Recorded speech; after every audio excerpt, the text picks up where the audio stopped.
It's time to begin our Snezhnaya journey. I'm so excited. I'm expecting to see a send-off from the Nodcry cast.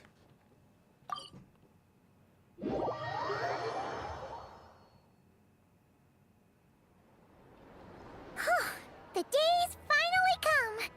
We're off to meet the Tsaritsa of Snezhnaya! What is she planning? And why does she need the noseies? Soon, we'll have our answers! Previously on Genshin Impact. Oh, by the way, I am starting my Snezhnaya journey the correct way. With a glass of vodka on the rocks right beside me. You hear that? The clink, clink, clink. That is vodka. Guess this'll be the end of your journey that your brother mentioned. What is he expecting you to find there? End of your journey that your brother mentioned. Oh my goodness, they're really hinting the chapter end. It better be epic. Because I want to continue playing Genshin after the Tevat chapter. Genshin! Welcome to the stream. Snezhnaya still feels like a long way away. Hopefully, there'll be plenty of time to relax, eat some good food, and have fun before we arrive. Oh, but whenever Paimon gets thinking about how our destination is right around the corner, all these questions come flooding into Paimon's head. It makes her so nervous. It's sure been a long time coming. I'm a little nervous too. Yeah. Anyway, enough about all that. We can't start the final leg of our journey with that kind of mindset. Final leg of your journey. I'm not too sure about that, Paimon. Just think, we've fought dragons and sea monsters, defeated creations of the gods, faced prophecies of doom and the threat of the abyss. Heck, we've even been to the moon! With all that experience under our belts, how could we be any more prepared? Great point. Thanks for the pep talk. Sure thing! Now, stick close to Paimon, the best guide you could ever ask for, and let's charge straight for the finish line! Off we go! What about me? Do I get a call out? Colomina! Whoa! Columbina? Huh, you kind of snuck up on us there. How did you know I was here? Don't think I told anyone.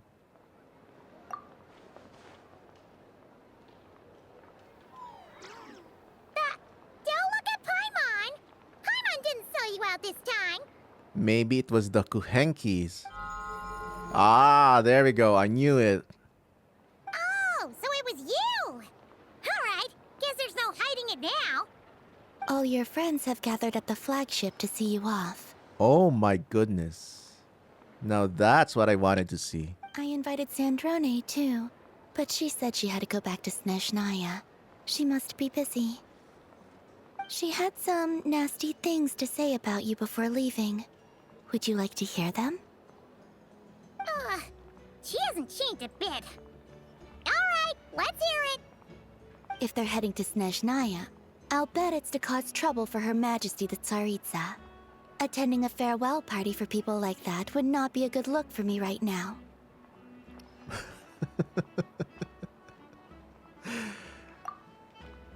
Typical Sandrone. Also, Columbina is reenacting her poster shot. Also, please tell them not to count on getting help from a Fatui Harbinger in Snezhnaya. Oh! We got more of these. Nice! A Snezhnayan organization that was established 500 years ago when the Tsaritsa took the throne. Tsaritsa is more than 500 years old? Interesting. Yeah, everything in Genshin happened 500 years ago, apparently. Our time working together was not terrible, precisely, but we're on different sides. So when you get there, Don't do anything to make life difficult for both of us. Well, that definitely sounds on brand for her. The attitude, the reasoning. All right, we'll do our best to keep our distance then. No, you've misunderstood. I think she means that she'd like you to go see her. How do you figure that? I mean, Columbina is the Sandrone Whisperer. She knows what she really means. As long as you don't make things difficult for both of you, you'll be fine. Huh. You really have to read between the lines with Sandrone. Go on, get to the flagship. Everyone should be there by now. I told Lauma that you once treated me to a truly unforgettable meal. Today, I want to return the favor. It's my gift to you. Aww. She sounded sad. It's definitely nice to be treated, but hopefully by this point, you know that you don't owe us any favors. Yeah, friends don't keep score. The moon of Nodcry will always give you a warm welcome.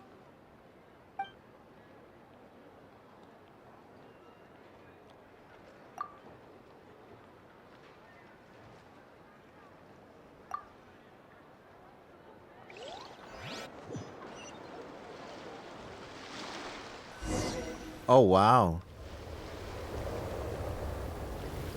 They really sped run that, huh?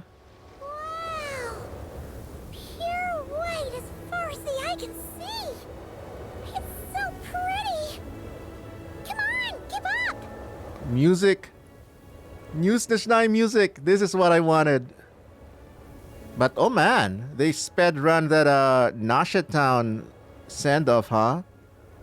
I was hoping to see the Nodcry cast and talk to them one last time. But I guess Snezhnaya is gonna be jam-packed. Probably. I expect it to be.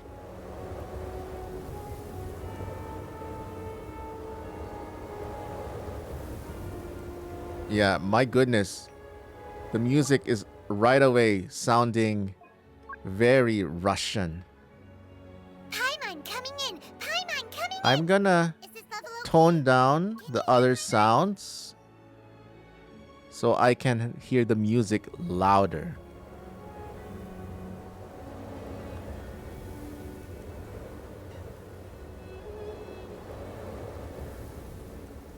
But this is our first official shot of Snezhnaya. My goodness. Look at that. Reminds me of the wall from Game of Thrones.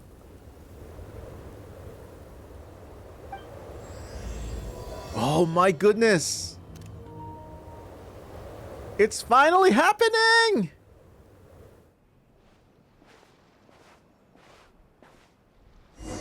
Chat, 6 years we've waited for this moment. Exactly 6 years.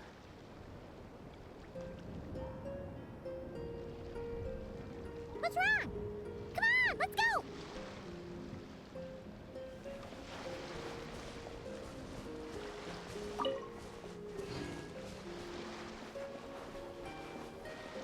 I'm getting goosebumps with this music right away.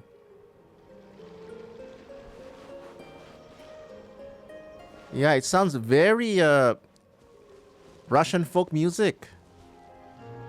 The right hint of melancholy, but still a little bit danceable. All the minor keys. They look similar to the ones in Nodcry. You know, just minus the effects of Kuvaki. Oh, we got big horns. We're officially in Snezhnaya now. We got the big horns. But do they give meat? Oh. You can't interact with them yet, I guess. What's wrong? Come on, Oh my goodness, this music is... Oh my goodness. This music just sent me straight to Snezhnaya. Oh my goodness. Yeah. Yeah. Chat, this is gonna be how the stream is gonna happen. As a musician, as a professional composer, and, you know, dedicated Genshin enjoyer, this is how I experience Genshin. This is how I experience video games, essentially. Oh my goodness, this music. Oh my. Yeah, this is how I experience video games. I nerd out over the music many times during any gaming session. Is any one of you kind of similar?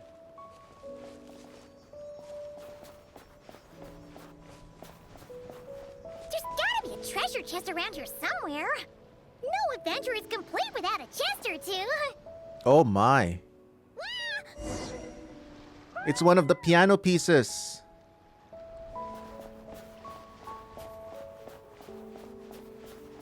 Paimon got trapped under the snow. Paimon got a mouthful of snow. Oh no, Paimon. It's so cold. Paimon's gonna snuggle up to you for a bit to get warm. Aw, how adorable. Go ahead, snuggle away. Is this an answer from this world? Oh, our first cryo sigil. Our first cryo sigil is here. Where is it? Where is it? There it is. Damn, it's official, chat. We have a cryo sigil. We really are in Snezhnaya now. Oh, I got a feather. Okay.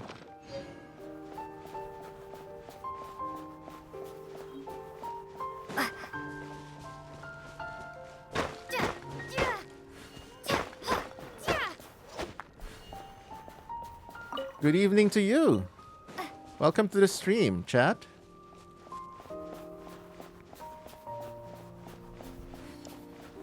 This is my day 1 of Snezhnaya. Experiencing everything fresh.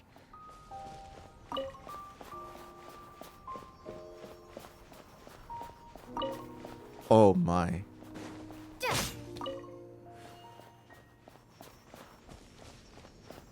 Yeah, I plan to play through the story as long as I can for tonight. Oh, look at that! The new bears! Oh, oh. Flowers for the collection. Possibly leveling items. Maybe I can... Quick, take a picture before the moment passes. Right here. If we get any closer, we might... I want to take a picture of them.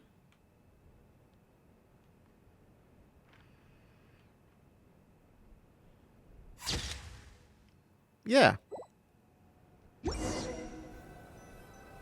Take a picture for Paimon. Aww. Paimon looking so adorable. Aww. I love that. Let's see how your camera skills are these days. Oh, wait a sec. Paimon sees something. Come on, quick. It looks like a train carriage. Oh? Is this how we're gonna get our train?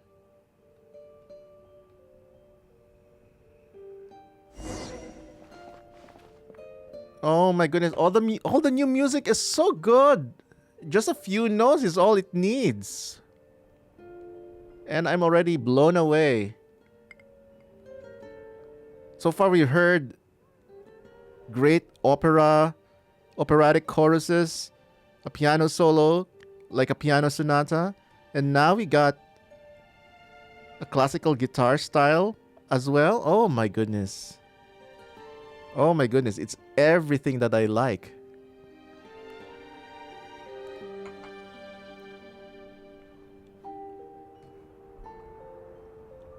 Have you started Snezhnaya yet, chat? Let me know how you think about it without spoiling anything. What do you think so far?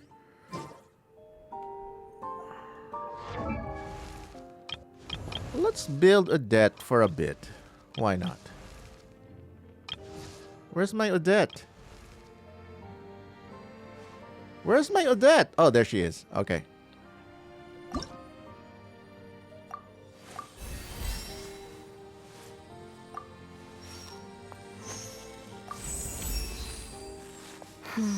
Not quite there yet.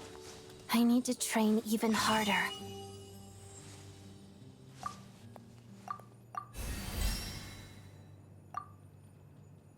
Oh. Okay. Immediately blocked by not having the items. But is it in the shop? Is it in the shop?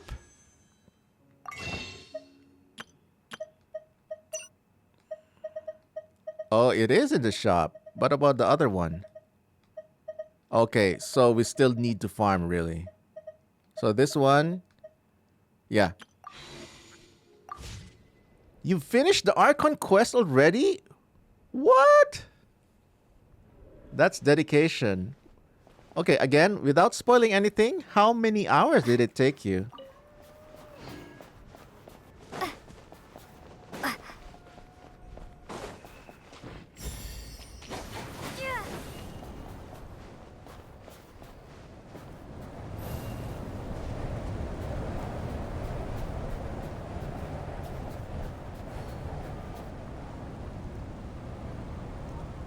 Paimon's heard that Snezhnaya has loads of railways and trains. This must be one of them. But why is it abandoned? Ooh, it's still so cold. Still feeling chilly from getting buried in the snow? I don't know. Maybe. Also, is it just Paimon or is the snow getting heavier? 8 hours. Got it. That's probably gonna take me 2 sessions then. 2 or 3. This never happened in Snezhnograd. If you're cold, come a little closer. Thanks for offering, but this isn't just the weather. It's hard to describe, but Paimon feels so weird. She's never felt like this before. Yeah, there's something going on in this environment that is, I guess, weakening Paimon. Everything feels heavy. Getting kinda dizzy, too. Should we turn back? Oh, no need. Paimon's just feeling a little low on energy. That's all. It's nothing serious. Not worth ruining our travel plans over. Well, don't push yourself, okay? Yep, sure thing. Snezhnaya, here we come! Poor Paimon. Oh my goodness. The voice actor is... Oh my goodness. Penelope Rollins is killing it as Paimon, really.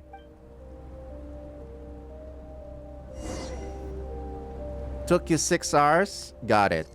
At least now I know the average. Find a place to hide from the blizzard.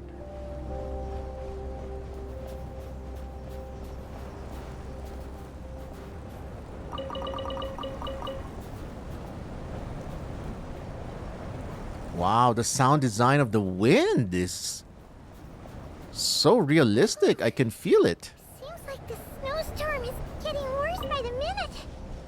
Paimon can barely fly.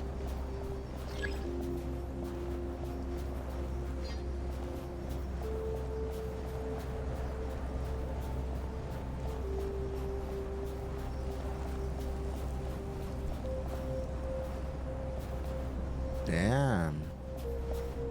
This is getting real, chat.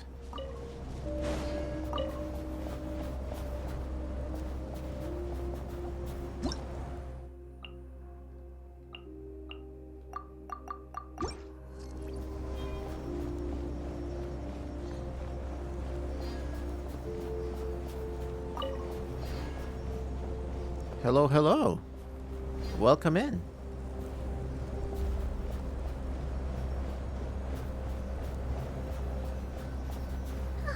Oh, look! There's a cabin over there. Phew. Let's get out of this storm.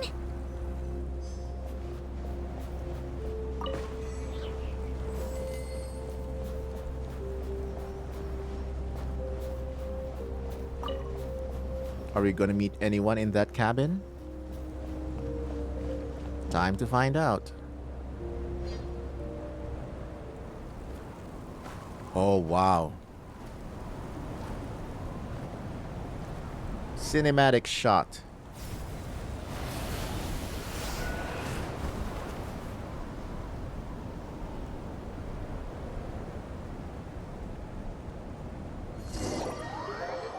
Do I have any expectations? I expect to have a fun time. What is this place? Where's Paimon? I need to find her. Fast! What is this place? Hey, that's a line from the Mario movie. Paimon?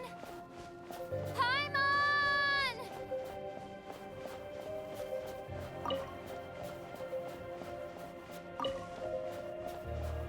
I really love Lumine's VA. Her voice is so distinct. That's strange. Where could she be? I guess I'll try further ahead. Hang in there, Paimon. Oh, we're getting synthwave music, chat.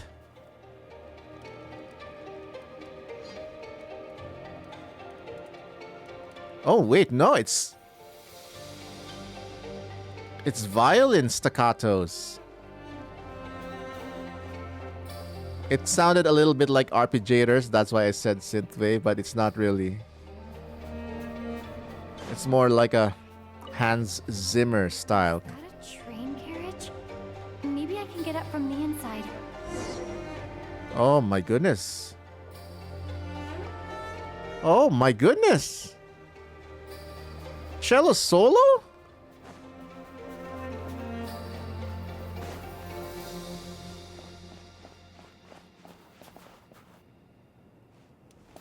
Wow, beautiful music. Every track I've been hearing is just peak.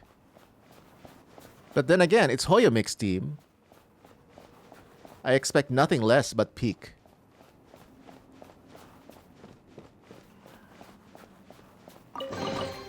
A reward on the road.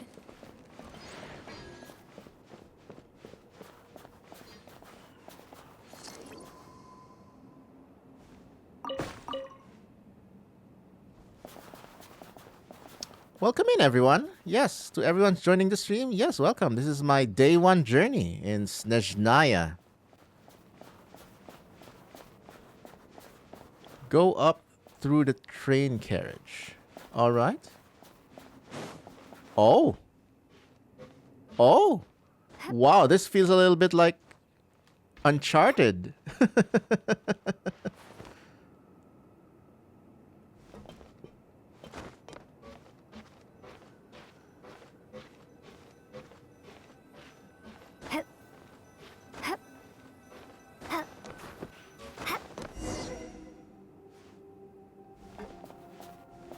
Where the hell is Paimon? Oh my goodness, I'm so starting to get worried.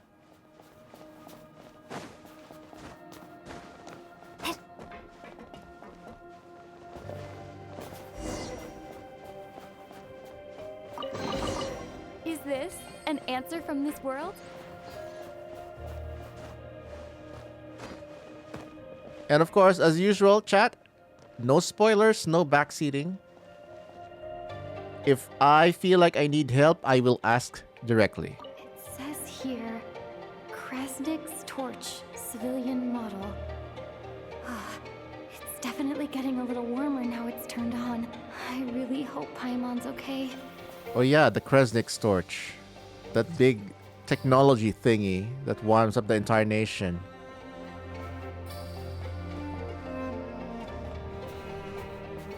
Is that a way up there? Alright.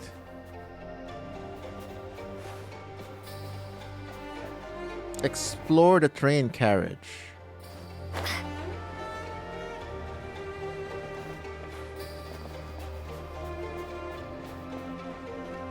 Oh, wow. It goes deeper. What was that strange sound? I can't tell if... Paimon? Paimon, is that you?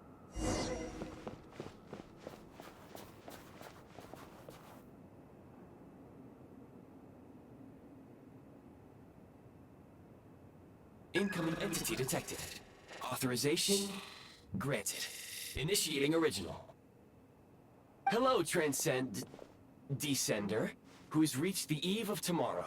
Eye of Graeae at your service. Time since last activation. Time measurement unavailable due to the influence of... Anyway, it must have been a very long time. Oh my goodness. This AI is withholding lore info from us. I was born to fulfill a mission. To reach tomorrow. To this end, I must... Strange. What was it?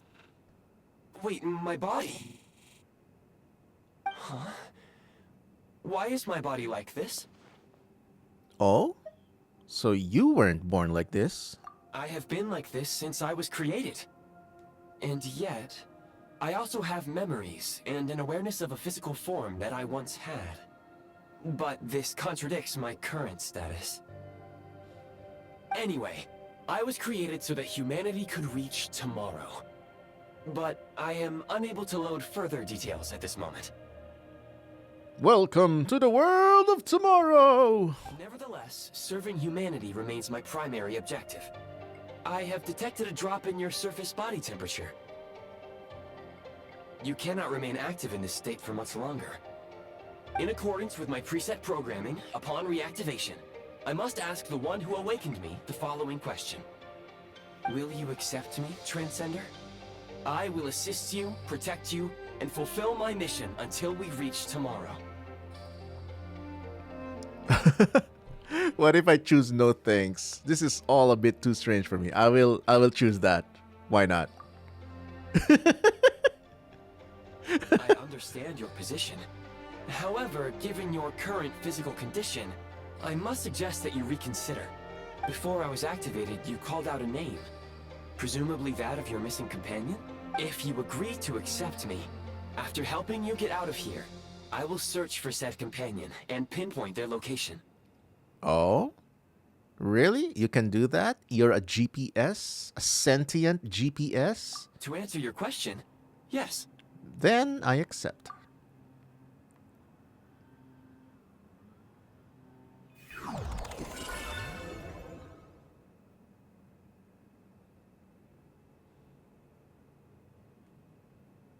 What?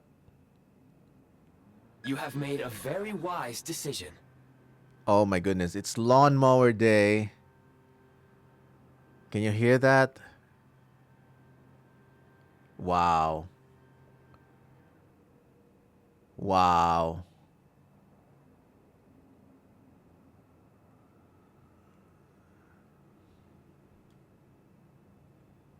Wow, yeah, lawnmower day is annoying, but nothing to be done about it. Now that we have reached an accord, you will be my new user. May I ask your name? Oh my goodness, may I ask your name?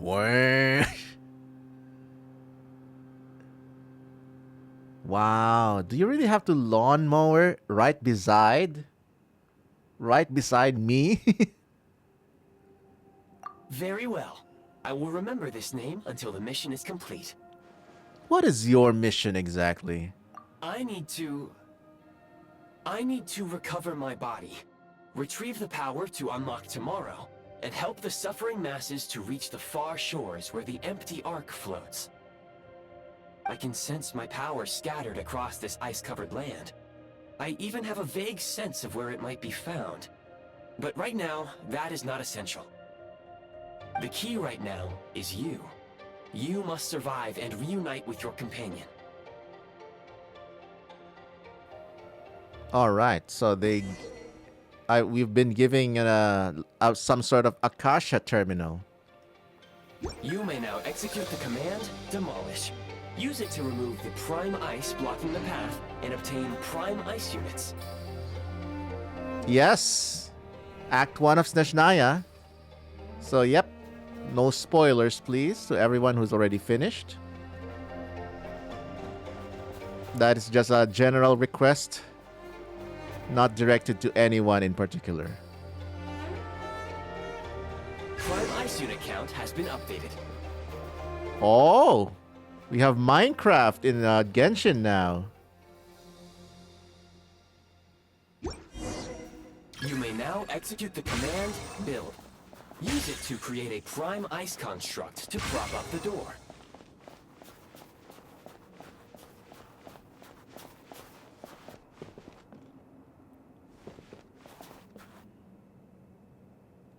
Build.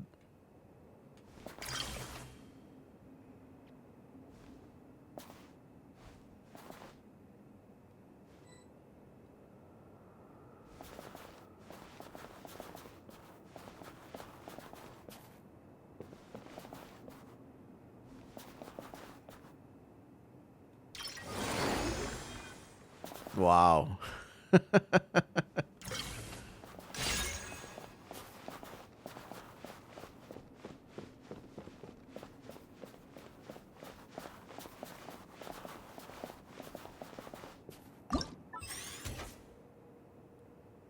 Interesting.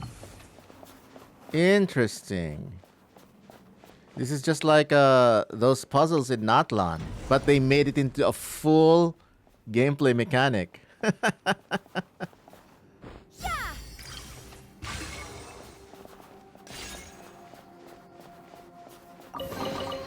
I'll keep this close.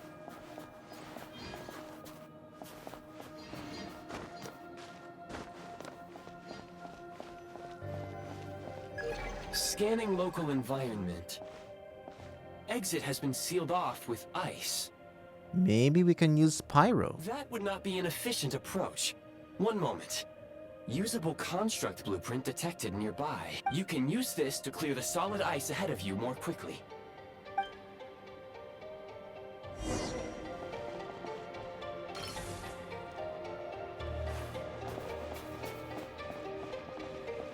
Time to ignite!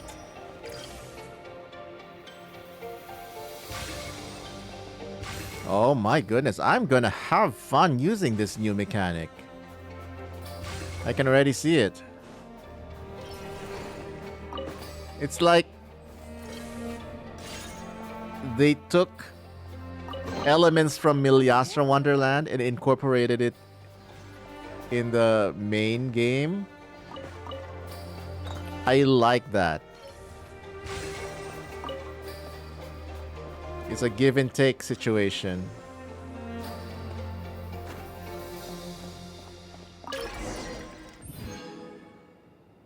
Nice. Oh. Oh. Blueprint added to records. You may now execute the command build heat source. Generate a temporary heat source to rapidly melt the solid ice. Nice.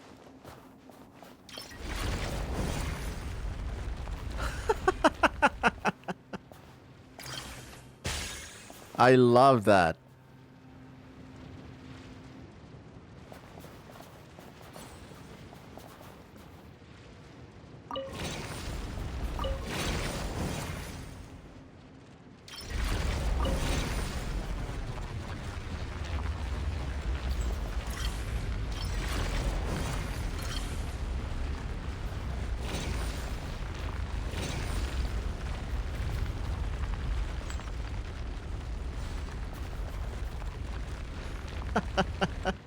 I don't know why, but the ice melting kind of sounds satisfying as some sort of ASMR.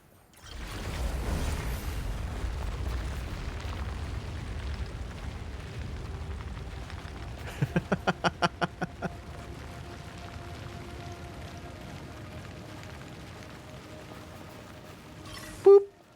They're gone.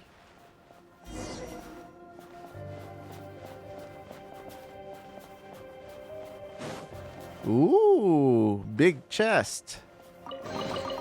I'll keep this close. My scan indicates the path is straight ahead. I recommend we proceed.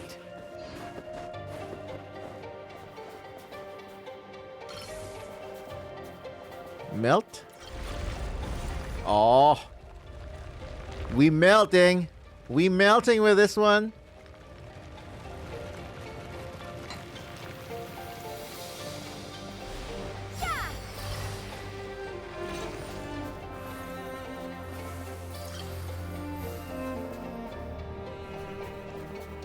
Insufficient Kresnik energy? Oh, nice. So it's a different kind of resource.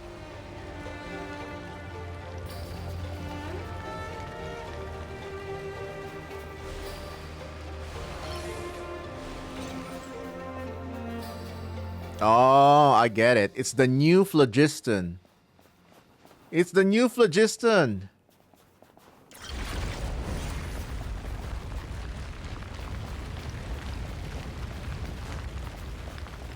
Time to ignite!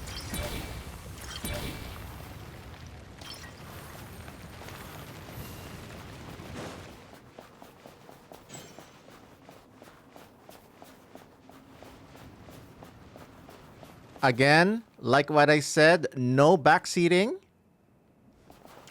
You get one warning, and if you do it again, you get banned. I like discovering things for myself, and I don't like being told what to do. If I want help, I will ask for it directly.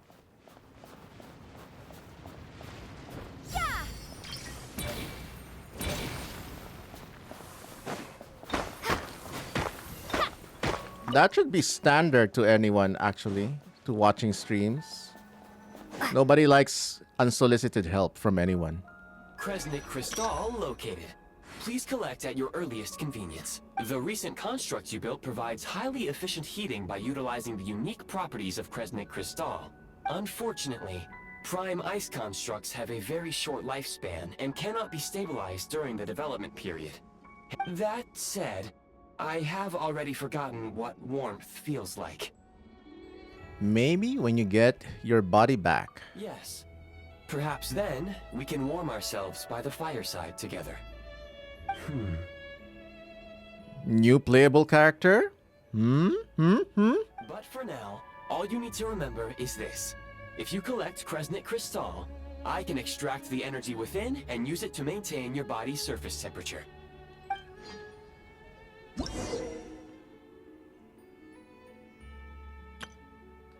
Okay.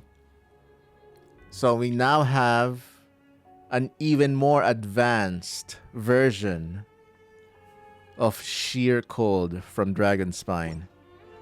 Low power. Please use Kresnik Crystal to replenish energy reserves.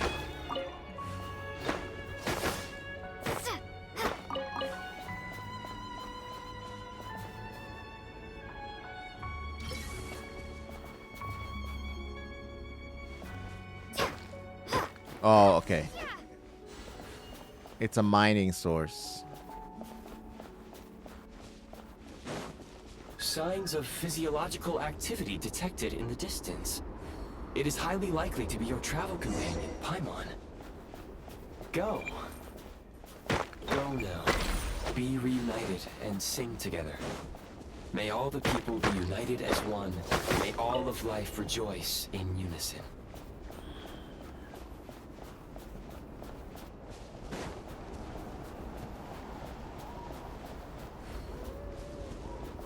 Looks like a cozy house. Approaching the target location. Scanning for signs of life. Life forms detected. 2. 2? Does that mean someone else is there besides Paimon? Affirmative. However, that is not the reason for my confusion. According to my database, this location is a train station, meaning the number of life forms is unusually low. Real-time environmental data suggests that the train station may no longer be in use. You think? Whatever the situation, please exercise caution.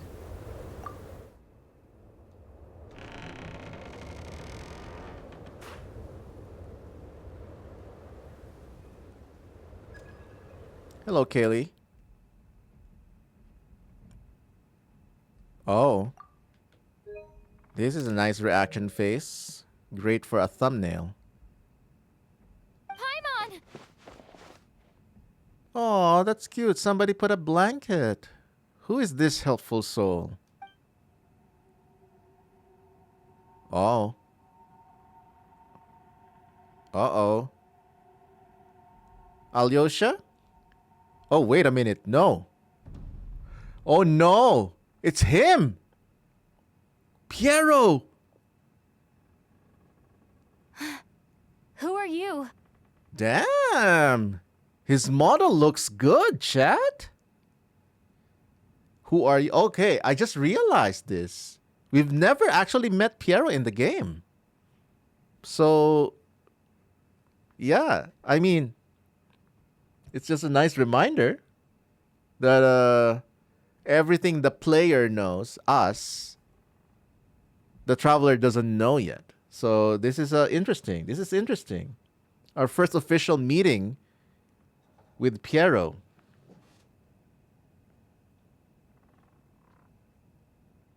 Don't worry. She's only sleeping. You must be the Traveler. She called your name repeatedly while attempting to battle her way through the blizzard. Wait a minute. That voice kind of sounds familiar. Newcomers to Snezhnaya struggle to adapt to the sheer cold at the best of times. Lately, even the locals are suffering, with a powerful monster having summoned a bitter snowstorm.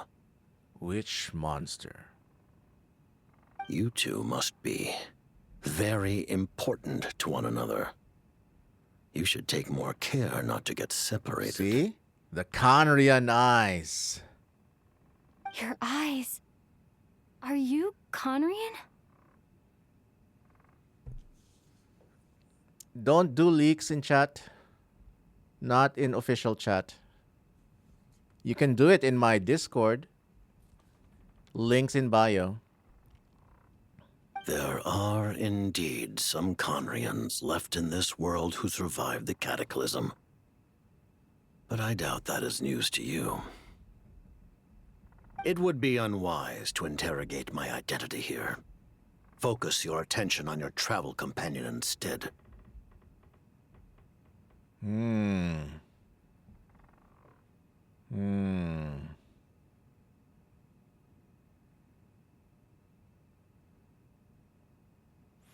Why are you a high official of Snezhnaya living in a isolated poor person's hut or something? I'm doing great, Isaac. Thank you for asking. But yes, hello, Nabiya Jinx. How are you doing? But again, let me reiterate the rules of the stream. No spoilers, no backseating, and no leaks. We will meet again very soon. Yeah, his voice sounds so familiar. I just can't remember the name. But anyway. The unidentified subject has now left the area. He appears to be an individual of great significance, but my search has yielded no relevant data. I will try searching the database again. I have a rough idea. He's probably some big shot who works for the Tsaritsa. Right on the money, Lumine. Against the odds, your companion is safe and sound. The other person even left a blanket for her. Interesting. I wonder if this is gonna be referred to again later on. It immediately shows what kind of person Pierro is. He has some compassion, despite how the teasers and trailers portray him to be some battle-hardened warrior or leader. I'll boil some water. Thank you, Jinxie. Yeah, my daughter made that PNG tuber avatar of mine.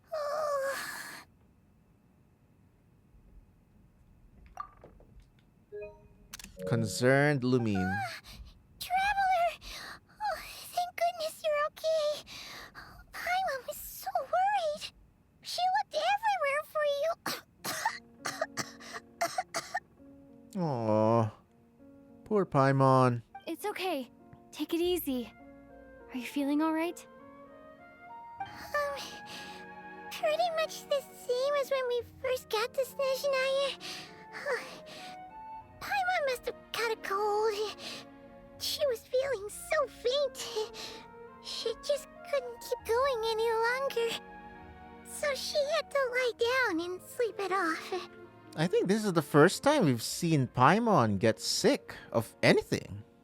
Wait, where did the jester go? The Jester? That was the Jester? Yep, the director of the Fatui. The jester Pierro. So, you met him? Yeah, we spoke briefly, but he didn't reveal his identity. The Jester must know everything about the Tsaritsa's plans. But there's no way he'd tell me just like that. We might well have ended up clashing. Probably.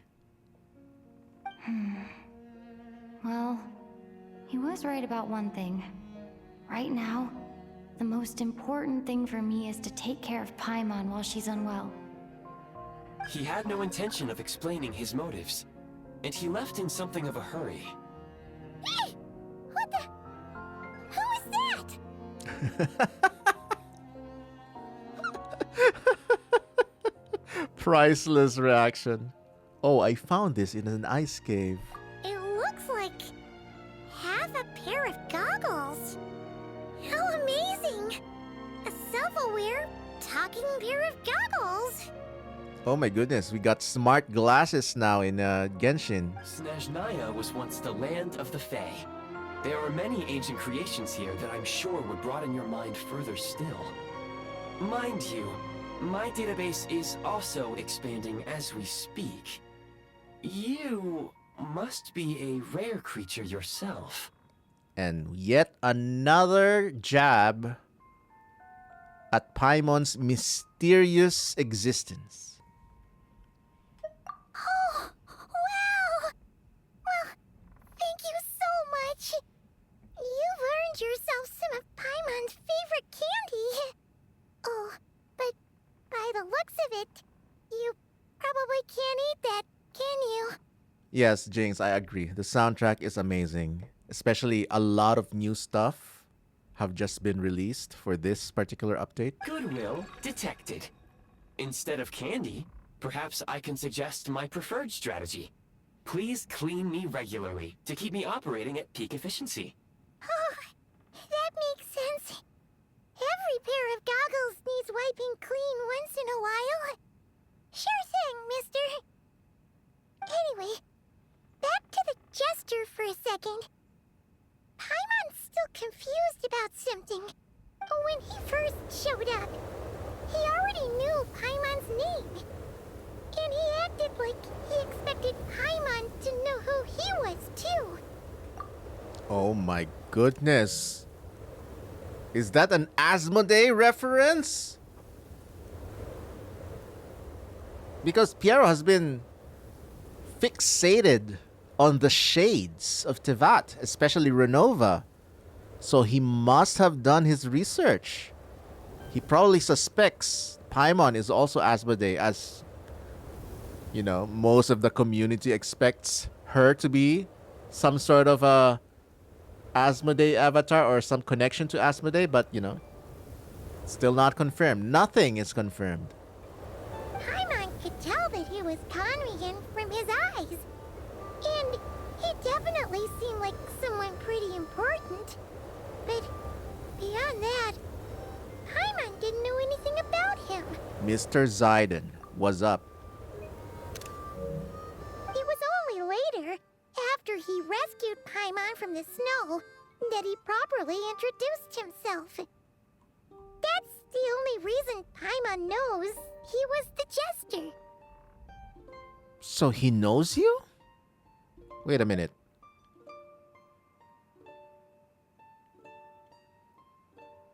Okay, wait. He acted like he expected Paimon to know who he was? But beyond that, Paimon didn't know anything about him. Okay. Oh, seems unlikely. He ran into the snow following the sound of Paimon's voice, with a really anxious expression on his face. He didn't act like someone who knew she would be here in advance. And after bringing Paimon here, he just stared out at the snow. He didn't do anything to Paimon at all. In fact, he barely said anything. Wouldn't even answer any of Paimon's questions either. Yeah, he's just standing there menacingly. Paimon didn't feel unsafe around him. And he didn't seem to have any ulterior motives. For all we know, he might have just ignored Paimon's questions so she'd give up and go to sleep. Please allow me to interrupt. Fatui and director are unfamiliar terms. May I ask for clarification? So if this Eye of Graeae, this AI guy, only activated because we went near him, we, a descender, means he's been out of the loop. He doesn't know what the Fatui and director is. So probably the last person who activated him was another descender, probably the third descender or our sibling. Wait, you've seriously never heard of the Fatui? Oh, they're like the Tsaritsa's inner circle. Really powerful people. And the director is their boss. Understood. Since they hold elite positions and serve their god directly, it stands to reason that they would conduct themselves with due decorum. I am inclined to agree with your assessment, Miss Paimon.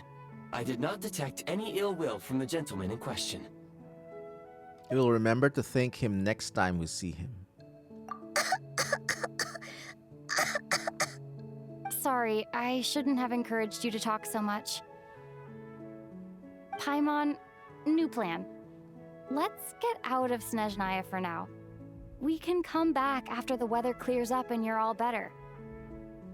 The jester mentioned that this snowstorm being the work of a monster is worse than most. Even if we made it to Snezhnograd, we'd still have to wait out the storm before we could do any exploring. Oh, well, it's really nice of you to look out for Paimon, but she doesn't want to hold you back. We were really psyched up for this journey when we first set off. Just think of all the burning questions we have. If we turn back now, who knows how long it'll take before we finally get answers. Further information is required regarding the monster situation. But objectively speaking, there is another, more pressing issue at hand. At this point, we have traveled a significant distance into the blizzard. Were we to turn back now, the road would be extremely treacherous, especially since we would need to travel on foot. If, however, we continue onward, there may be a better solution. Wait a minute, I got lost.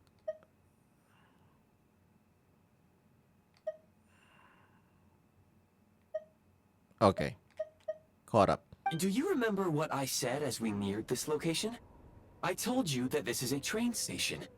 While it has evidently fallen into disuse for unknown reasons, the tracks remain intact. We can break through the blizzard and forge ahead by driving a train. That is the Snezhnayan way. There is a small town up ahead, which would be the perfect place for Miss Paimon to rest and recover. Paimon thinks Goggles here makes a great point. Let's do that. She's already given him a nickname. Classic Paimon. Are you sure you're up to this? I don't want you to push yourself. Oh, come on. Don't worry. Think of all the traveling we've done so far. When has Paimon ever gotten sick before? Practically never. Right. She's in great shape. Sure, she's a little tired right now, but it's sure to clear up on its own. My goodness, Hoyo. If you do anything to hurt Paimon, my goodness. There will be blood. Well, digital blood. We'll stay the night in town and then take it from there. Affirmative. Should you ever need my assistance during your future adventures, please call for the Eye of Graeae whenever you wish. Otherwise, I will remain silent to avoid causing any unnecessary distraction. Now, please follow me to the train tracks. We have a Paimon and now we have a digital Paimon. Am I gonna R1 Arlecchino? I guess you have to wait for the pulling video, which is being edited now, to find out the answer, huh?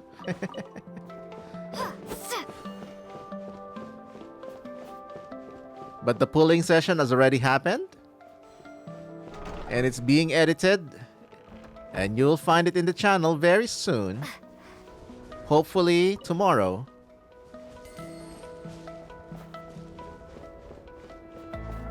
Oh. Amazing music.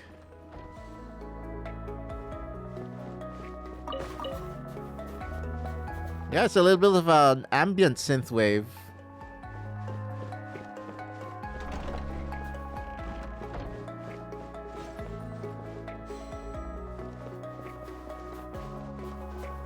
More Paimon love in this quest? Oh my goodness, I look forward to that. I'm a Paimon defender.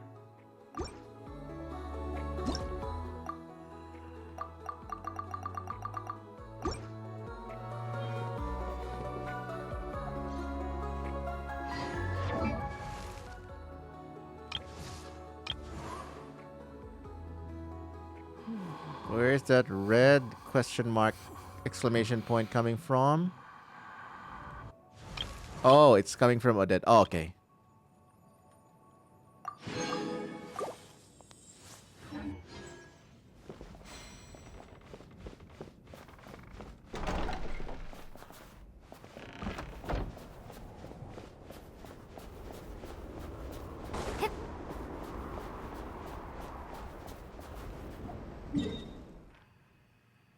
Okay, so we're not even...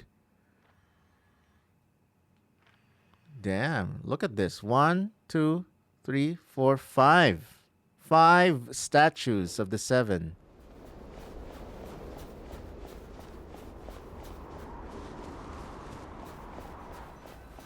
Please confirm when you are ready to depart.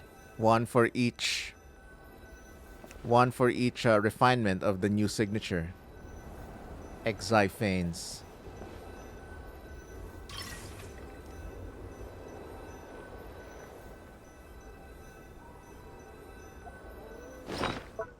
Oh, okay.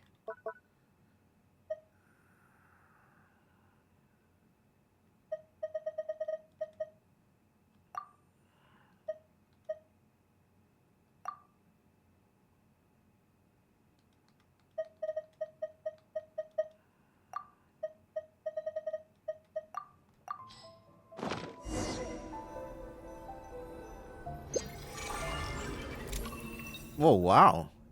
New interface.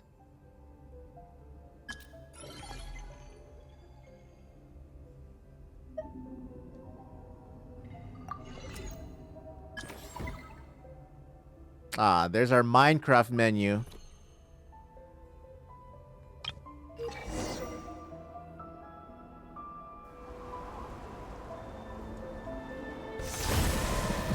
Nice. Badass.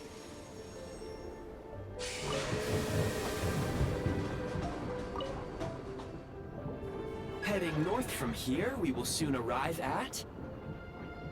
Wait, there's an error message. Could not detect clear tracks.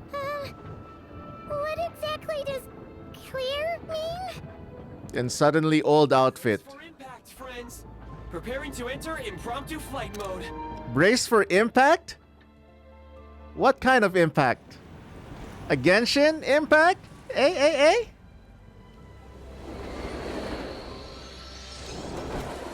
Damn.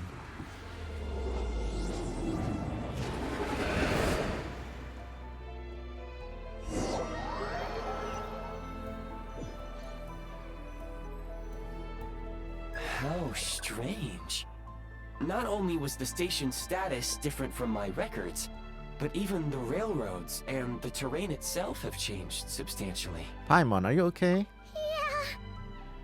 Thanks to your quick reflexes. My sincere apologies for putting you in danger. I'm afraid I'm as confused by all this as you are. Shame about the train. We need to update your databanks. Agreed. This is likely a consequence of outdated railroad data. The discrepancies between the old data and present reality are far greater than I anticipated. Fortunately, our crash landing has at least brought us much closer to the town. According to the data, anyway. Your data had better be right this time. I can assure you, it certainly is. Please look this way, and you will see a Kresnik's torch. It seems our ill-fated train ride was a blessing in disguise. We have taken the shortest possible route. It wasn't what you would call comfortable, though. Rest assured that I will take user preferences into account next time I plan a route. Next time, I will get it right. That is one way to travel, I guess. Oh my goodness. Here we go, chat. We are resonating with a cryo statue for the first time.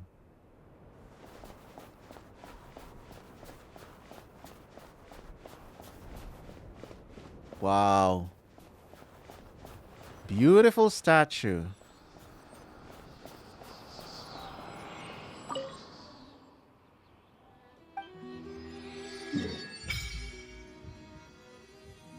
Damn.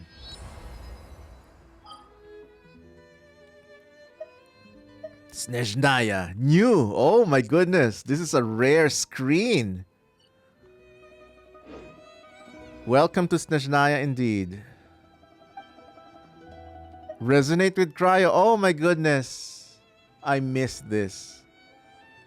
It's so good that you're able to do it the classic way.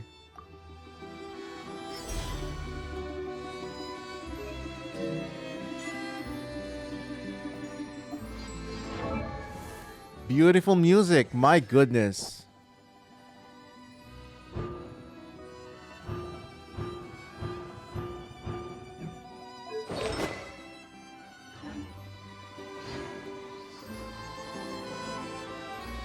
This is the classic folk Russian music that I've been expecting.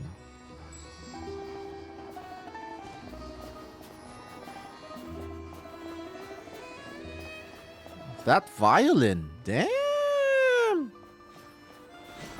Hoya Mix keeps cooking. Excuse me? Is there an inn nearby? I'm sorry, but they've all closed.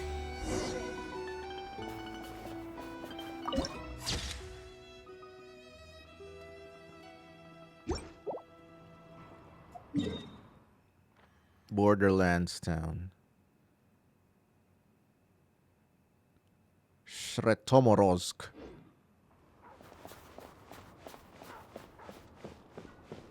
Hello. Oh, sorry to interrupt. We're looking for a place to stay. I can't even afford to warm my own house, let alone run a business. Huh?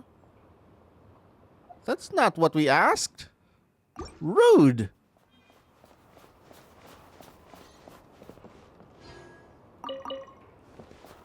Thief. Wow, this feels a little bit like Skyrim. Excuse us. Is there anywhere we can stay around these parts? I'm afraid not. You'll have to try your luck somewhere else. All we can do is wait for the next shipment of Kresnik Crystal to get here. Oh, looks like that Kresnik crystal is the fuel for the Kresnik's torch. Of course, there's a Cryoculus right there. Oh my goodness. Music nerding out time.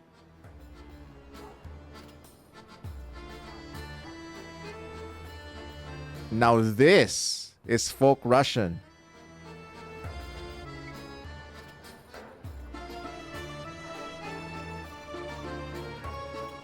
accordion and balalaika. Yeah, yep. That's not even what makes it sound Russian. It's the melody and harmony. It's the internal musicality, not the instruments.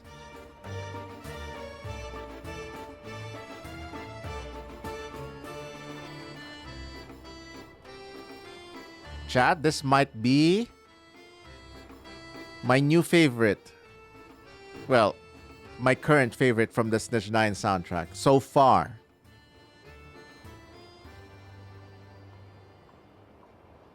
Short and sweet. Oh, there he is. Hi there.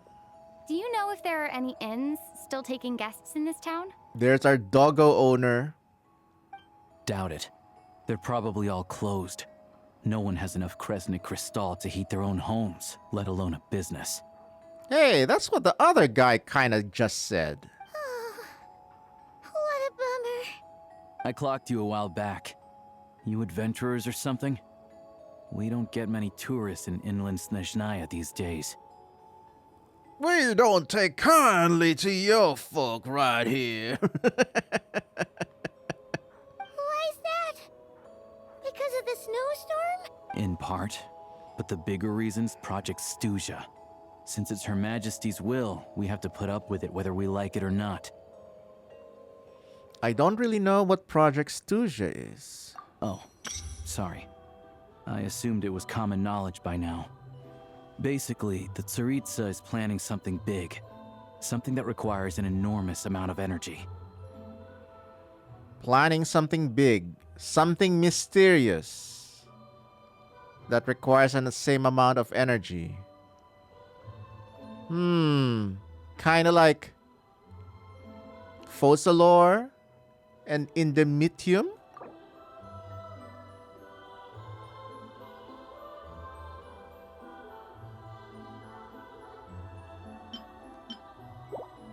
So it's still a mystery. If they used all the surplus Kresnik Crystal in Snezhnaya, it still wouldn't be enough to meet demand. So, the Veche passed a resolution requiring all factories and households to reduce their energy consumption.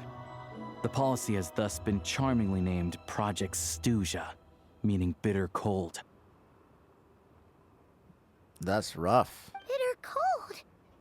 So, like, it's gonna be a cold winter, folks? You're all gonna have to find a way to get through it? That kind of idea? Pretty much. When you're broke, you scrimp and save. When it's cold, you huddle together for warmth. There's always a way to stretch things out to make ends meet. So there's an oil problem in Snezhnaya, pretty much. Trouble is, if you stretch someone out like an elastic band for too long, who knows if they can ever bounce back. And it looks like... You know what? Come with me and see for yourself. It looks like the Snezhnayan folk don't have too much of a good perspective towards the Snezhnayan royalty.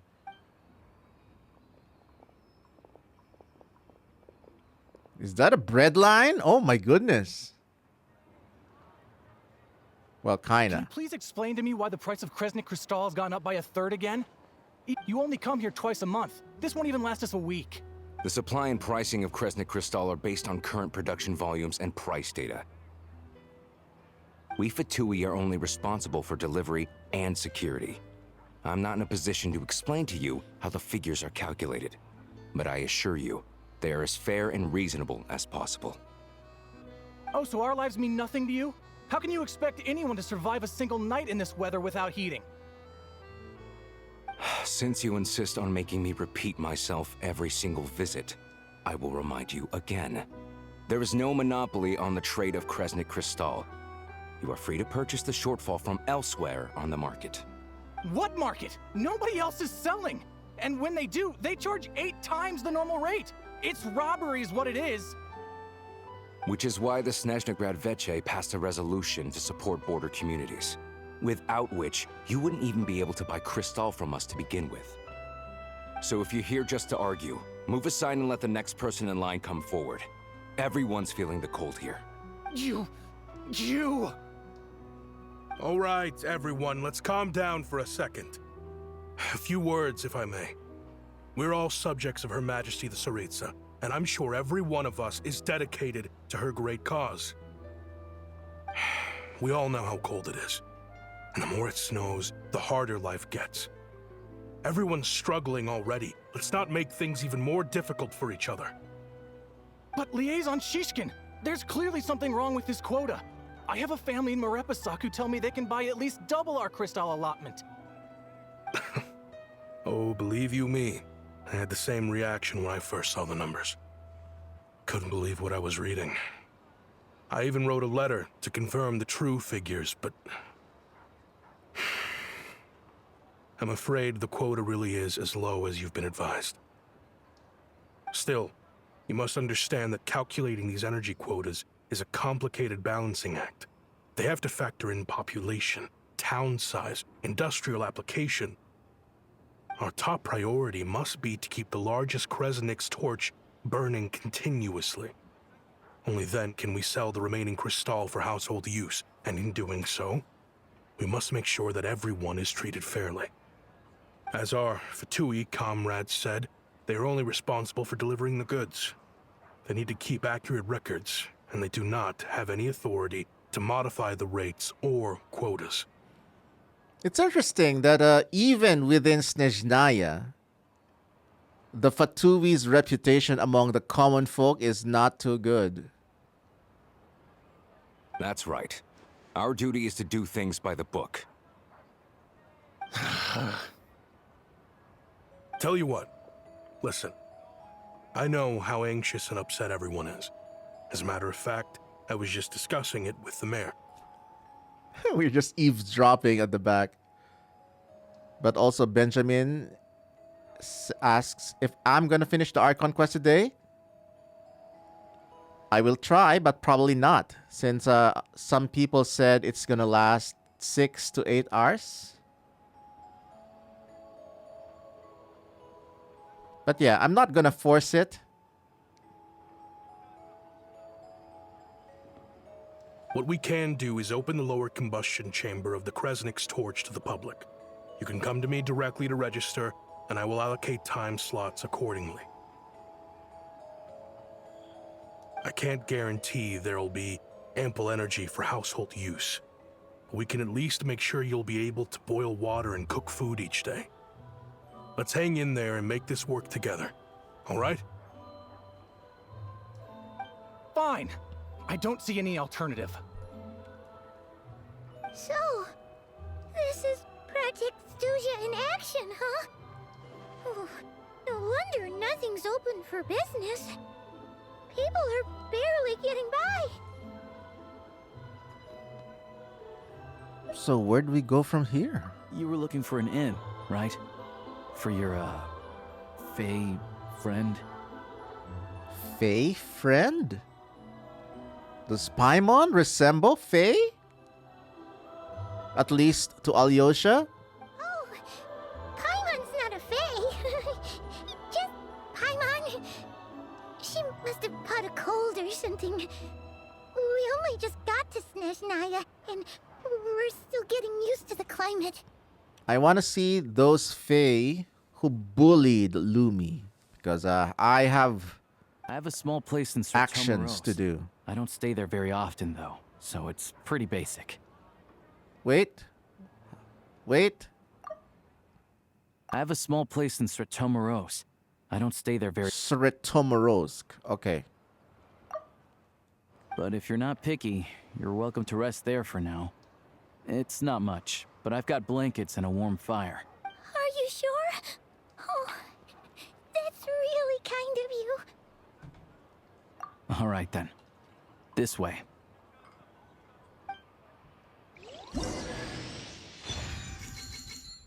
There we go. C7 Alyosha. Well, actually, it's more than that. You'll just have to find out in the pulling video. Oh, finally, we can control playable characters now.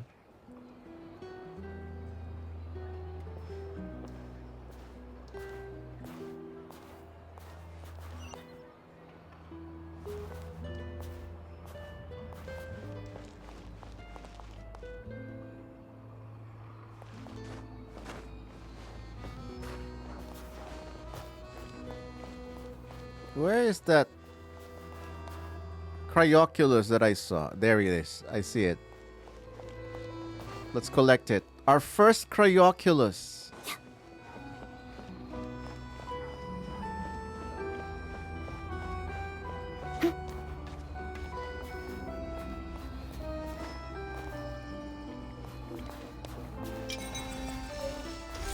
Woohoo! Booyah! That's first. Nice.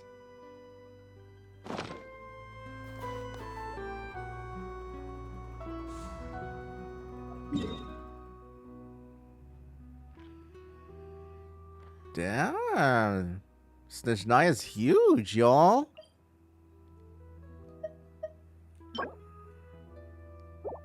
Is that what we need for Odette?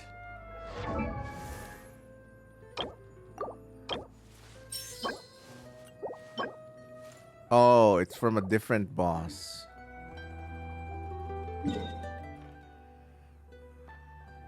Probably in the inner side of the map.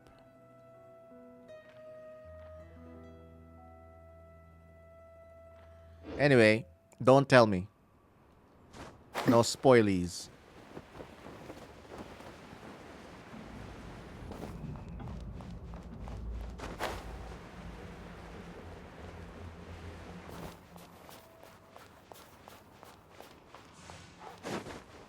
Let's begin. Pirouette.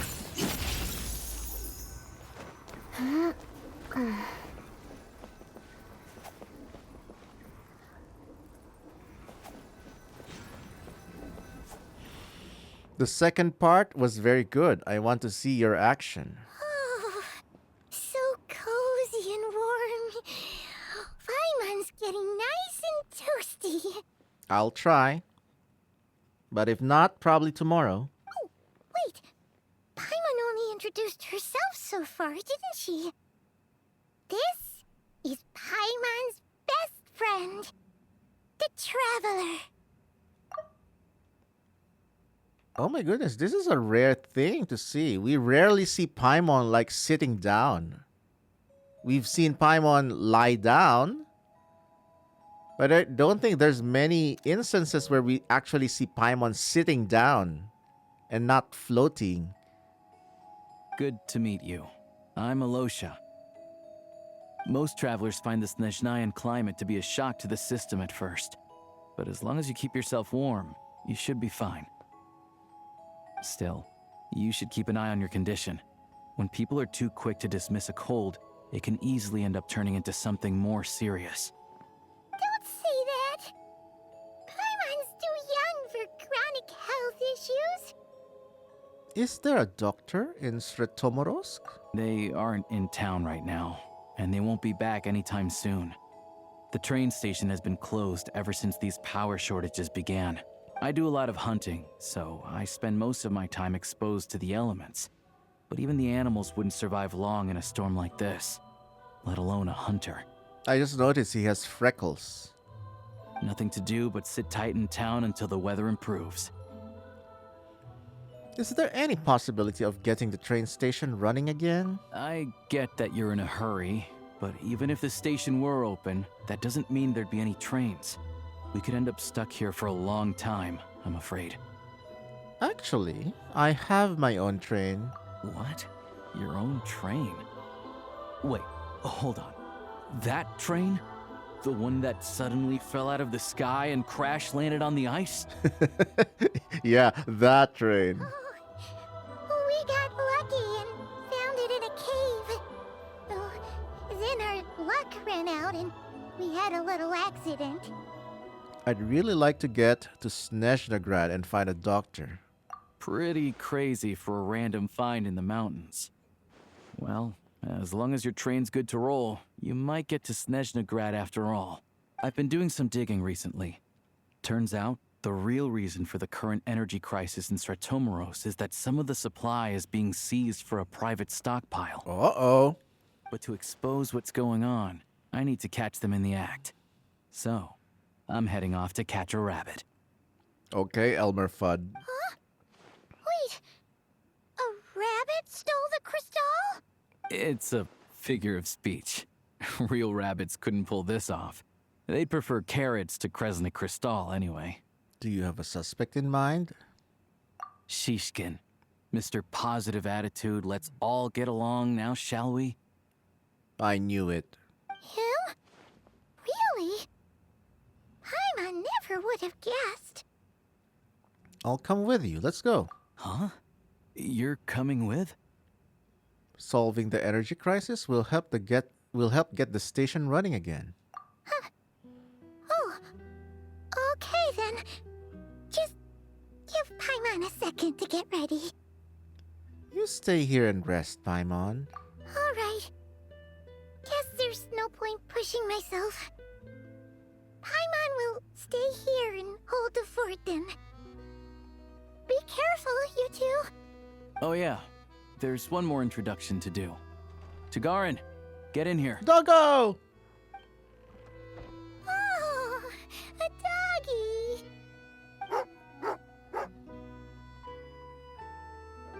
That's a good boy.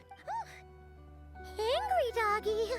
Oh, Tagarin doesn't like being petted then. He likes to think he's above that kind of thing. He's my hunting partner, so he'll be joining us when we head out. Carrots aside, we'll need to stay completely undetected. We can't risk spooking our rabbit, but there's no telling which burrow he'll scurry back into. First, we need to find a way into the train station and see if we can find any real freight data. Shishkin's figures can't be trusted. Then, we get to Garin to catch a scent and find out which way the crystal went. What are you eating? Oh, check it out. When you're all out of carrots, try jerky. Good doggy. Good doggy. A fellow dog lover, huh? Yup. And rabbit lover. Carrots are great too, you know. Good to know. Eat up, Tagarin. We got a lot of work to do.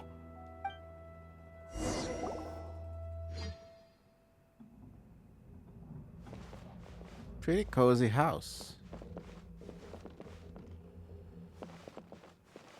Paimon's just gonna stay here and get some good rest. You guys, be careful out there. My goodness, Penelope Rollins, such an amazing voice actor. You can really feel the despair in Paimon. I'm glad Paimon's got a new voice actor.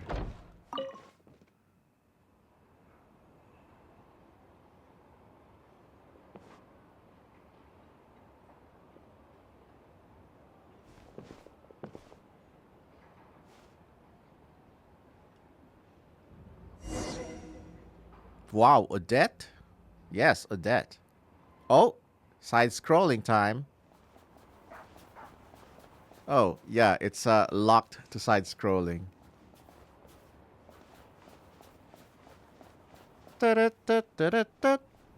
Wait. Oh my. Great music.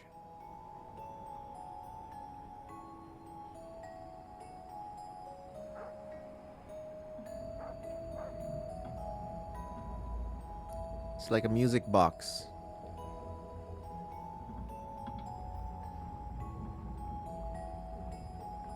Nice work, Tagarin.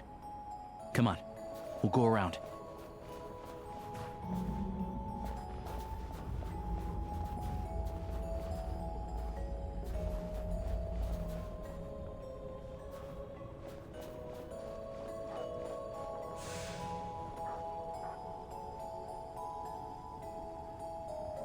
Oh, I need that teleport point.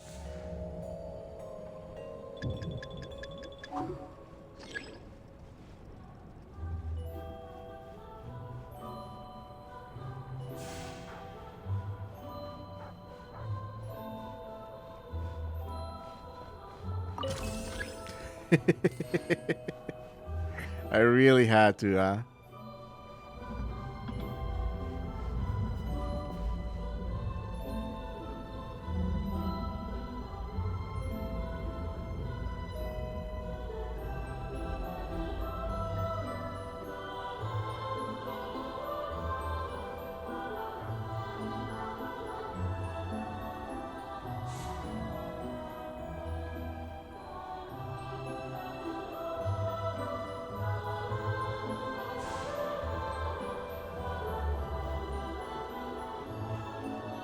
This way.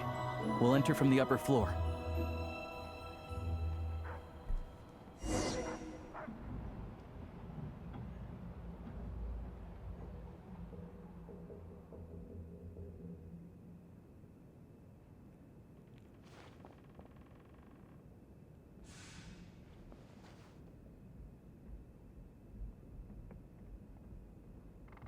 There we go. A freight list. Straight from the Fatui. So Shishkin won't have had the chance to doctor the figures. Looks as new as the day it was printed. I guess no one bothers reading these unless they have ulterior motives. If they did, there'd be no loophole for him to exploit. Yeah, this is all we need. Come on, let's get out of here. Then go track down the crystal. How do we do that? Tugarin's a keen hunter, and catching rabbits is his specialty.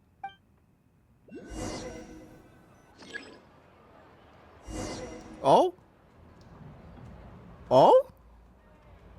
We're controlling the doggo? Oh, this is awesome.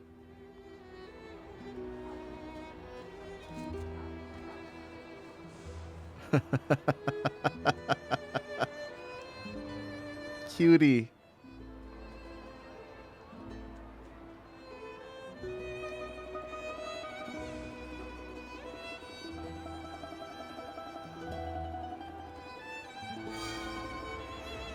Oh, our new elemental sight.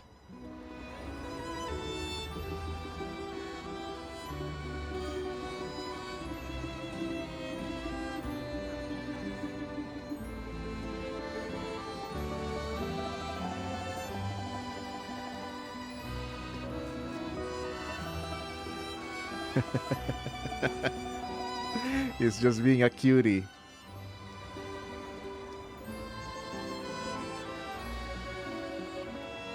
Beautiful music. Where there's a stove, there'll be the scent of crystal. That's normal.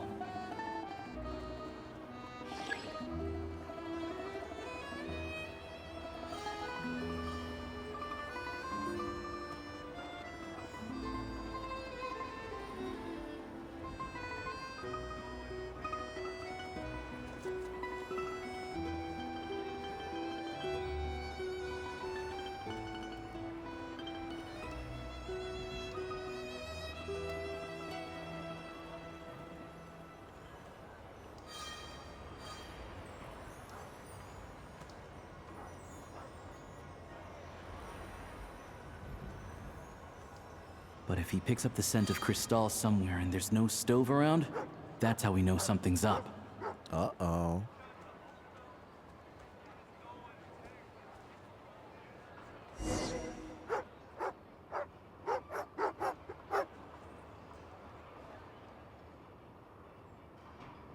This must be the rabbit's warren. Good job, boy. Sure enough, there's a tunnel. You stay here and keep watch. I'm gonna take a look inside.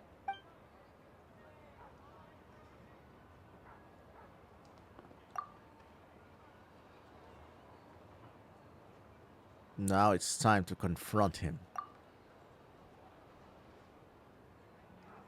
Thanks for looking out for us. Things are getting tougher by the day. Oh, no, Don't no. even thank me. It's my pleasure.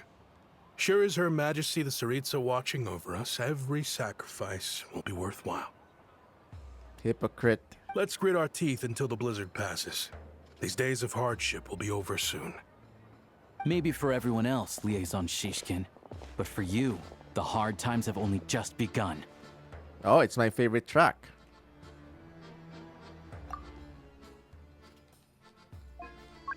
Paimon coming in! Paimon coming in!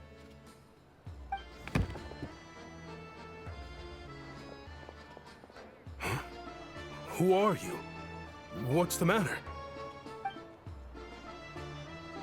Caught in the act. I just had a question for you. Why, when times are as tough as this, would someone hoard more Kresnik crystal than they could ever use? All the crates here are from the most recent shipment, but they weren't brought here for sale. Instead, they were secretly stashed away. Would you be able to shed any light on the situation, Mr. Shishkin? Me? Why, I have no idea. But look at how much there is.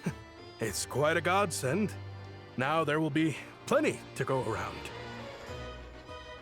This godsend was found in a cellar adjacent to your residence following a tip from Mr. Alyosha. And this is only a fraction of what we found down there. We're still taking a full inventory. The official figures will be finalized shortly. Arrest him! I've always been grateful for your efforts to mediate between us and the townspeople of Sretomeros. But now, Mr. Shishkin, it appears you were the source of the conflict all along. How could you do this to us? We trusted you to have our backs. You've been lying to us this whole time? Haha. Hey. The jig's up. Time to come clean. I owe you all an apology. I'm sorry. I'm so very sorry. That's not all you owe. This isn't who I am. Please believe me, this was a one-time mistake that I will never repeat. Psh, lies. We all know how difficult life has been since Project Stuja came into force. Energy is an increasingly scarce resource. People everywhere are getting desperate. But some places have been hit harder than others. I grew up in Alatir, a small village with no train station. Here comes the pity story. Crystal have ceased there entirely. If nothing is done, they're all going to freeze to death. You know as well as I do how downright impossible it is to buy Crystal these days. The thought of my poor mother and father, with no one to help them. Oh, I felt so afraid. Don't believe him. I watched as energy grew scarcer by the week, all the while knowing that their lives were at risk. Then one day, I looked at the Crystal shipment in front of me, and a terrible, selfish thought entered my mind. Looks like I'm just not cut out to be a criminal. I'm so sorry. Once the Fatui have finished their count, you'll see that the numbers match their waybill.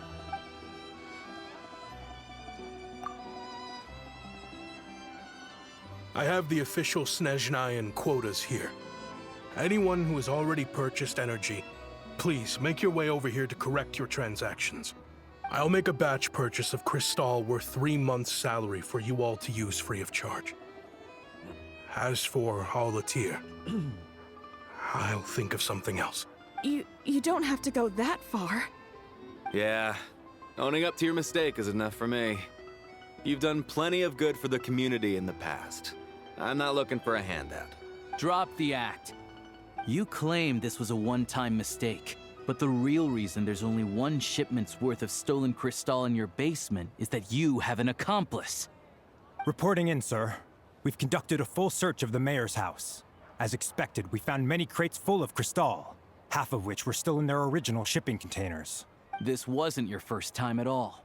You've been colluding with the mayor of Sretomeros for a long time now. The train station's currently out of service, but it does open for a short window every time there's an energy delivery.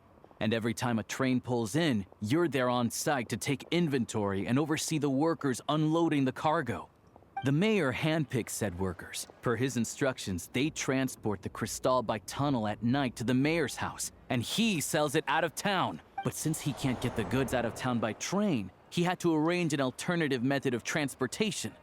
This meant slower sales, which gave me plenty of opportunity to catch him in the act. Wait, the mayor's involved in this too? Preposterous. What proof do you have of any of this? Basic math. I've spent a lot of time lately counting carriages as the snowstorm rages. Counting carriages? What? The energy consumed by a train depends on its total weight. And since energy is a limited resource right now, it's fair to assume that every carriage is packed full. So, if we take the energy required for the Kresnik's torch, add the sales figures you provided, then compare that figure to the train's theoretical cargo capacity, guess what? Looks like we have our own Snezhnaya and Sherlock Holmes here. The numbers never match. It's always off by 1 or 2 carriages worth. This time, you set a new record. 3 carriages missing. You mean to tell me that you sat around outside, counting carriages, in this weather? He's got a lot of time. I'm a hunter. I have 2 options. Hunt or starve. Well, I've heard enough. The evidence speaks for itself. Take Shishkin and the mayor into custody and escort them back to Snezhnograd. The Tsaritsa will deal with them.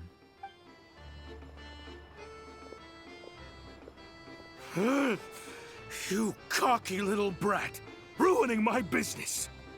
Just you wait.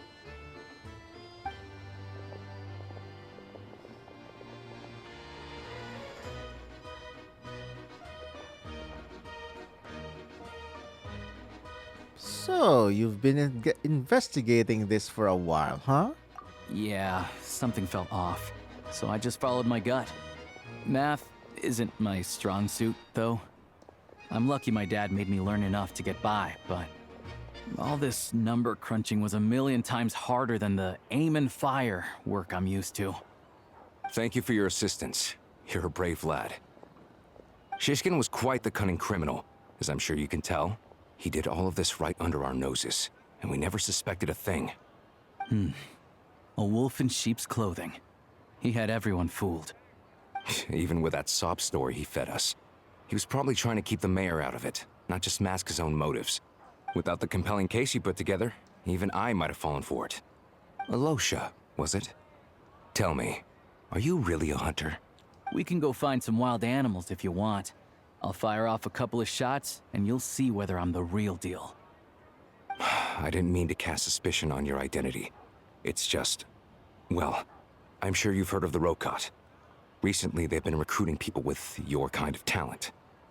They hide in plain sight under false identities, working against Project Stuzha, sometimes directly opposing the Tsaritsa herself. Ooh. Looks like we now identified the rebels. Rokot, huh? They aren't a violent organization, and their goal is to improve the lives of the common folk. But still, as a member of the Fatui, I wouldn't be doing my job if I didn't keep tabs on them. First I've heard of this. I don't really keep up with what goes on in the city.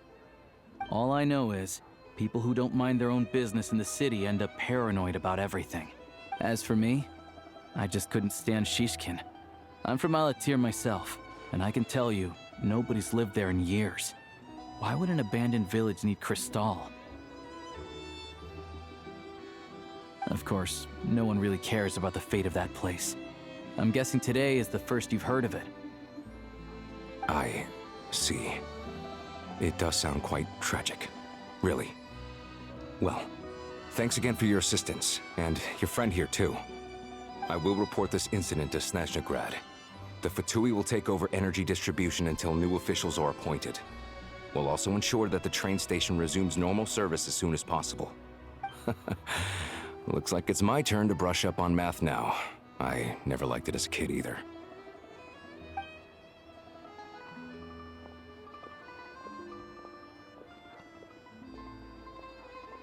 Thanks from me too, Alyosha. Don't mention it. Isn't the soldier overseeing the delivery supposed to verify the quantity of the goods? Was he just careless? Or was he being paid off too? Who knows? Excuse me. I'll take a share of Kresnik Crystal too. Thanks. I need to take a detour before we head back. There's someone I have to deliver this crystal to.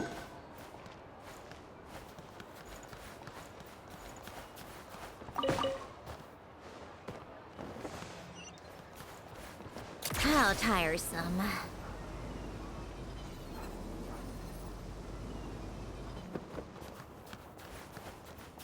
Come on, keep up.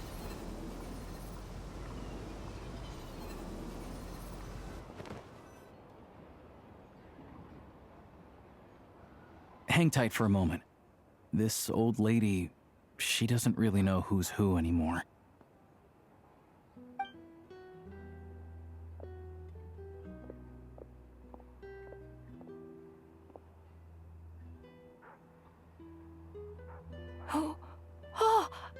grandson. It's so cold today. You must be freezing. Ma'am, it's me, Alyosha. Alyosha? Alyosha who? You know me. I came by earlier today. Cleaned the ashes out of your stove, gave you some warmer bedding, and washed your back. I'm sorry, I don't remember. Now, how often do I get to see my grandson? Hmm? Come on, take a seat and relax while I fix you something to eat. It's okay. You just rest. I'm fine. Oh, you.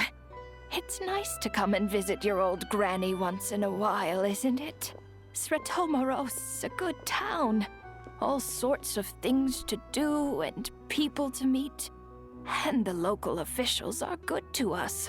Nuh-uh. Sit down. Come on, take a seat. I still have some fruit left. Let me get it for you. Please, don't get up on my account. You need to rest. Where's the fruit? Right under the basket by the door. Or maybe it was on the bedside cabinet.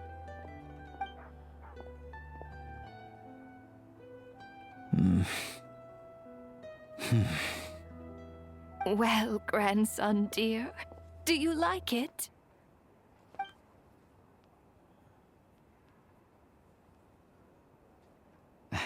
Very much, ma'am. It's delicious. Good, good. Wonderful. You don't need to save any more for me next time, all right? Fresh fruit is hard to come by at the moment.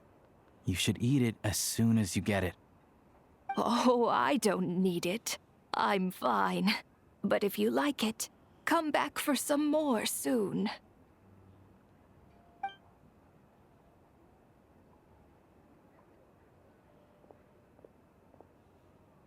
Some kind soul must have given these to her. But she always saves the nicer things for special occasions. How do you know her? I met her at the market back before her health began declining.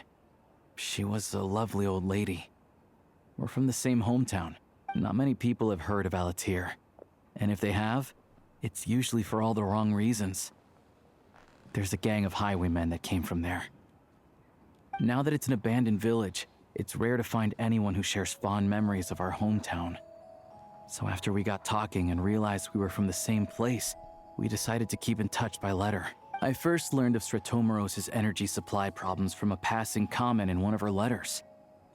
Then, after her health went downhill, I started visiting more often to check in on her. The town's been in decline for a while now, but because of her memory problems, she thinks of it as the bustling, prosperous Sretomaros still in its heyday. That said, I kind of appreciate her optimism. There's not much of it going around in this world of ice and snow. Sorry, maybe I shouldn't have asked. It's fine. Everyone grows old. In Snezhnaya, some people believe that in your final moments, you'll sense a familiar presence by your side. You turn to look at them, but their face is blurry. So you focus hard, trying to make out who it is. And when you finally see their face, the Grim Reaper reaches out and takes your life. Spooky. She still calls me grandson, though. So at least I'm not a blurry face in her world just yet. Come on, let's get back and see how Paimon's doing.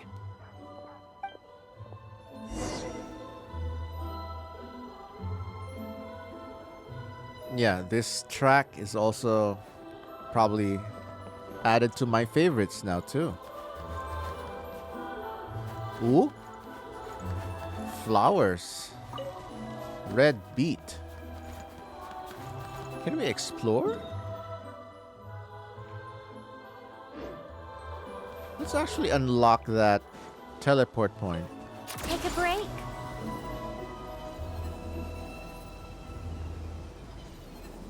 How tiresome.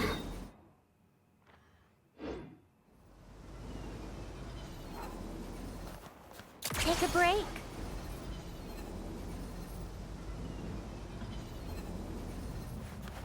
How tiresome.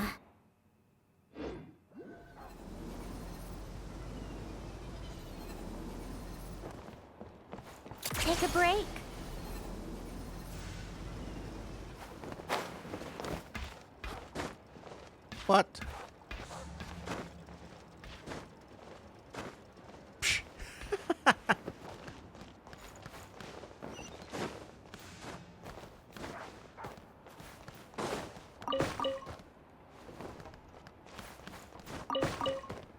How tiresome. Perfect. Come on, keep up.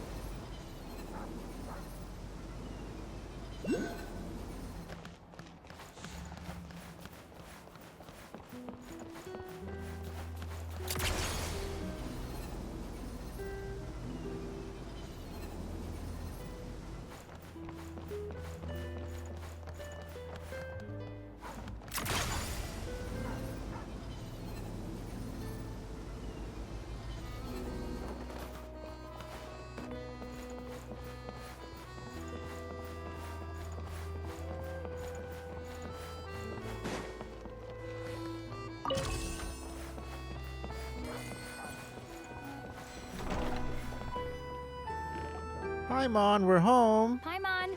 We're back. Are you feeling any better? Yep. Paimon's not cold anymore, but she's still a little dizzy. Flying probably isn't a good idea right now. Paimon might lose her balance. But Paimon's sure she'll be fine. It's probably just from getting hit on the head by that pile of snow when we first arrived in Snezhnaya. Her complexion's looking much better. Let's keep an eye on her.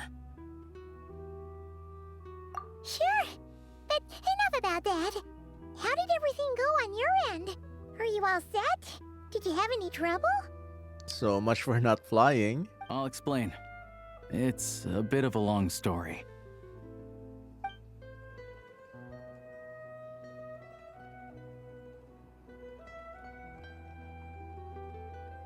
Jeez, you guys got pretty busy.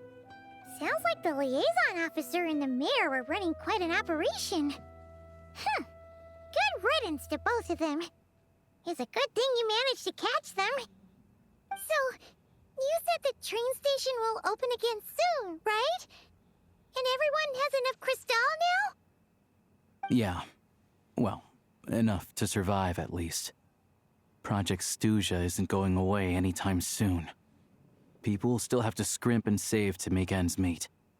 I've been meaning to ask, what exactly is the Tsaritsa trying to achieve? What's up, Furyful Fuffle? Don't know. The goal of Project Snezhnaya is to gather energy for the Tsaritsa, but no one knows where that energy's going. It's never been made public. She's gathering energy to fight Celestia. The thing is, we were told that the project would only last for 6 months, but time and time again, they keep extending it. Extending it? Does that mean the Tsaritsa's plan isn't going very smoothly? That's what everyone suspects. In principle, any proposed extension needs to pass by majority vote in the Snezhnograd Veche. But even though opposition has been growing, any detractors end up caving into political pressure from the rooster, Pulnicella. Pulnicella mentioned. I think that's the first on-screen mention of Pulnicella by name. In other voice lines, it's just the rooster. He's the chair of the Snezhnograd Veche and a key figure in the voting process. He has the backing of many powerful and influential people. Sounds like par for the course for the Fatui. How come the Fatui are picking on ordinary people even here in Snezhnaya? I don't see it like that. Fundamentally, the Fatui will always think and act in the Tsaritsa's interests. But that doesn't mean they don't care about the plight of the common folk. The only reason Sratomero still receives crystal shipments is because of a relief proposal put forward by the rooster himself. Then there's the Fatui soldiers providing support in every corner of the nation. Even the Northland Bank provided some mora for disaster relief, and they're as conservative and indifferent as they come. It's It's just that the rich and powerful in their fancy palaces live in a completely different world from us. There's always going to be some conflict when those worlds collide. Interesting parallels. What a blessed update you all have gotten. Indeed, indeed. I'm reminded of something that Fatui officer mentioned, the Rokot. Yeah, well, even though we all believe in Her Majesty the Tsaritsa, there are still many differences of opinion on how best to tackle the big issues of the day. Regular folk don't have an easy way of getting their voices heard in Snezhnograd, while the rich and powerful are either unwilling or afraid to speak out for all sorts of complicated reasons. Yeah, well, even though we all believe in Her Majesty the Tsaritsa, there are still many differences of opinion on how best to tackle the big issues of the day. The Rokot provides the disaffected with false identities and an outlet to vent their frustrations. Of course, an organization like that exists in a gray area.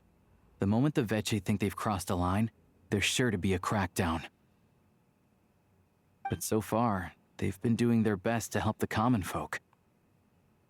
They sound a lot like you. Like us, don't you mean? You didn't hesitate to join in. You're not new to this, I can tell. That's because we're adventurers. It's our job to help people out with commissions and get to the bottom of things. It's less about the money and more about the adventure itself. Sounds like we're going to get along. So, what's your business in Snezhnograd? Aside from taking your friend to see a doctor, of course. I want to meet the Tsaritsa. It's complicated. I've had run-ins with many of the Harbingers along the way, and I really need to know what the Tsaritsa is up to. Her ultimate goal, what the Gnosis mean in all of this. Since I've made it this far in my journey, I have to find the truth, whatever it takes. Wait, so... no way. Are you who I think you are? Yep, that's me.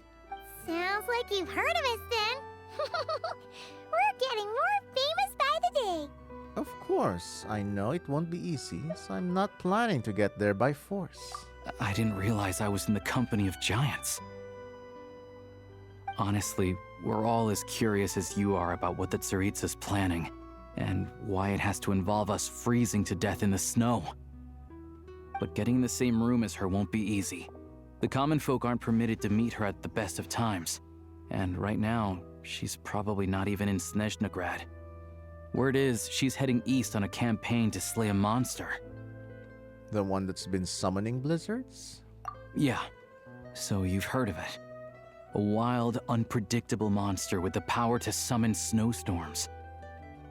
Is it really a monster, though, or is it somebody else? It also absorbs everything around it into its body, so it's growing constantly. Now, it's so big that the Tsaritsa has deemed it the #1 threat. Also, no spoilers, chat. No spoilers. Luckily, as it grew, it became increasingly less mobile, so it doesn't pose an immediate threat to this town or to Snezhnograd. I'm sure that Tsaritsa and her personal guard, the Druzhna, won't have any trouble defeating the creature between them. It's just a question of how long it'll take. Oh yeah, Druzhna! That's where my gal belongs. Vesna. How many Odette copies did I get? Are you really asking me that? I think you should already know by now. Suffice to say, you won't be seeing her anytime soon. You'll have to wait until she gets back. That's fine. Getting Paimon treated is more urgent right now. Fair. Well, the Fatui will be taking over management of the train station for the time being. Things should be up and running by tomorrow. Once it's open, we can see about getting your train towed to the station. Whoa! That's gotta take a lot of manpower. Are you sure we can talk them into it? The Fatui aren't exactly spotless in this whole mess. Plus, we help them out. Should be easy enough to negotiate.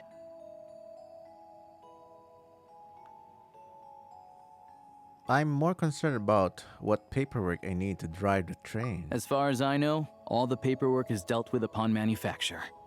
I've never seen anyone check it, so I wouldn't worry. Having a train makes everything much easier. We'll reach Snezhnograd in no time.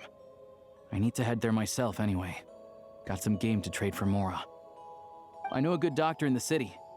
I'll introduce you when we get there. Oh, thanks so much. Let's get a good night's sleep ahead of our big trip tomorrow.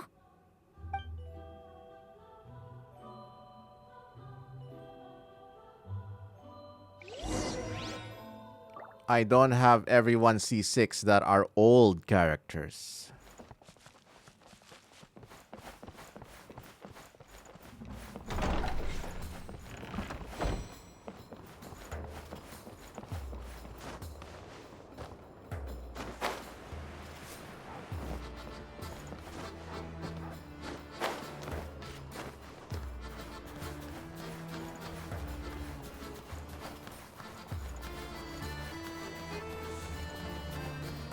How tiresome. But this is Snezhnaya, and we have a new meta. So of course.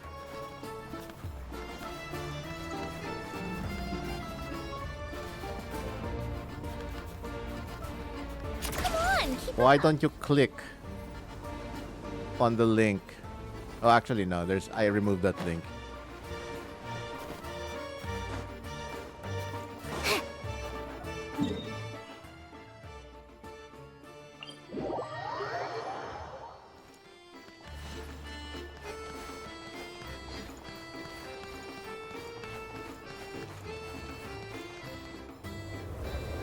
Anyway, I'm focusing on the story, chat. Don't derail the focus, please. Drive carefully, all right? You don't want to end up in this situation again. Also, I don't think I've seen a train like this before. Is it a new model or something? Yeah, I guess. Not a fan of small talk, are you? Anyway, take this. It's an up-to-date map of the Snezhnayan rail network. All the track switching is automated, so as long as the train's moving, you don't need to worry about collisions or anything. We'll leave you to examine the train's conditions yourselves. Fingers crossed nothing's broken. I doubt Sratomaros has any engineers with experience working on this model. Shouldn't be a problem. Thanks for everything. All right then. Have a safe journey. And make sure to check everything's working before you set off.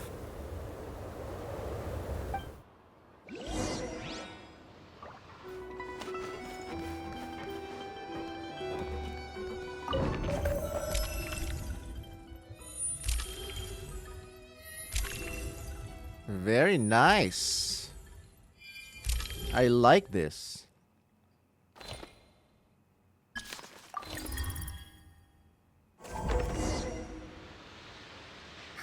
Looks like our destination settings have been applied. Let's give this thing a final once-over and then head out. Goggles, your time to shine. Over to you. Affirmative. Running vehicle diagnostics. What's this? Think of it as a kind of autopilot system. Engine, green. Wheels, green. Frame, minor damage, but no impact on function. Is that C6 Odette? You'll have to find out soon enough. When I upload the pulling video. Diagnostics complete. All systems nominal. Neat! Huh. Paimon still can't get over the fact that you just found this tech lying around in a random cave. Yeah, I definitely lucked out there. I've lived in Snezhnaya my whole life, and I've never heard of an interactive, talking train autopilot.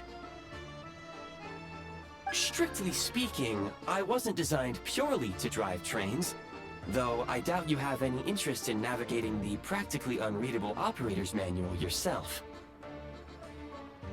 All configurations are complete. Should you require any further assistance, please call for the Eye of Graeae. Nope.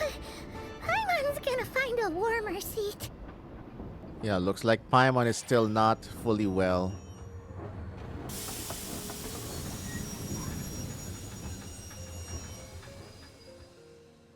Huh? What's going on? Uh-oh. Oh no.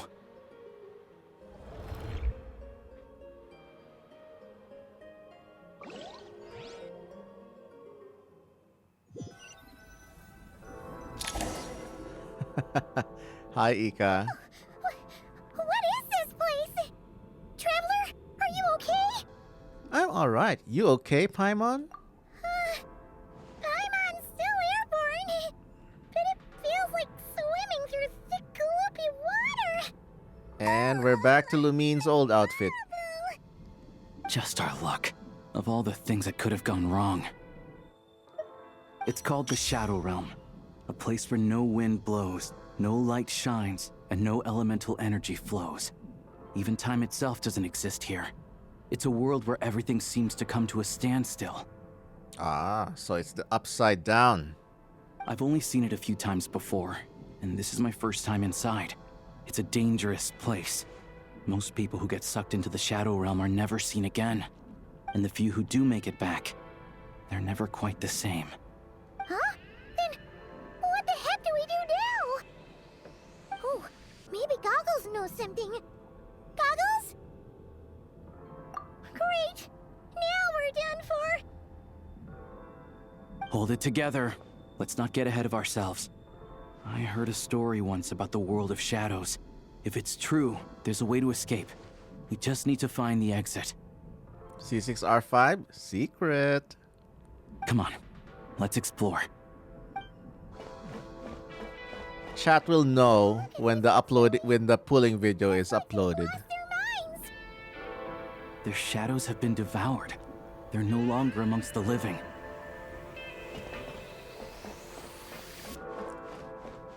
What happened to my Lumine skin? No!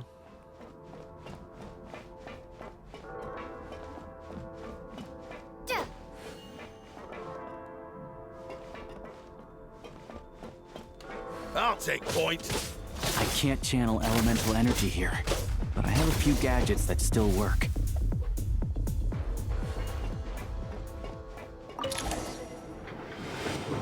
Oh! This looks pretty. Don't worry about the Lumine skin. I watched the trailers. Wait, what's that blue thing? I watched the trailers and film and react on it, so I know what's happening. I know what's gonna happen.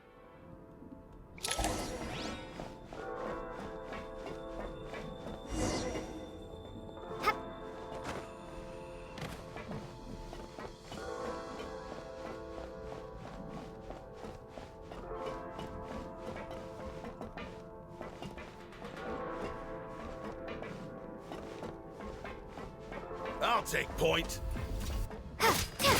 This is the last one. What do we do next? Play it by ear.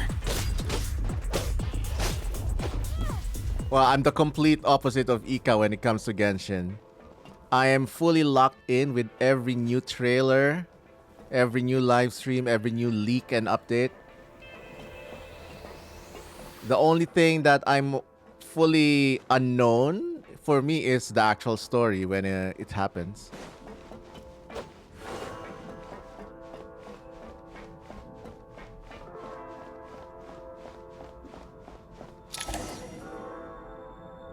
Yeah, how are we friends? Hello. I am glad to see the three of you safe and sound. It's because of video game music, that's why. For now, at least. But things aren't looking too good. Correct. We are now inside what is known as the Shadow Realm, the darkest space in the shell, where even the Most High is loath to cast its gaze. Time and space hold no meaning here. It intersects with the world of the Light Realm only rarely, like an air bubble that rises to the water's surface. This is beautiful. We must leave this place before it sinks back down into the depths once more. Sounds like you have a plan. Yes. In fact, the very purpose of my creation was likely to... from the Shadow Realm. It appears that key data is currently inaccessible. But now is not the time to resolve that problem. I have marked the exit to the Shadow Realm for your convenience. In addition, I have prepared some equipment to aid you as you traverse the Shadow Realm, traveler. Here we go. Fortnite time. There's specialist equipment for this? It may well be one of my core functions. Scan complete. Construction in progress. Activation code? We once peered into the past from the ruins of the shadows. This is what remains of the Golden City, Hyperborea. Dun dun dun.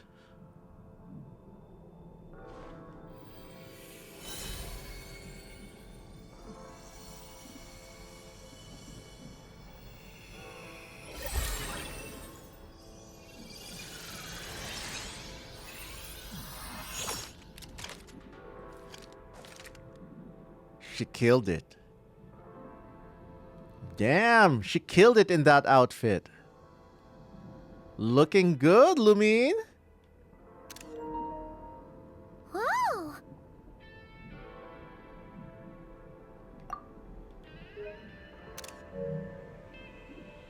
Now go. Arm yourselves with weapons of the spirit. Bring down the walls of the stronghold and extinguish the flaming arrows of the wicked. Is this a gun? In the Shadow Realm, where humans cannot channel the elements, there once was one who, after much research and many attempts, found this to be the most effective means of attack. Let's go. We don't have much time.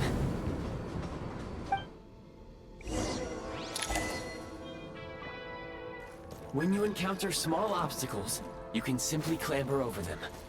And I play on PS5. Of course, I'm a controller user.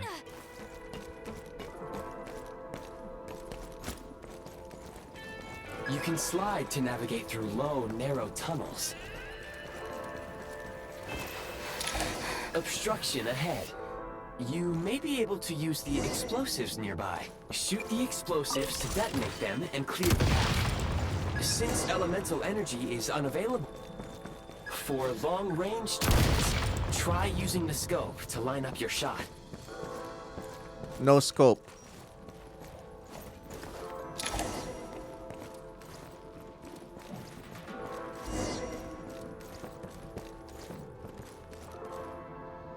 Many hostile units approaching.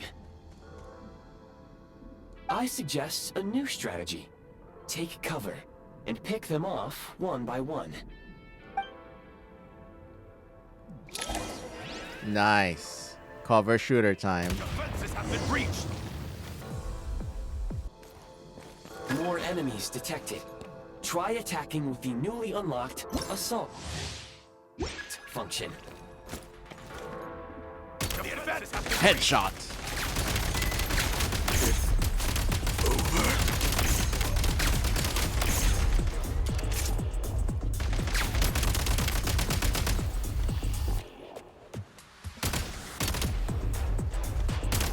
Didn't hit him. Nice. Oh, nice music. EDM again because it's an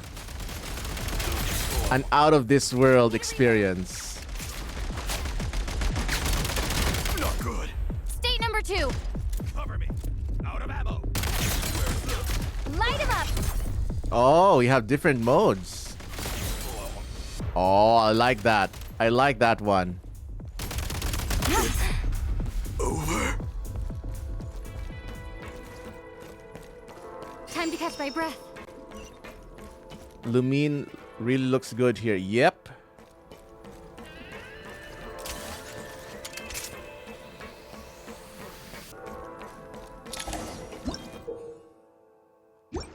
Aim at the freeze mark and pull the trigger to move using the rope. I recommend using this grappling gun. Such devices were originally used to secure structures in the Shadow Realm. If you detach the connected hook, the grappling gun will automatically fire a rope to another nearby hook. Okay. So, we just removed this hook, right?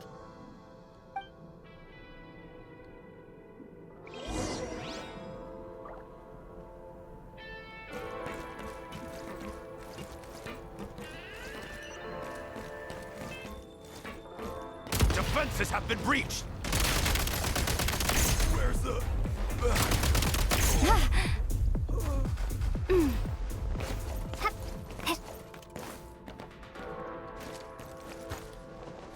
Sprint at the prime ice launcher to reach high places with ease.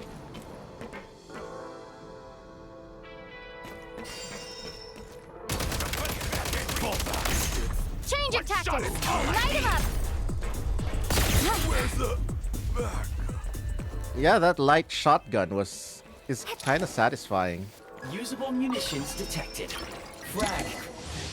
Am I a fan of Yu Peng Chen's newer works? I haven't even listened to his newer works. I'm subscribed to his personal YouTube channel, but I still haven't listened to his new works. Taking cover! Taking cover! I'm a fan of the Hoyo Mix team, including Yu Peng Chen. Reload! I'm not a Yu Peng Chen only fan for Genshin music. Need a refill. The defenses have been breached! Fall back! Charge! Where's the... Can't take much more! Because after Yu Peng Chen left, the music just got wider and more expanded. Reload! Dare I say, even better in some aspects. It's over.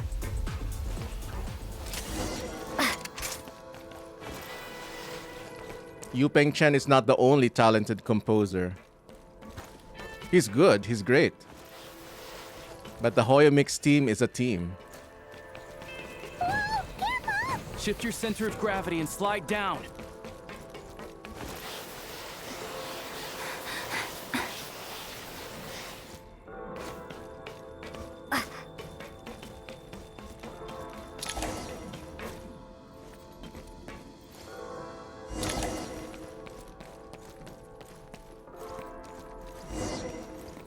What? Take great care not... Well, you should have said so sooner, Alyosha.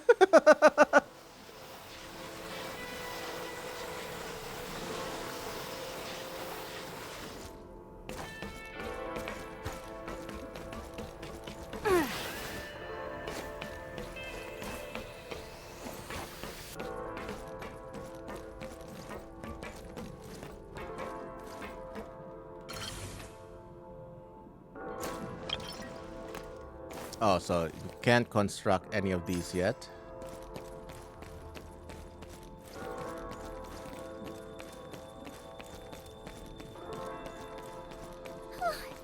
How much longer is this gonna take? The exit is right ahead. We are very close now. Yeah, the Nordcry music is amazing. Trying to keep us trapped here. That platform and the carriages are swarming with undead Fatui. Guess we Definitely my kind of music as well. I like Celtic inspired music. And the Hoyo Mix team didn't need Yu Peng Chen to create those masterpieces.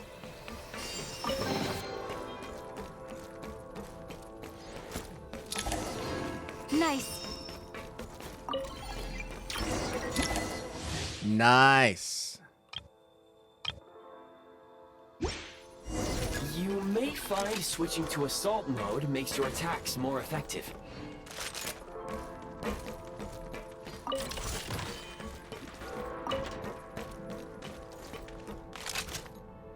Oh, we got a grenade launcher now, huh? catch my breath. Say hello to my little friends. Nice achievement.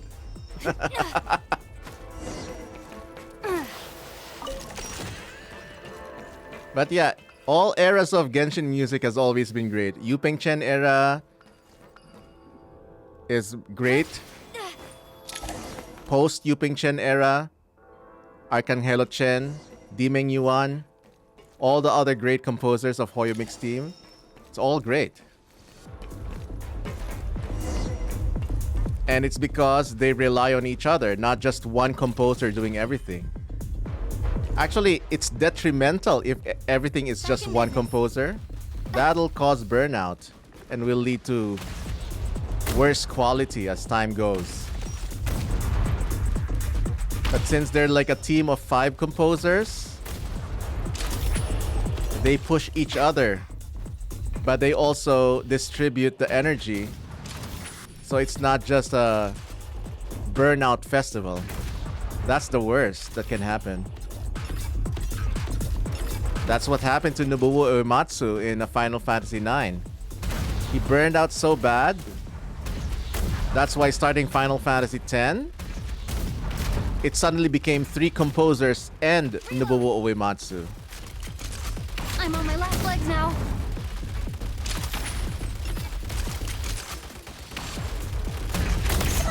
And there's an article written about that. So I'm not just making it up. Huh? Why is everything shaking so much? Looks like the Shadow Realm is about to sink back down into the depths. The exit is right here. You mean this weird bubble thing? Wait, how exactly do we... Just go. Do it. No time to think. We just gotta go for it.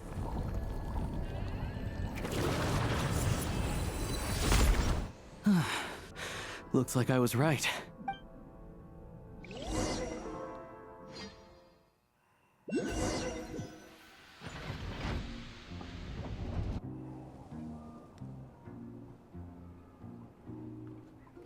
I can't believe the Shadow Realm manifested right on the railroad tracks. It's almost unheard of.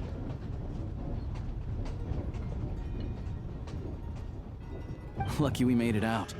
All thanks to you and that awesome gun. While we were in there, you mentioned Hyperborea. Yeah, what's up with that?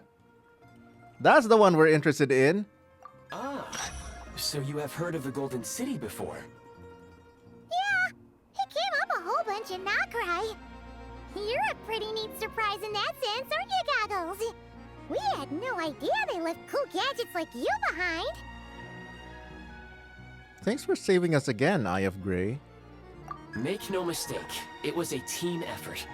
For a first-time firearm user, your performance was quite outstanding, far beyond my expectations. As Alyosha said, it is highly unusual for the Shadow Realm to manifest in a place like this, but we should still watch out for similar dangers ahead.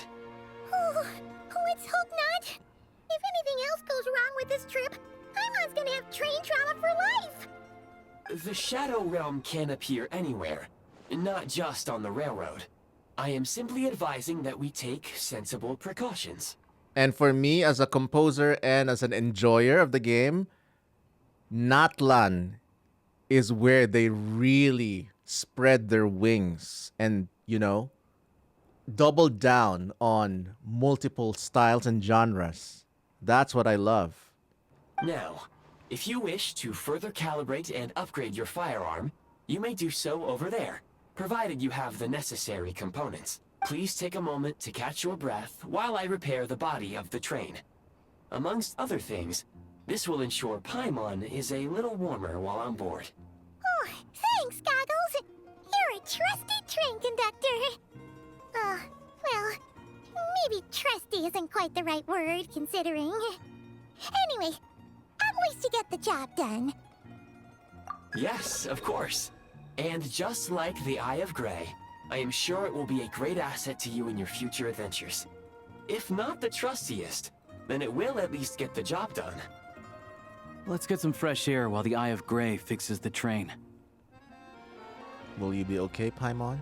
Yeah, sure. forget all about the Shadow Realm. It was so creepy in there. Stretching our legs might help take our mind off things.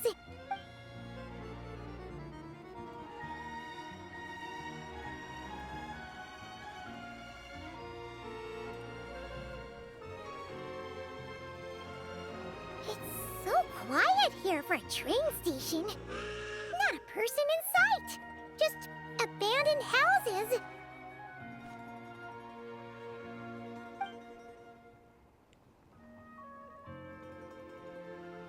It's empty. Yay! Zepolyarny Palace! So much for repair. You've swapped our train out for a whole new model. My plan was to restore the train to its original appearance per my records as quickly as possible. Now that the repairs are complete, the train offers optimized performance and a significantly improved trendiness level. Trendiness level? That is funny. But yeah, this looks neat. Didn't know trendiness was a parameter. According to my calculations, parameterization is the most effective way for the Eye of Graeae to understand trendiness. According to the Oratrice Mécanique d'Analyse Cardinal. Hyperborea, huh? I'm sure I've heard of that in a story somewhere. What an incredible little gadget you are.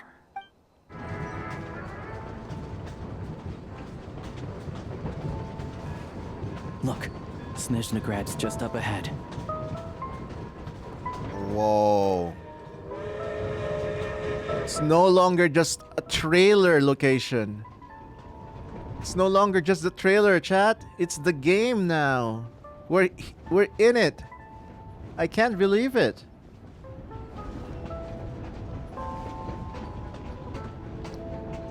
Okay, this kind of feels Fontanian.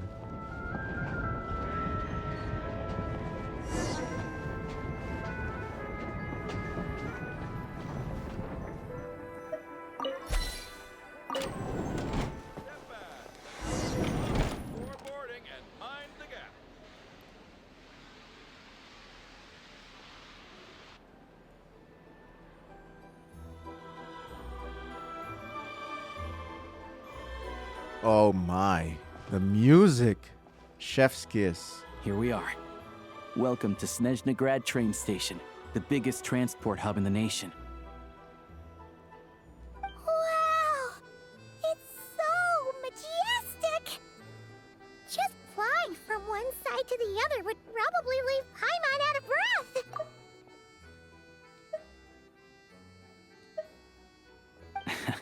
It's built for maximum efficiency. But yes, transferring trains here can be a little tiring. In the future, you can use this train station to travel anywhere you want in Snezhnaya. For now, though, come with me. Let's get Paimon checked out. This way. There's a lift car that goes straight to Zepolyarny. Even if I wanted to, there's nothing I can do. Then what am I supposed to do? Call to the Zepolyarny Palace again. Shadow me.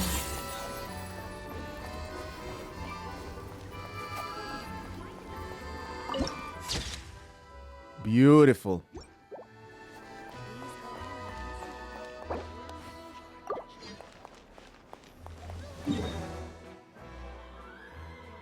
Oh, looks like we're nearing another statue of the Seven.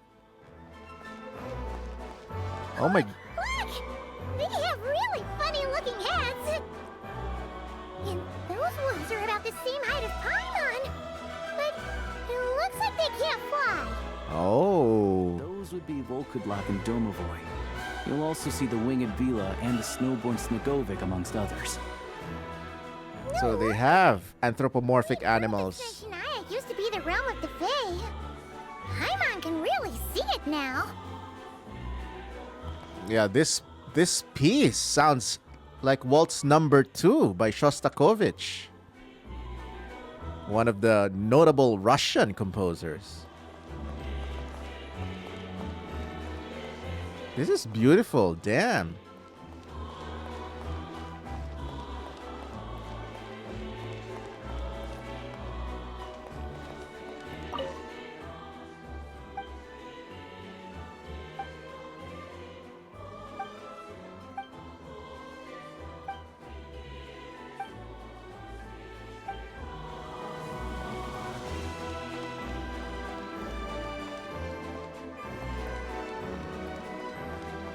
This place is huge. Oh?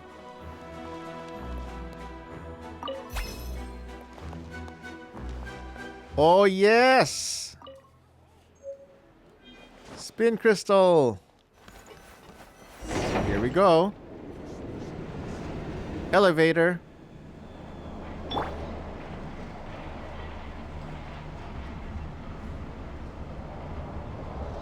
I always see these To the left is the market of Zolny. They sell everything there. You can often find some nifty little trinkets. To the right, you'll see the Korolyevsky Theater in the distance. Look at that! Incredible!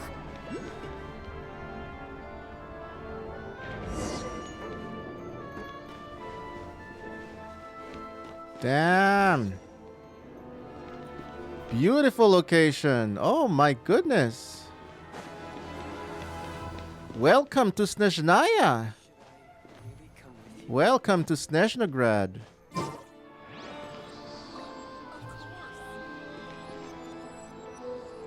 Oh, this is the motif. This is the motif from the Snezhnaya concert.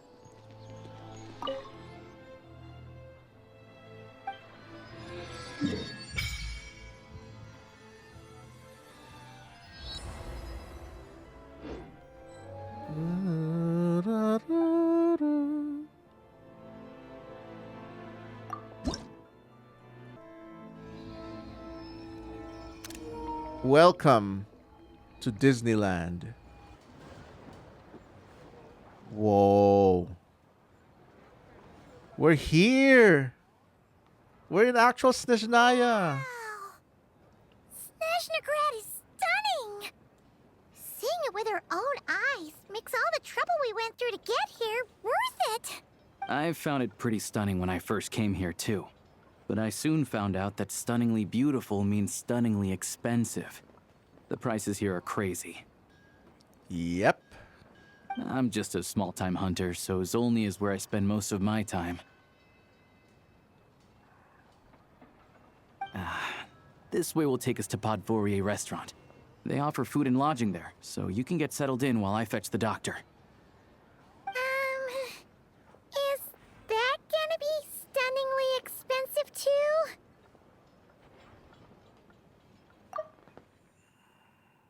Maybe. Don't you worry about that. Keeping you warm and comfortable is all that matters. Yeah, I mean, there are places to stay in Zolny, but I highly doubt they'd meet your standards. Most of the stoves are out of crystal, the windows are drafty, and at night, four-legged roommates come out to play, sharpening their claws on the roof beams and floorboards. Yep, no way. Not a chance Paimon's staying anywhere like that. Maybe we can split the cost of the room between us? Paimon still has some savings left. What happened to sponging of me? Come on, it's tradition. Fine then. It's your treat.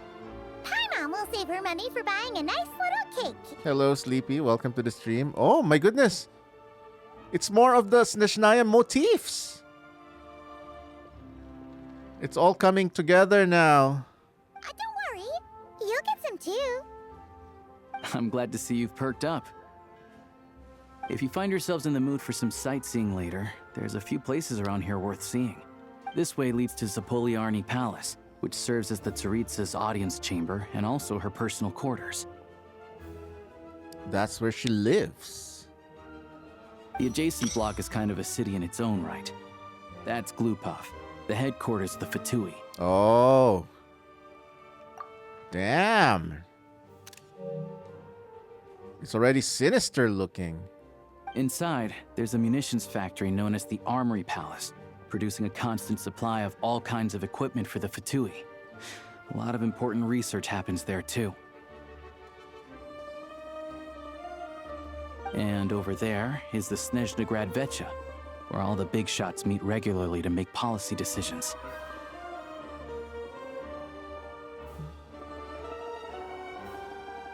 These places are best admired from a distance.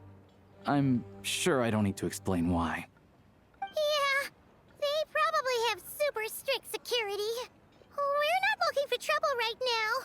The downtown area is near the center of Zapoliarny. That's where you'll find the restaurants, bookstores, and gift shops. Another place of interest is the Northland Bank, which is over this way. Oh, and I'm sure you'll want to make contact with the Adventurers Guild at some point, right? That's right here.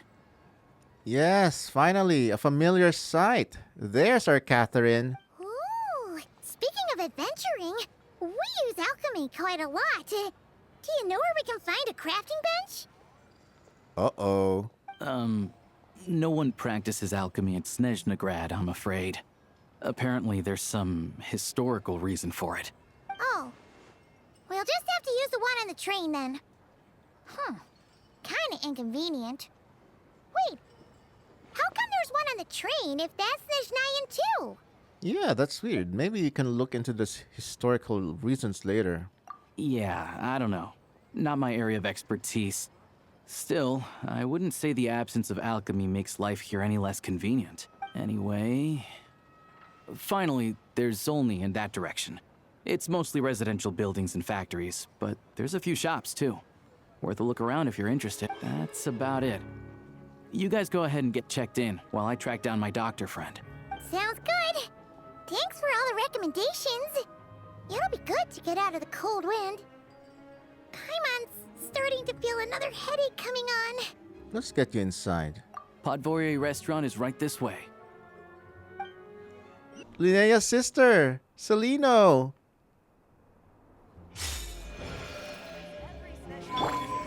Hey, sis. This place is as noisy as ever.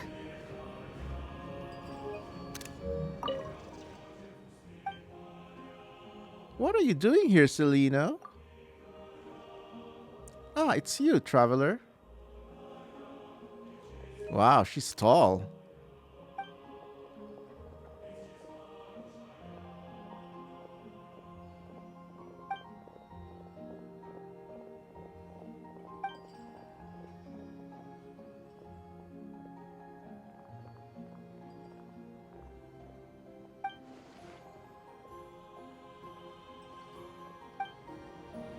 That's nice.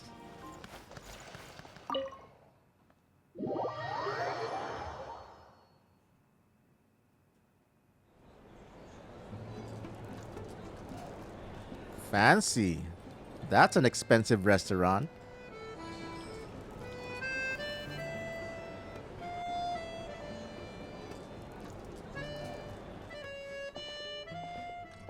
Looks like you get what you pay for, huh? Paimon likes this room a lot. Feeling better now?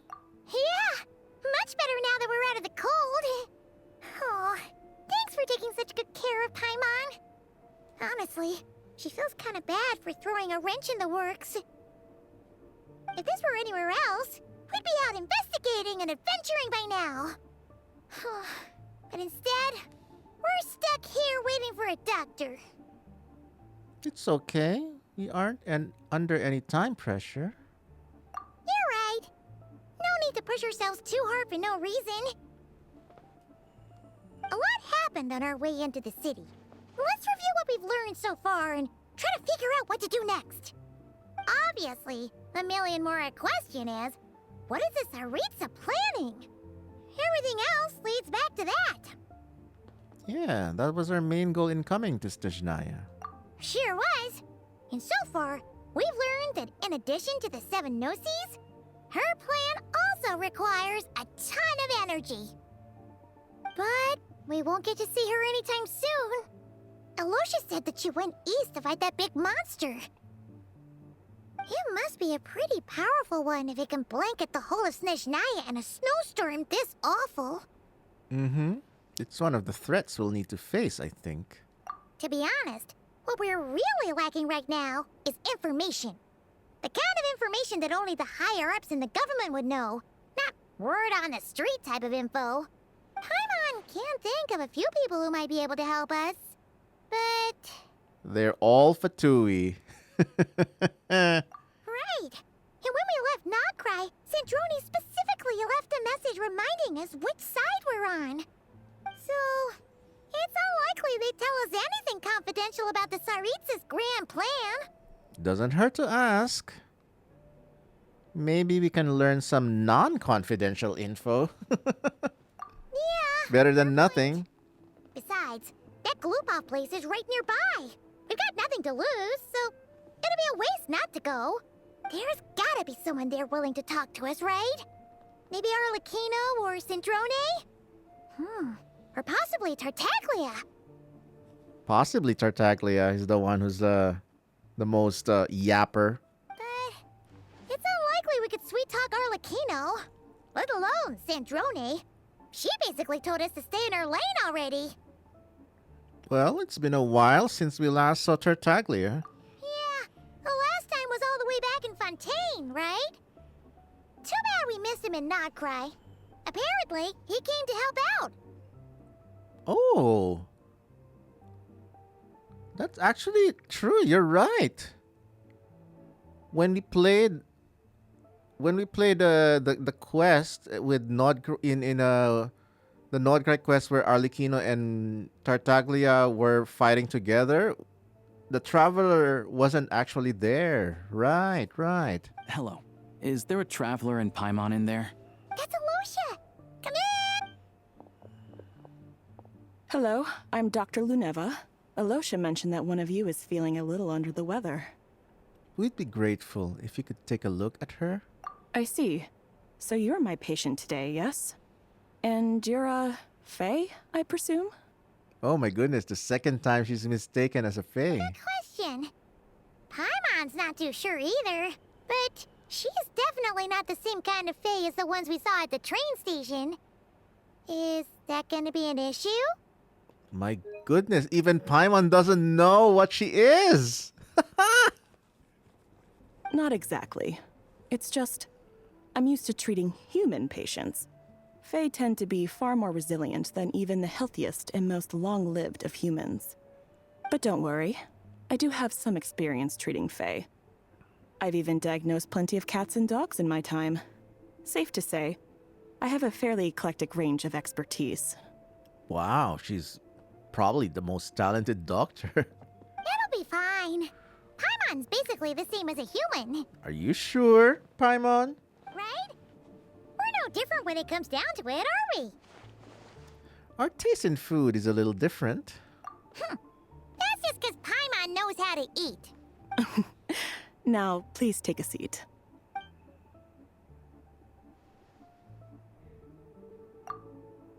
Okay, vital signs are good. Test results are all within normal ranges. I don't think it's anything serious. More than likely, you've just caught a cold. I can give you some medicine to tide you over, but as long as you rest properly for the next couple of days, you should feel better. Make sure to keep an eye on your temperature, though. If you find yourself with a persistent low-grade fever, or if your symptoms don't improve, just contact me again. Sounds like there's no cause for alarm. Let's see how it goes over the next few days. Thank you, Doctor. Aw. Paimon's so sweet. You're very welcome. Just doing my job. I'll leave you in peace now. Time to visit my next patients. Take care. You heard the doctor. Best you rest up here for a couple days. No sightseeing for the time being. I'll stick to the local area then. All right, then. Guess we've got no choice. Let's just treat it as a short vacation. I have to get back to it. If you need anything else from the doctor or me, go to the Hunter Trade Station in Zolny. The boss there knows how to reach me. Thanks for everything. Hey, no big deal. You saved my life in the Shadow Realm. This is the least I could do. See you around.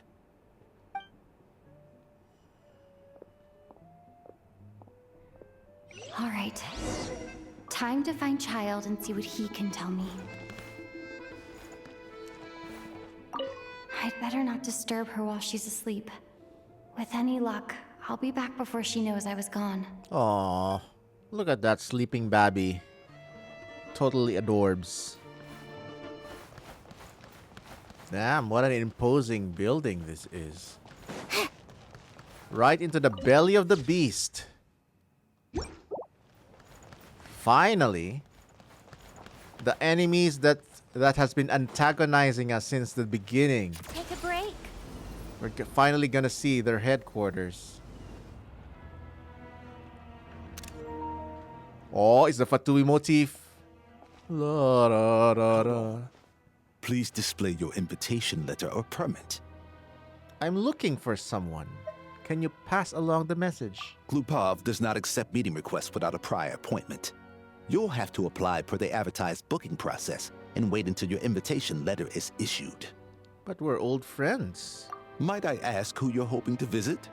Harbinger Child Tartaglia. Another one who thinks the rules don't apply to them. I don't understand why people think they can just talk their way in here. You don't just show up and land a meeting with the Harbinger. Brother, you don't know who you're talking to. We've killed your Harbingers. Honestly, it's such a waste of time asking when I already know what the answer's gonna be. Wait a moment. I'll pass on your message. If Child is unavailable, you'll have to go through the proper procedure. Lord Child is a busy man. He's probably not in Glupov at the present. If I were you, I'd cut your losses. No point waiting any longer. Busy man? What is he doing? He's doing nothing. He's a bum. Even if you two are old friends as you claim, please understand that the Fatui Harbingers are often busy with their official duties. They tend not to stay in Glupov for extended periods. Next time, stick to the rules. Oh. You'll make life easier for both of us. There she is. Our Lady Sandrone. Greetings, Lady Marionette. Oh, look at that. Lumini's happy to see her. I'll take care of our guest here. It's her first time in Snezhnaya, so it's no surprise that she doesn't know the rules yet. I trust no choice words have been exchanged. No misunderstandings I should be aware of. No, Lady Marionette. No incidents to report. Whew. That was a close call. Good thing I played it cool. This gentleman has been very accommodating. Is that right? Good to know. Wait, where's Paimon? She's a little under the weather. Under the weather? That's hard to imagine. She's always buzzing with energy. I take it she's still adapting to the climate. Happens to a lot of people. It's even colder here than in Nodcry. Has she seen a doctor? I can get you one if you need. She's already seen a doctor. He said it's nothing serious. He? Uh-oh. Apologems. The doctor is a woman. All right, then. Well, let me know if you run into any other problems. Did you come out here specifically to see me? Why else? I was just about to sit down for some much-needed tea time when I heard that an old friend of Tartaglia's had shown up outside. No appointment, nothing. And, as obnoxious as it may be to show up uninvited at Glupov, I couldn't help but take pity on the poor soul who was waiting outside in vain. So I had no choice but to abandon my freshly brewed piping hot tea and come to see this mystery guest for myself. You already guessed it was me, didn't you? Well, I felt our time working together in Nodcry warranted some courtesy. I couldn't exactly let you freeze to death out here in the wind. Unfortunately, I can't invite you inside either. The rules of Glupov wouldn't allow it, and as a harbinger, I have to lead by example. On the plus side, Snezhnograd actually has some class, unlike Nasha Town.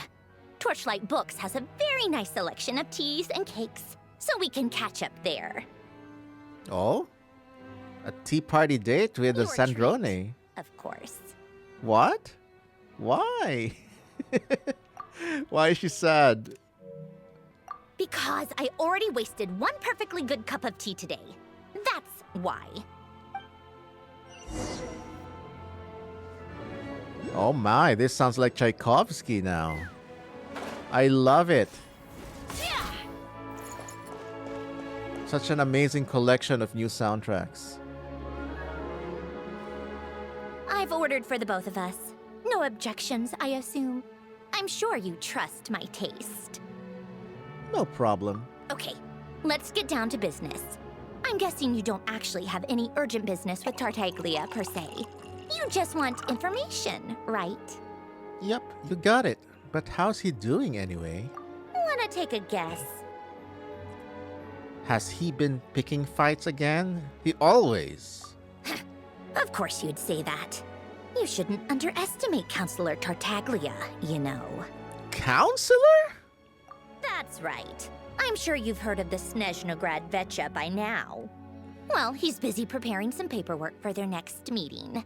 They'll be discussing yet another extension to Project Stuzha. It's basically all anyone cares about in the Veche these days. Tartaglia, a counselor? Sorry, it's just a little hard to imagine. He doesn't exactly strike me as a pen pusher. Yeah, he's more of the shoot first, ask questions later sort, isn't he? It all started with a very detailed letter that Capitano left for the jester, Pierro, before leaving for Natlan. What? In that letter, he detailed the future arrangements for his subordinates. All of his key people were reassigned to Tartaglia. I guess he'd already prepared to leave us for good all the way back then. But Pierro didn't reveal the contents of the letter until the events in Natlan had concluded. But why Tartaglia? That was his reaction, too. Why me? With a bewildered look on his face.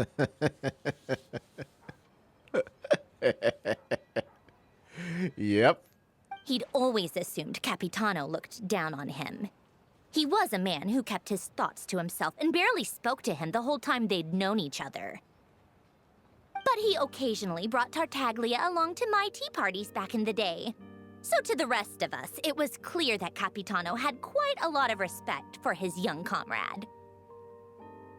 He was preparing him to be some sort of protege.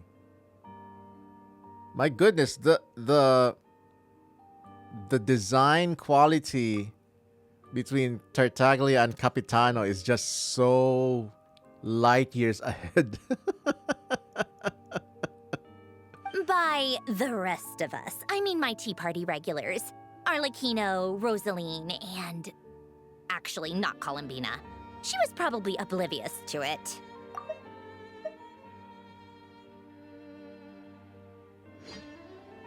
Anyway, then the Liyue situation happened. Normally, it took a lot to get under Capitano's skin, but that time he was furious. It's not really my place to talk about it, though. You can ask Tartaglia about it sometime. Oh, so he did get a scolding for what he did to us. His betrayal. Basically, Tartaglia probably had the wrong idea about Capitano all along. Right up until Pierro revealed the letter he'd left behind. Capitano believed that despite Tartaglia's immaturity, he showed great potential. Plus, he possessed a kind of purity rarely seen among members of the Fatui. Purity? Purity? I'm not so sure about that. Yeah, it's one of the few things that I'd agree those two have in common. But there's one other reason why Capitano chose Tartaglia to assume command of his troops. He knew that after he was gone, several of the others would swoop in on his army like vultures. With the ones who stood to benefit the most being the rooster Pulcinella and a regrader Pantalone. Oh my goodness, she's just name-dropping every harbinger now like it is a Tuesday. For her, probably is.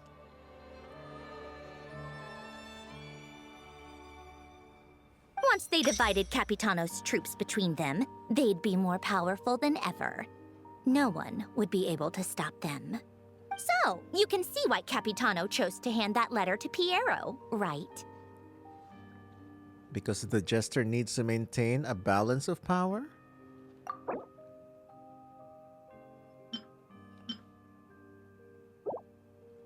Exactly. Pierro also needed to back a harbinger as soon as possible. And, all things considered, Tartaglia was the best choice. He's the lesser evil. Even though Tartaglia has had the support of Northland Bank for a long time, He and Pantalone are ultimately not cut from the same cloth. I'd say Capitano made a good judgment call. Anyone else caught in this situation would probably feel like they'd been hung out to dry. His best course of action will be to distance himself from any shady business, while still maintaining friendly relations with Pantalone, but seeking Pulcinella's support at the same time. Are you sure it's okay to tell me all this inside information?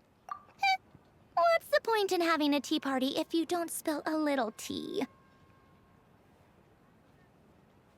Besides, none of this is confidential anyway. Ask any journalist out there. They'll give you all the lurid details. You'll see it firsthand if you ever sit in on a session of the Snezhnograd Veche. All the factional strife, whether open or unspoken, it plays out for all to see in that one little room. Having a voice in the Veche is the only way to steer policies in your favor. So, every person in that room represents a particular interest group. Pantalone, for instance, represents the financial sector, and Tartaglia represents the Fatui soldiers. So it's basically their Congress. Personally, I have no interest in political jousting. But since I have a number of engineers and researchers under my command, I have to make their voices heard. Then there's Pulcinella, the linchpin of the Veche. He represents politics itself. There we go. Our goat. The man with the strongest nose in all of Tevat. Pulcinella. Everything involves him, so nothing can bypass him. Any issue that comes up, he knows how to mediate. That's what the Tsaritsa values most about him. He's pretty much the prime minister. Even if he's called mayor. This explains a lot. I'm starting to see why everyone is so frustrated with the way things are, but also powerless to change it. A complex web of interests connects all parties involved. And the Tsaritsa sitting at the top adds another layer of complexity. It must be nearly impossible to come up with a perfect solution. I mean, who can oppose the Tsaritsa? An immortal, all-powerful god?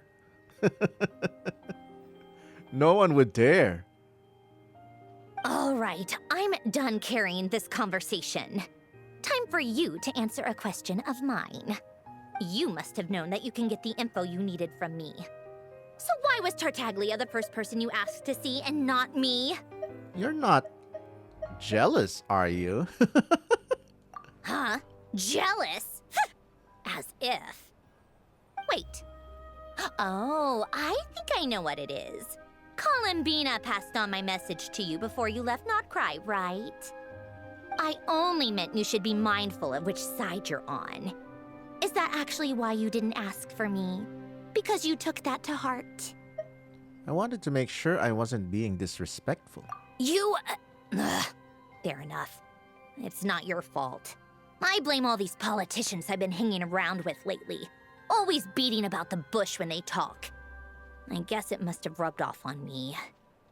Anyway, just ask for my help next time, okay? Little things like this are no problem. Lady Marionette.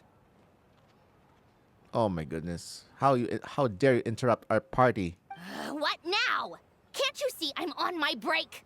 Whatever it is, just leave it on my desk. I'll look at it later. Sorry to disturb you during your break, ma'am, but I'm afraid it's an emergency. Isn't it always?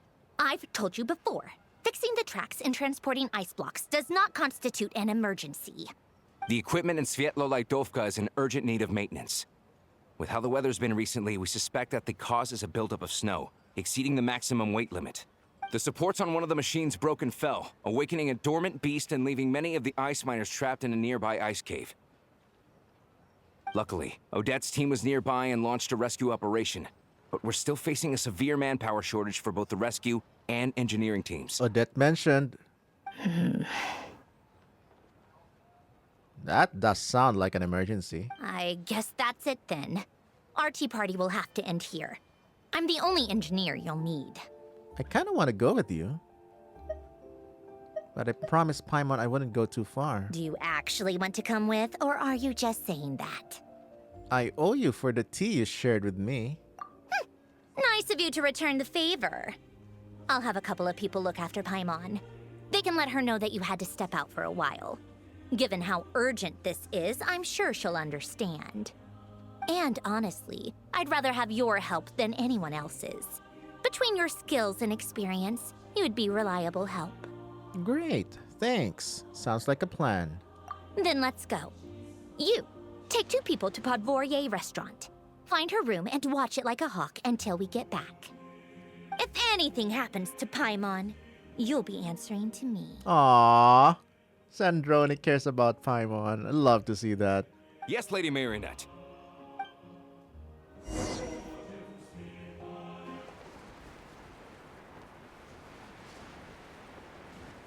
Oh my, this feels like Dragon Spine.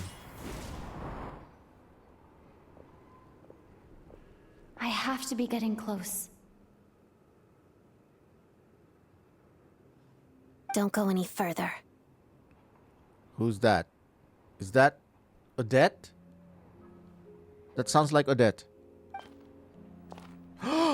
It's her! Chat, it's Odette! It's too dangerous here. There's a highly aggressive monster on the prowl. You need to leave, now. I'm here to help with this rescue effort. I'm with Sandrone. Ah, I see. You're the backup from Snezhnograd. Well, I'm Odette. Good to meet you. First on-screen appearance of Odette. Ah, so this is Odette. She was the first member of the Fatui on the scene. Aw. So pretty.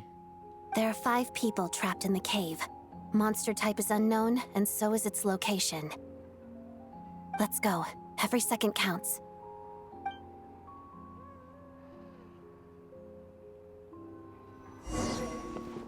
Oh? Trial Odette, huh?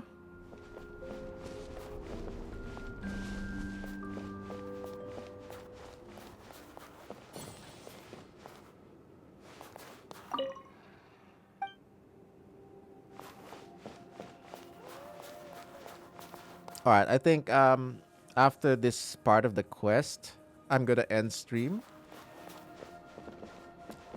I'm also starting to get hungry. Careful. Something's moving.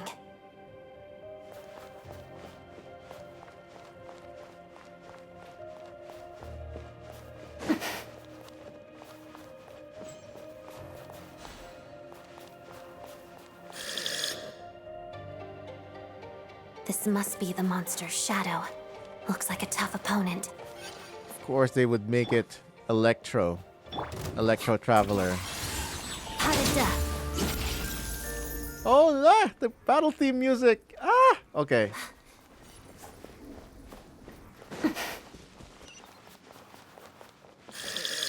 I'm so happy. I'm so excited to hear the other battle themes.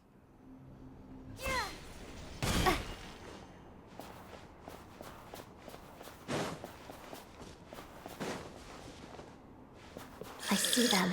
They're right behind the monster. The monster seems very agitated. It could attack at any moment. Let's make the first move.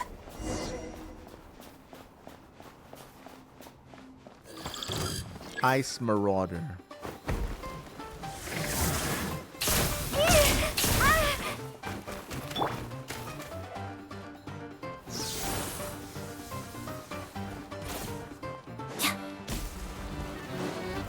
Oh my goodness, this is another battle theme that I haven't heard yet. Oh wow, okay. That's a kind of cute. If monster, why friend shaped? Let's begin. There it is, our classic photon of fluctuation motif. Oh, thank you for saving us. We'd have been monster fodder otherwise. Thank you. Thank you. You're welcome. You should be safe now. Follow this route out. She and I will stay behind to watch the rear. The path's been cleared.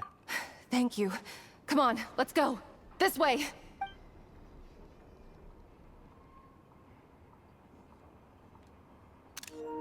I've searched the area.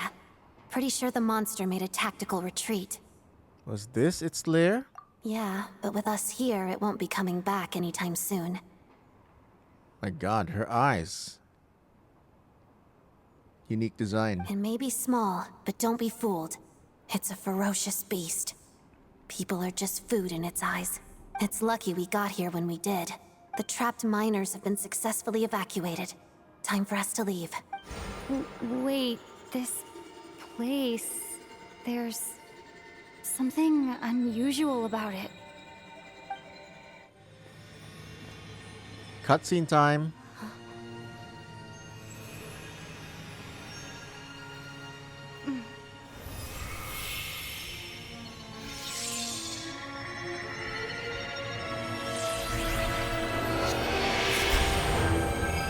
Oh! What is that? Our new SIG! It's back? Guess it has family.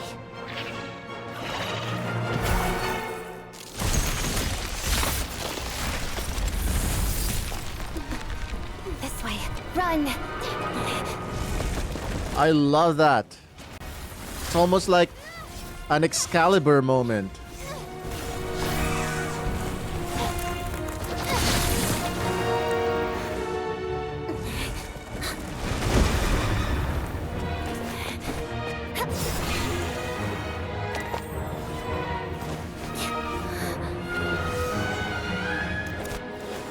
Amazing.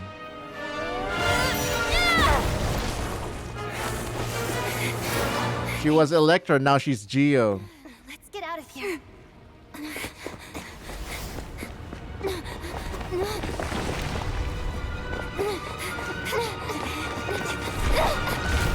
And now she and Odette have a shared trauma bond.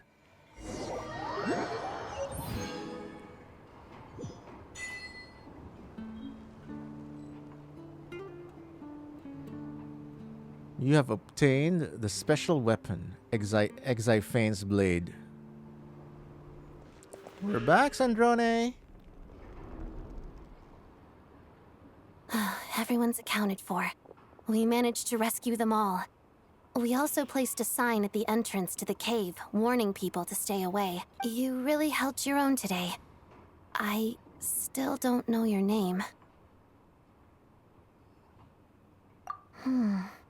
Don't think I've seen you before. I'll remember the name. Looks like she's not privy to the other Fatui details. Because the Traveler is infamous within the Fatui. Alright then. See you around. Also, I killed your mentor. Well, we dueled, an official duel. Hello, Lady Marionette. I hear the rescue operation was a great success. I knew I could count on you. What brings you here, Odette? Here for a performance? Oh my goodness, look at that hair bun of Odette. I didn't notice how detailed it was. No, a Fatui mission. I happened to be nearby and heard the crash. Performance? She hasn't introduced herself then. Odette is the prima ballerina of Snezhnograd. She's quite the celebrity. Oh my gosh, she's famous! You ever hear people mention the two crowning jewels of the Korolievsky troupe? They're talking about Odette and the prima donna, Vodyanitsa.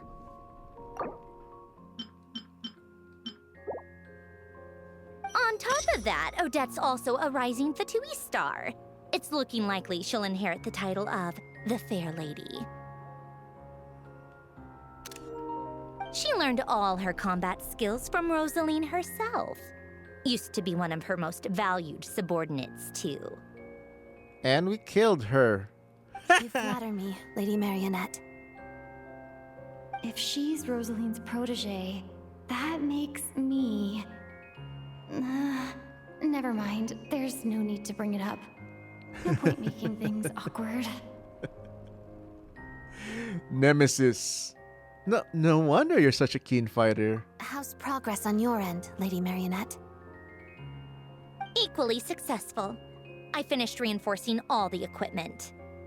Took me a little longer without Polonia's help. But the outcome is the same, of course.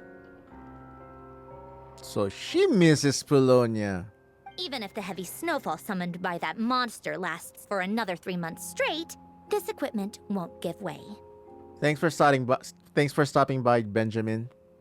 All right, now that we're done here, it's time to get out of this blizzard. That's it? Isn't there more work to be done here?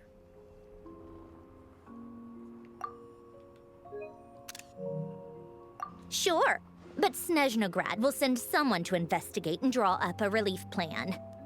And I guess I'll have to write the incident report myself this time, since it involves a mechanical malfunction. First, Pantalone needs to approve the budget, then Pulcinella has to sign off on the plan. Once they've argued it out and reached a compromise, we can move forward. That's the rough process anyway. Could take anywhere from a couple of weeks to a couple of months, depending on how smoothly it goes. And in the meantime, the people here just have to wait? Yup, nothing we can do about it. There's a whole stack of incident reports like this back at the office. Politics for you. The snow has eased a little for now, but there's no telling when that will change with that monster still at large. Fuel for heating is in short supply, and relief is weeks away.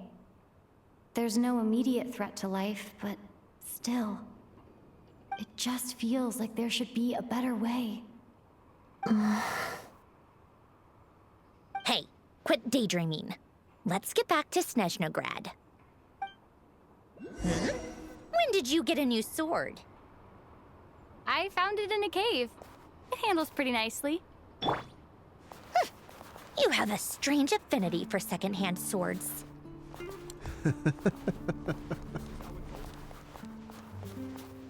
That's kind of true.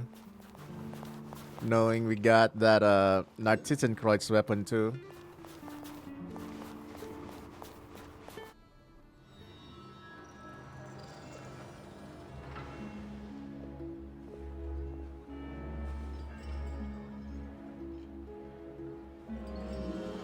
Ah, there he is. The prodigal son returns. It isn't Counselor Tartaglia, Mr. Big Shot himself.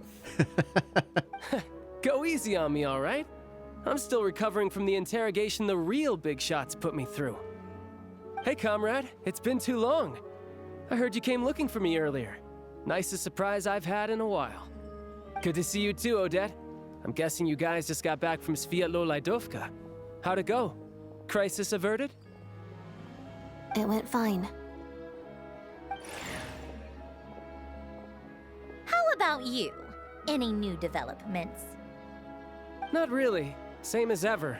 Growing opposition to Project Stuzha, and the usual rebuttals are starting to ring hollow. The results of the mock vote were pretty dire. Pulcinella was fuming. I've never seen the old man so angry. That's not good news. It takes a lot to rattle him. Yeah, obviously if push comes to shove, there are ways to crack down on dissent. But... Sorry, I have to ask something. This is going to sound blunt, but may I? Huh? Of course, fire away. It sounds to me like everyone's tearing their hair out trying to figure out how to deal with opposition to Project Stuzha. But what exactly is this project's purpose? And how can it be so important that even people like you two refuse to stand up for the ordinary people of Snezhnaya? Ha ha! Go on, Lumine. That's a fair question. Oh my goodness. They probably haven't met anyone with the gall to even question the Tsaritsa.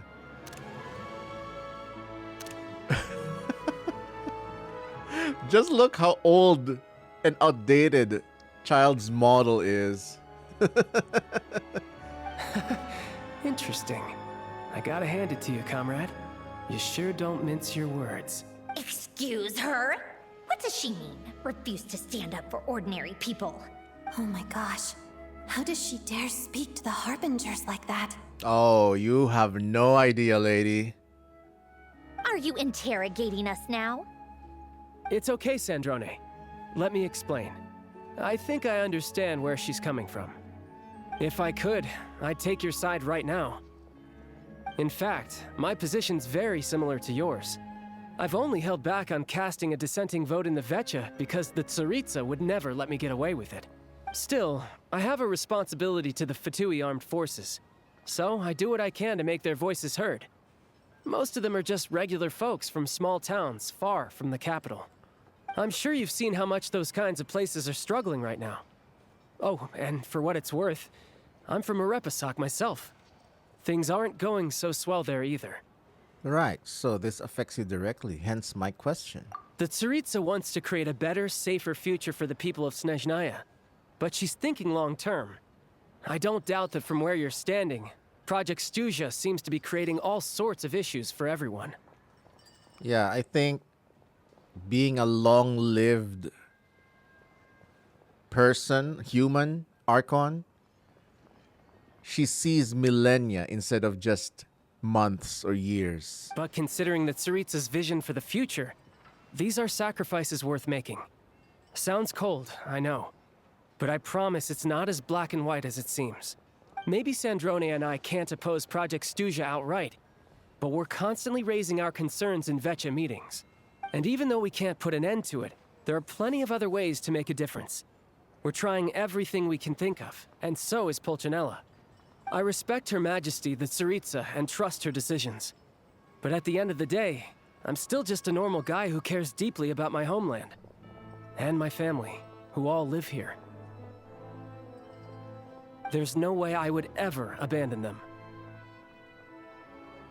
As contentious as things can get within the Veche, there's no selfishness or malice behind it. Everyone wants to get through this period as smoothly as possible. The issue is that there's no way of pleasing everyone under the present circumstances. Most of the time, we're trying to decide on the lesser of two evils, which obviously isn't a great look. But that is not the same thing as being blindly loyal to the Tsaritsa. No one's got their head in the sand here. We're all well aware of the way things are. We're just doing our best to make it work. In fairness to Sandrone, she rushed to Svietlo Laidovka's aid the moment she heard that people were in danger. That's true. And even Tartaglia, who used to only care about the thrill of the fight, is clearly doing his best to rise to the demands of his new role as counselor. I'd still like to know what exactly the Tsaritsa is up to. Hey, come on. There's only so much we can say, so don't press us too hard. Look, I know how untenable the Tsaritsa's position looks if you don't understand her motives. Maybe you've heard already, but she's currently leading her army on a campaign to the east to defeat the monster that's been causing these brutal blizzards. Striking that monster down will be a significant step in dealing with the present energy crisis. As laser-focused as she is on realizing her lifelong ambitions, she's still putting time and energy into taking down this powerful monster.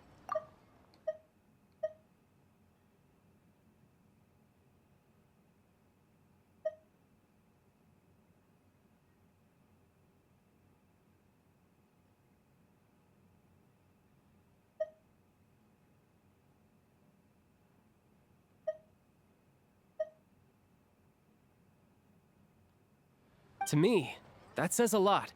If she thought Snezhnaya and its people didn't matter in the grand scheme of things, why would she waste her time on something like this? You've become quite the smooth talker. Thanks. I meant every word I said, though. I wasn't just trying to placate you. I've already done more than enough diplomacy for one day. I still think this adventurer raises a very important point. She still doesn't have any idea who we are. Our two harbingers have made their positions very clear. But there are many others in the Veche who must feel trapped and forced to vote against their conscience. I think it's a very valuable quality to be willing to speak one's mind, despite the risk of offending powerful figures. You can say that again. I highly doubt we'd feel the need to explain ourselves so much if we didn't know you so well. It's mostly because we know each other quite well. Forgive me, adventurer, but might I be so bold as to ask about your background? How is it that you can converse so openly with two harbingers? Well, prepare to be amazed. Oh, haven't you been properly introduced? Uh-oh. Easier said than done. I like to think I'm not the kind of person who goes around busting open people's old wounds. Uh-oh. Rosaline might be mentioned. I've only learned her name so far, and no details of her experiences. Is something wrong? Uh-oh. Is there no avoiding the subject of Rosaline? Uh-oh. You're so close to the camera, Lumine. No, it's just... Alright, I guess there's no getting around it. This is the world-renowned traveler, who helped resolve the storm terror threat in Mondstadt, cleaned up after the mess I made in Liyue, and then went to Inazuma, where... She killed your foster mom. There was a duel before the throne, in which the traveler defeated Rosaline. There we go. Oh. That's me. I'm sorry. I didn't think you two would be seeing much of each other, so I figured it wasn't worth bringing up. It's fine. It was a long time ago. It's fine. Sorry. I just remembered that we have a rehearsal coming up. Please excuse me. I should get going. Well, it's great that it's out in the open now. I've mentioned this to you before, remember? She was Rosaline's most valued subordinate. But they didn't actually get along. Not that Rosaline was really the type of person to make friends, but... death has a way of resolving a lot of conflicts. Don't let it weigh on you. Like she said, it was a long time ago. It's in the past now. Odette has a very different personality from Rosaline. Give her some time. I'm sure she'll work through it. Oh, by the way, where's Paimon? It's not like her to hide away. She hasn't been feeling well, so she's resting at Podvorier restaurant. I got a couple of my people to look after her while we were gone. Oh, right. Sorry to hear that. Poor thing. Reminds me of when Tonya was little. She really felt the cold back then. Used to get ill all the time. I felt so bad for her seeing her lying in bed, coughing. She was so mature for her age, though. Whenever someone came to visit her, she'd greet them with a smile and would never complain. I'm sure Paimon's a good kid, too. You're a little short on manpower, right? Let me have a couple of my people take over for yours. I'll send my most capable and reliable. They'll make sure Paimon can recover in peace. Well, that would be great. Your people are more qualified. Hey, don't mention it. I'm sure you have things to do. Hopefully this takes a load off your mind.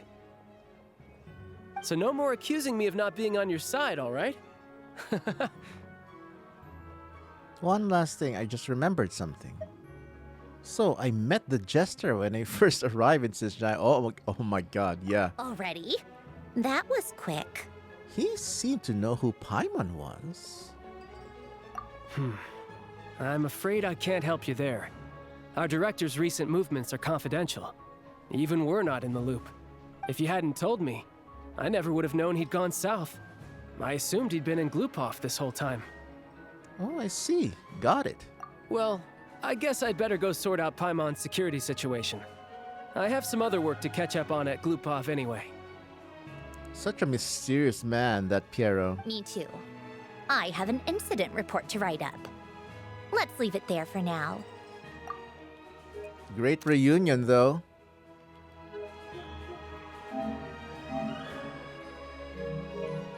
Sure thing. See you. I guess everyone's in a difficult position. But Tartaglia's right. I have things to do. Things I want to do, and things I ought to do.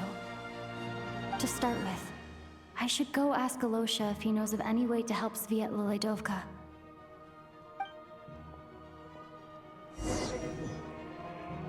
We're gonna be our good Samaritan ways again. It's time to find out Hello the rest there. of the story. How can I help? I'm looking for Alyosha. Ah, sure thing. Give me a second, I'll go fetch him for you.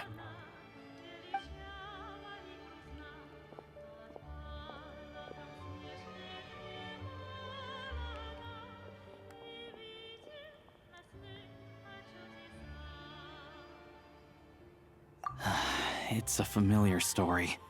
I've had similar experiences. Although Snezhnograd doesn't deliberately delay or withhold relief, those first few days of waiting for help are always the hardest. It's a fundamental contradiction. If emergency relief can't be delivered in time, what's the point in even calling it emergency relief? So that's it. They'll just have to wait. Nowhere in Snezhnaya has enough energy right now. Not necessarily. I think there's a good chance that Kresnik Crystal from Stratomoros will start flowing into the market. When we resolve Stratomoros' energy issue, it's like we open the floodgates. A huge backlog of Crystal is now available to the townspeople. There's no way they can use it up at once. A lot of them will probably stockpile it and slowly work their way through. Probably a good idea, since energy prices are only going to keep rising. But there will always be people who urgently need Mora. My goodness, what the... So many real-life parallels this one. So they'll sell it to the highest bidder. Exactly. At the current prices, selling Crystal is an easy way for an ordinary person to make a fortune. Hey boss, how much do I have left in my account?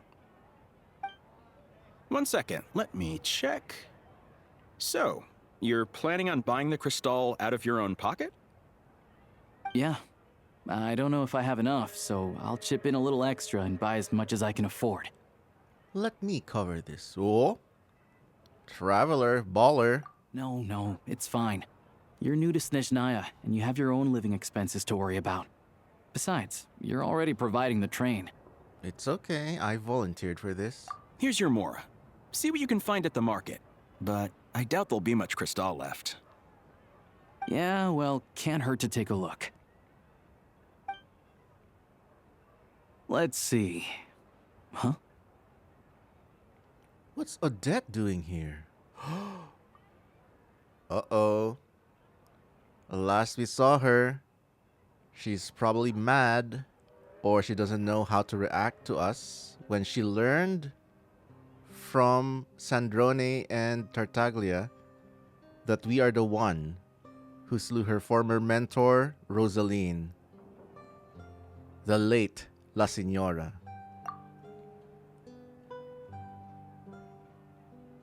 Oh, Alyosha, and... Hello? Hello? Oh? What a reserved response after learning the truth. I didn't realize you two knew each other. Awkward! We teamed up in Svetlolodev. I still can't pronounce this. We teamed up in Svetlolodovka. Yeah, I take on some odd jobs in the city to supplement my hunting income. Sometimes I work as a cleaner or prop hand at the theater where Odette is one of the big stars, so I've met her a few times. When the weather's as bad as this, it's better for a hunter to adapt than to keep looking for game. Yes, and we sometimes need extra help. That's where I come in.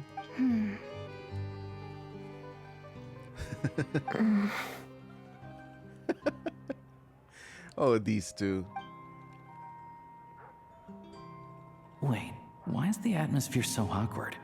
I thought things went pretty smoothly in Svetlolidovka. It did. Until the post conversation. So, what brings you here, Miss Odette? Looking for some new props? No. After I got back to the theater, I couldn't stop thinking about the situation in Svetlolidovka.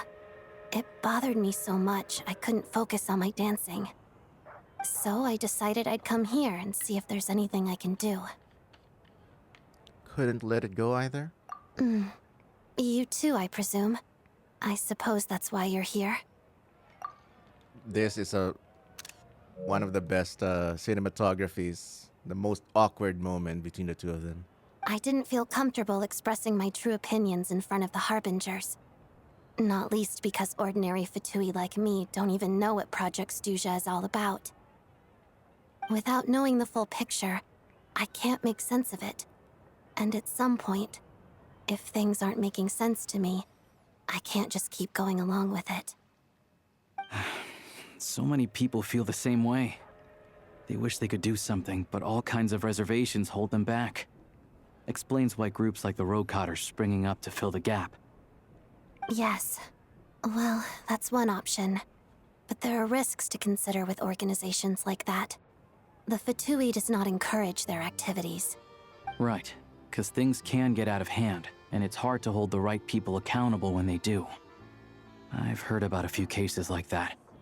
Sandrone said Odette was on track to inherit the title of the Fair Lady. If so, she'll be able to find out what Project Stuzha is really about. Oh? Are they gonna really make it happen? Odette will be promoted to Harbinger, La Signora Odette? Still, it's probably a little soon to ask her about that. There may be more to the story. What's on your mind? What's on my mind? That I need more flowers to ascend you to 90. I just spaced out for a moment. I think we can both agree that no matter which side you're on, it can't stop you from doing the right thing. Where there's a will, there's a way. I know what Rosaline did while she was abroad. You made the right decision, so no hard feelings. Yes. Yes. Good. So, what's your plan? Oh, we were gonna buy some Crystal. I heard there's some on the market right now. Funny. I had the same idea. In that case, let me pay. I can claim it back as mission expenses. The real issue here is that government relief is behind schedule. Surely it makes more sense for the state to cover these costs than for us to pay out of our own pockets. Such beautiful music. Oh my goodness. True. It's a huge expense after all.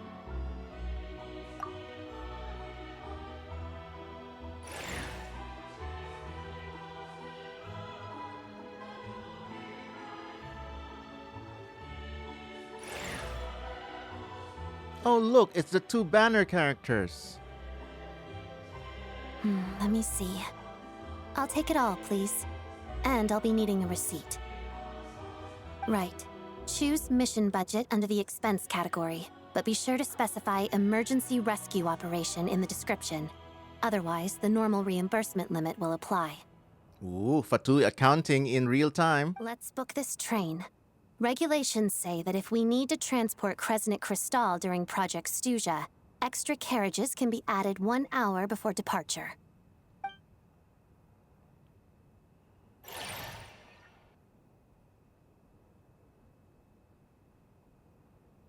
I like that That montage. should do it.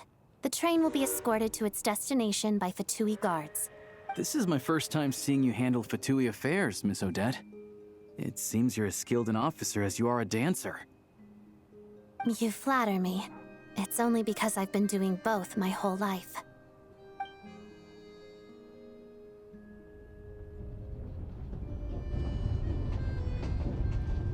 My goodness, Hoyo is really out here trying to convince us, or at least trying to sell us, that within Snezhnaya, the Fatui are like a gray area morality.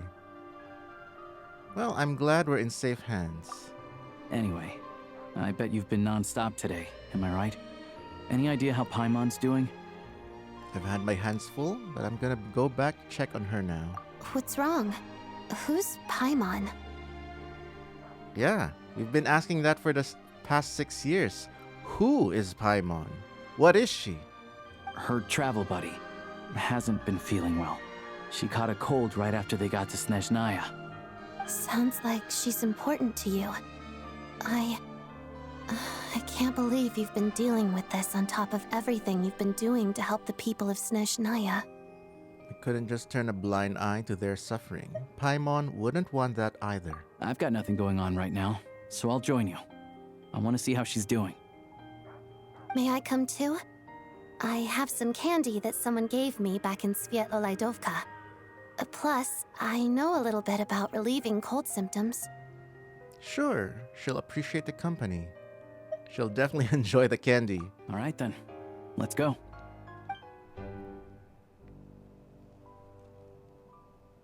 I still don't know what the deal is between these two, but at least the tension seems to have vanished. A good sign, hopefully. You have no idea, boy. Oh yeah, this one, the restaurant. Probably one of my favorite soundtracks. Anything that has accordion, balalaika, polka, and then choir and orchestra, yep. I love those. Hello. Sorry, but there's a sick person recovering in this room. Can I help you? Yes, we are the sick person's guardian. What happened? It's okay. Are you one of Tartaglia's guys? Oh, please, excuse me. Are you the Traveler? Could I take a quick look at your Adventurer Handbook? Master Child said I should verify your identity. Master Child. He's got so many titles now. Counselor Tartaglia, now Master Child. Wait a minute. I don't remember ever seeing the Traveler holding the adventure book like that in a screenshot, in a cutscene. Maybe it happened already, but I just don't remember. It's just funny to see. Ah, it's really you. Sorry for the inconvenience. We're under strict orders from Master Child to keep this room well guarded. Wow, I love that. Everyone loves Paimon. At the same time, we can't interfere with Podvoye Restaurant's business. That would only seem all the more suspicious and draw unwanted attention to this room. Besides myself, a few of my colleagues are stationed in and around the restaurant, in plain clothes, of course. Rest assured, you're in safe hands. Damn! I'm impressed. Tartaglia and Sandrone really went all out. They really made their promise to keep Paimon guarded. I didn't expect such a high standard of protection. Well, it's the Paimon that they're protecting. Well, Master Child handpicked us for this special assignment. We're not about to let anything go wrong. Anyway, I won't keep you any longer. Please, head inside.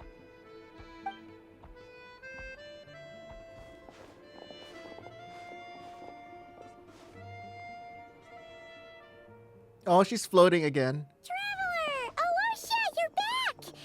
Oh, hey! Who's our new friend? She is Playable Signora. Hi, I'm Odette. The Traveler and I crossed paths a few times. She's a member of the Fatui, but she's solid. We can trust her. Another friend from the Fatui, huh? You're practically a member yourself by this point. Don't say that, Paimon. No, I don't want to join the Fatui. Well, me speaking on behalf of the Traveler. And yes, thank you so much for the new followers. How are you feeling?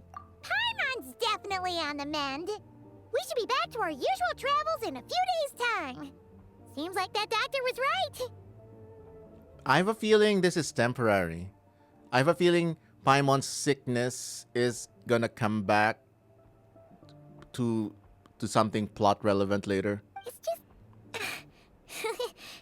Paimon's limbs are still feeling a little chilly. I have just the thing. Whoa! What's this? Is that a flame inside an ice cube? Wait, is this real ice? How's it not melting? That's vodka. Fire keep on burning. That's vodka, Paimon. All keen observations. You're right. This is called Core Ignis. Whenever I've caught a cold in the past, I found I recover much more quickly if I place this by my bed.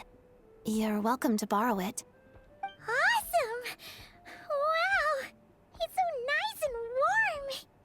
Oh, it's like magic. Careful, Paimon, that could poke your eye. Your name was Odette, right? How did you two meet again? Looks like she's in pretty good spirits. That's a relief. Any progress with your investigation yet? I couldn't get anything out of the Harbingers.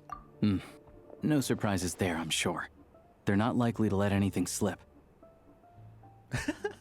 I like that Odette and Paimon are just getting to know each other in the background. I want to look into this Rokot organization. The Rokot, huh?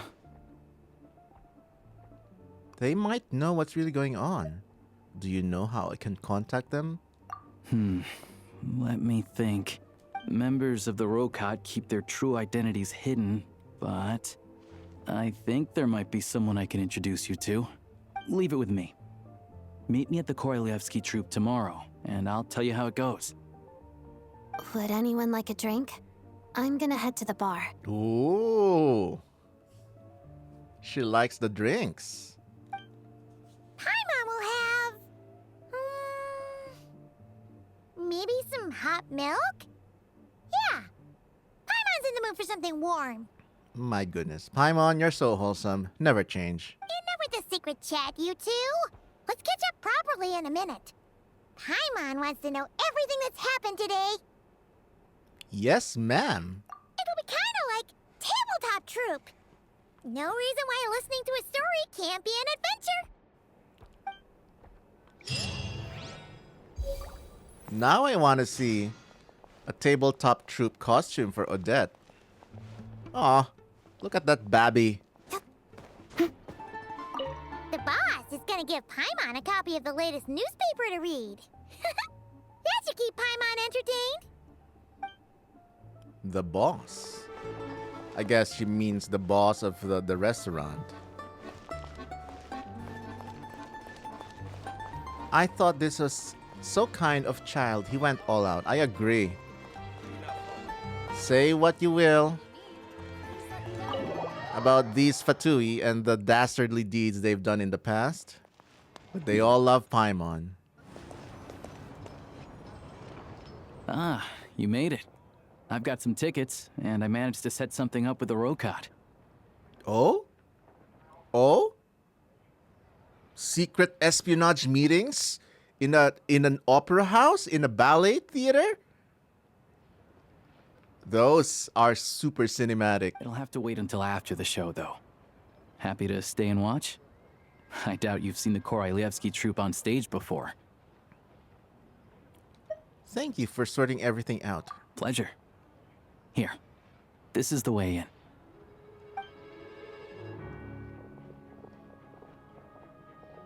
Please present yourself for a routine inspection in accordance with theater regulations. Thank you. My goodness, this NPC is well designed. Well, he's still got the NPC face, but the outfit is a bit more detailed than usual. Uh-oh. Uh-oh. It's him. It's him. First appearance on screen. Valerie, the bear guy. Is that guy with the Fatui? Looks like he's waiting for something. Flynn's at home.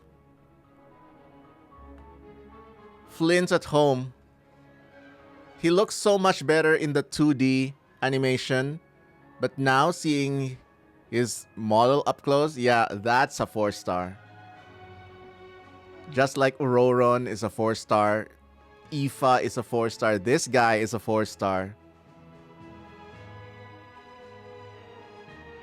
Okay, all done. Thank you for your cooperation. Please proceed through to the theater.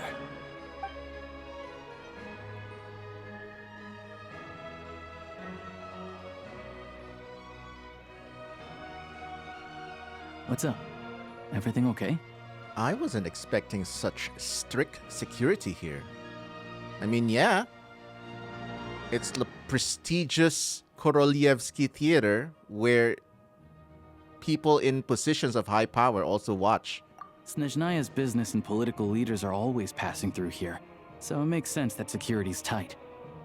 Still, it's a little unusual to see the Fatui's Armory Palace guard here. You saw him, right? The guy right at the back. Strong, silent type. His name's Valeri. Valeri. Okay, so that's how it's pronounced. Valeri. Not Valerie. The American way. Valerie. She's usually a girl's name. So Valeri does sound a bit more Snezhnayan. Armory Palace Guard. So that's his position. Chaska does Stellar Swirl. Yeah, she does all the reactions. Seeing his vision hurt, I was hoping he'd have a linchpin. Yeah, turns out Mitya. I guessed that Mitya was the 4-star, but turns out he's the linchpin holder. He's part of the Special Assignments Battalion, but I only ever see him here for one thing. To look for a guy named Mitya. Oh my goodness. We were just talking about Mitya. Supposedly a researcher, though he never seems to put much time in at the office. The theater is one of his favorite places to hang out when he's playing hooky from work. But that's not for us to worry about. Let's go. The show's about to start. Also, hello Techno Alpha. I play in the American server, but I don't add people. What do you think? Pretty impressive, huh?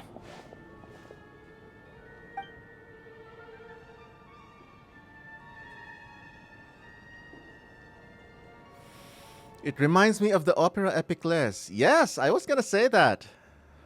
Alright, I'm gonna focus on this one. This seems like a quintessential moment in the quest.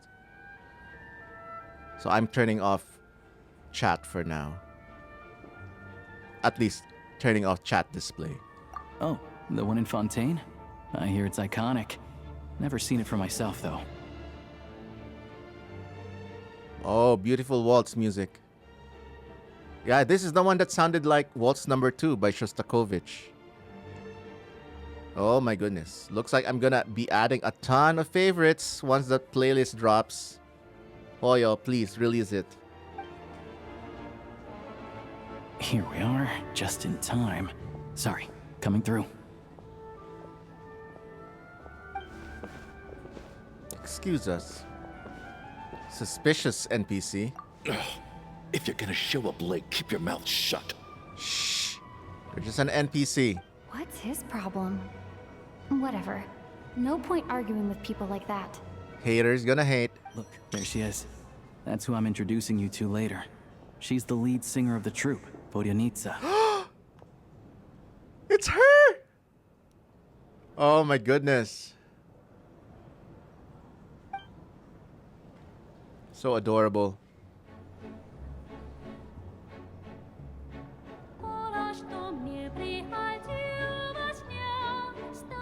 Oh, wow.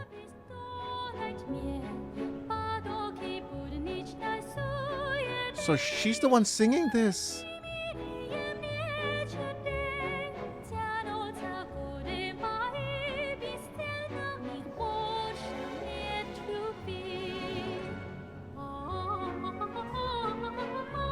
Ah, what a lovely song. Lovely performance.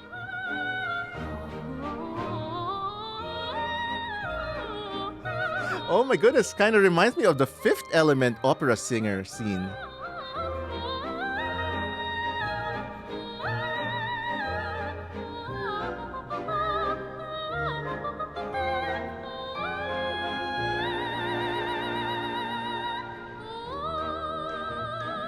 I heard a little bit of autotune on the highest range, but that's okay.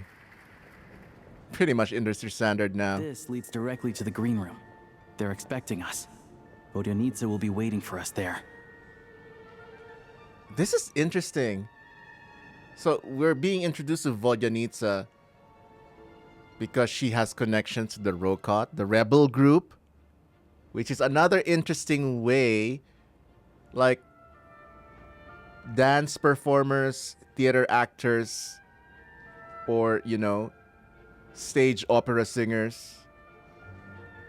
It's such a cinematic trope to have high caliber artists having connections to the rebel group. It's such a Star Wars thing. Oh, hello.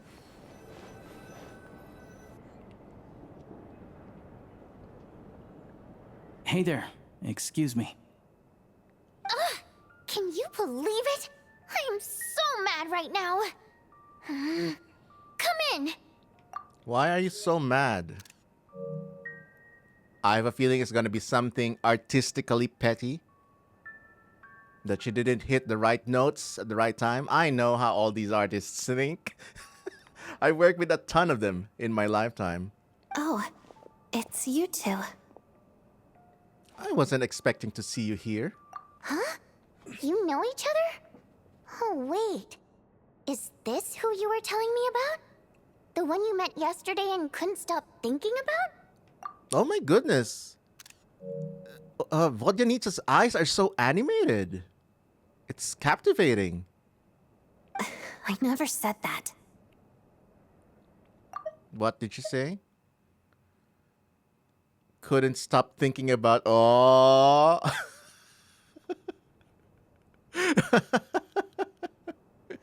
Vodyanitsa is a snitch. Yes, you did. Why are you denying it? It was right before I went on that rant about the moody factory owner.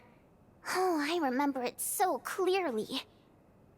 Might I ask what brings you two here? Oh, I just brought her here to see the show. And when it finished, she was full of praise for Vodyanitsa's performance.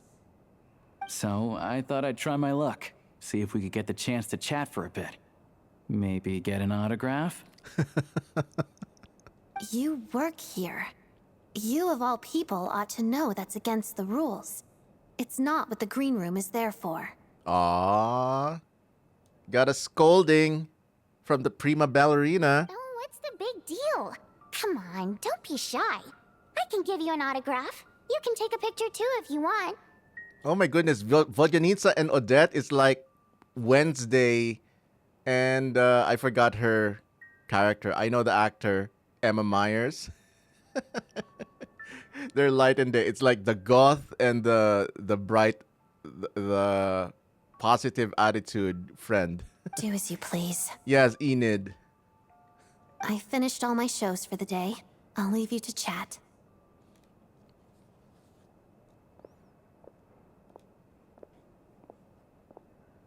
I wasn't making that stuff up, you know. Odette's just too proud to admit it. She thinks very highly of you, and so do I. You did the right thing in Svietloladovka. We're good. Odette's out of earshot.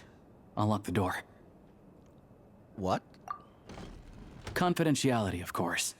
The Rokot is very strict on that. Whoa, Alyosha! Not out loud! Not with an outsider here. Well, I'm not just any outsider. Relax. I've taken care of it. Look at this. The president's reply sent this morning.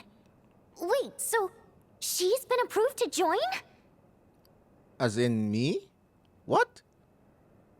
I didn't remember applying. You told me last night that you wanted to get intel from the Rokot.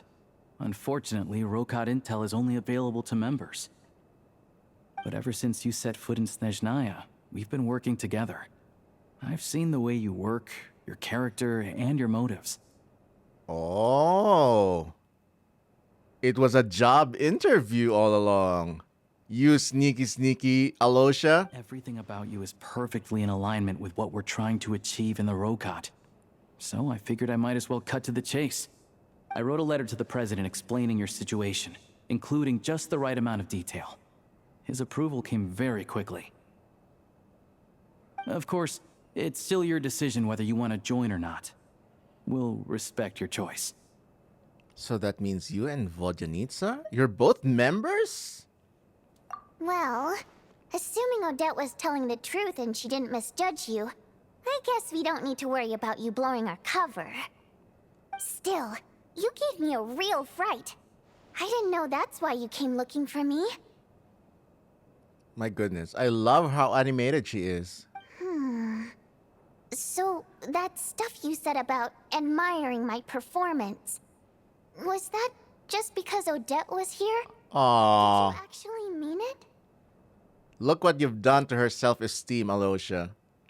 No, I meant every word. I love your singing. Now you're talking. That's what I like to hear. I think she's like the Yehoda of Snezhnaya with very animated animations. Anyway, let me give you a quick rundown of how things work. Like I said, the Rokot is a covert organization, and we hide our identities. Members typically don't meet in person or even know each other's identities.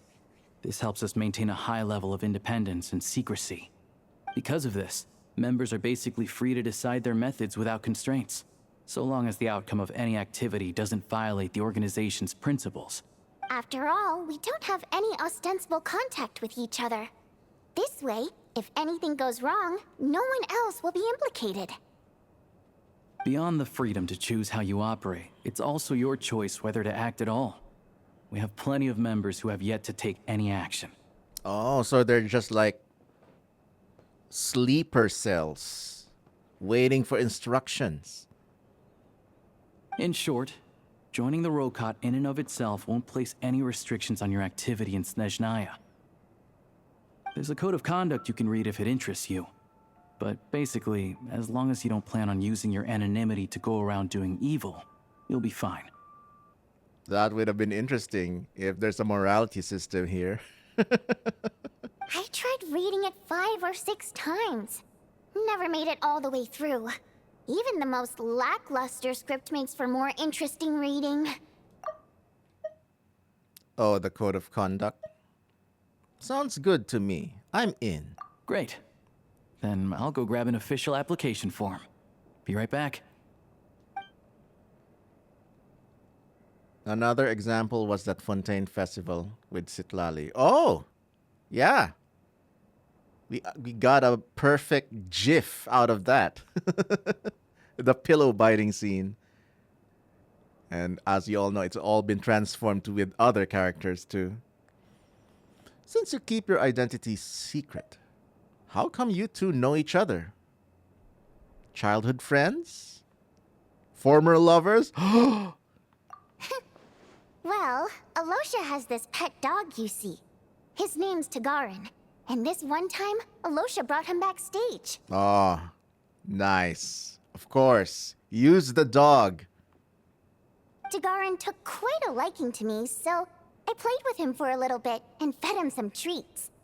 Then, the Rokot was out on a mission one day, and even though we were all in disguise, Tagarin recognized me right away. Oh. Just a coincidence, really. We didn't report it to the higher-ups, though, to avoid dealing with the fallout. Like my job at the theater, for instance. I really needed to make ends meet. By the way, what were you complaining about just before we came in? Did everything go okay with Chuganov? Everything did not go okay. That's why I was so mad. I tried to make some small talk with him before I went on stage to fish for intel about the Iskra manufacturing plant.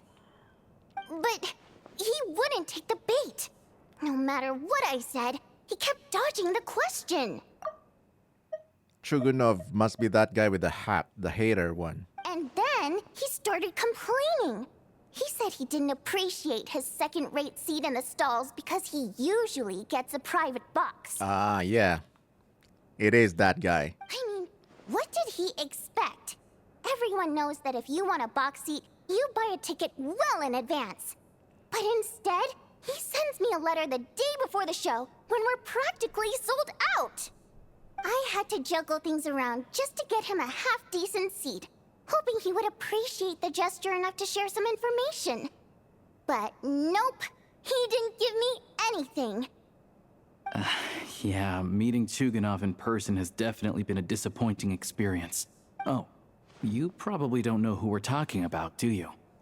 Chuganov was that older guy you were sitting next to today. I'm sure he didn't make a great first impression on you either. Oh, that guy. Yeah, seemed like a real grouch. To the citizenry, he's a family man and a kind boss. But our interactions with him tell a very different story. It's one thing to ask for a favor, but he acts like it's his right. He always expects special treatment. Take the ticket situation, for instance. I've actually gotten him a private box in the past. But not only was he not even grateful, now he's acting like I've sold him short this time. Not to mention that he's never paid for a single one of his tickets. That's pretty outrageous. And another thing, if he's such a big family man, why doesn't he bring his wife and daughter to see the show once in a while? I've never seen them here, not even once. Well, he's got a good PR team.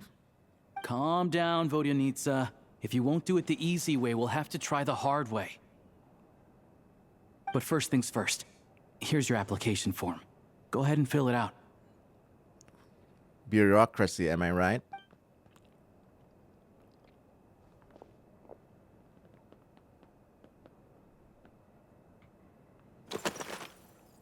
What? A form entry minigame? What are these? What are these screenshots? What are these names? Mon Pai? Fake Miller? Reference to Reed Miller, of course. Awaj Kumilal Khan. Oh, Ahau. Probably a Octatavia. Jenny Little Bell. I think Jenny Little Bell is the only one I don't get. But I remember an Octavia. Let's go with Mon Pai. My race is human. Faye, Dodoko, Pipilpan Idol, Janitor Bot, Primo Gem. Primo Gem! I didn't know Primo Gem was a race. But I think Dodoko is the most fun choice. My code name within the organization is... What? The 12th? Is this foreshadowing? Is this foreshadowing? Are we really gonna become the 12th Harbinger? Chest Mimic, Wayfarer. Okay, I don't get most of these references, so I'll just pick the 12th. Reason for application. Oh, these are a bit more straightforward. Mom told me to give it a try. I need a part-time job. I'm here to put an end to this organization. I think the Rokot is cool. I want to ordinary people. What? This doesn't make sense. I need to ordinary people. I want to ordinary people. Okay. I oppose Project Stuja. I'll pick this. Mom told me.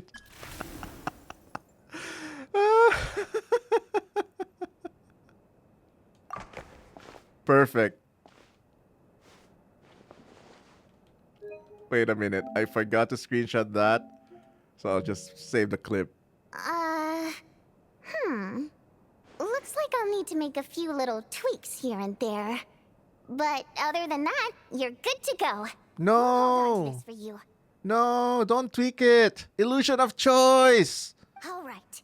Now that we're officially Rokot comrades, I can tell you. Chukhanov is the target of our current operation. Recently, we've done some recon work at the Iskra manufacturing plant, which pretty much confirmed that their energy consumption is way beyond the legal limit. All we need now is some direct evidence to present to the Veche, so we can demand that they shut the plant down.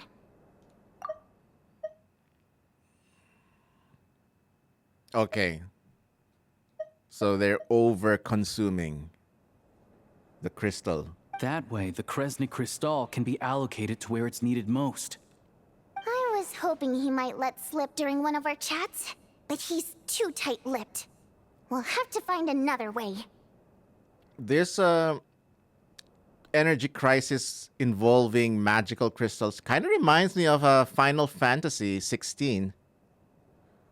I'm meeting another regular theater goer tonight. Mitya. Alyosha mentioned that name earlier. But Valeri's here too, and he's probably looking for Mitya, so he may end up being a no-show. Oh? There's beef between Mitya and Valeri? Interesting. Don't you worry.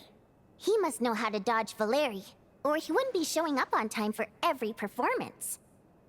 Mitya is a renowned energy expert. Although we can't get any direct evidence of the excessive energy consumption at the plant, we can accidentally let the information slip to him. Oh, renowned energy expert. He's like Ian Malcolm. He's the one. He's the nerd that people listen to.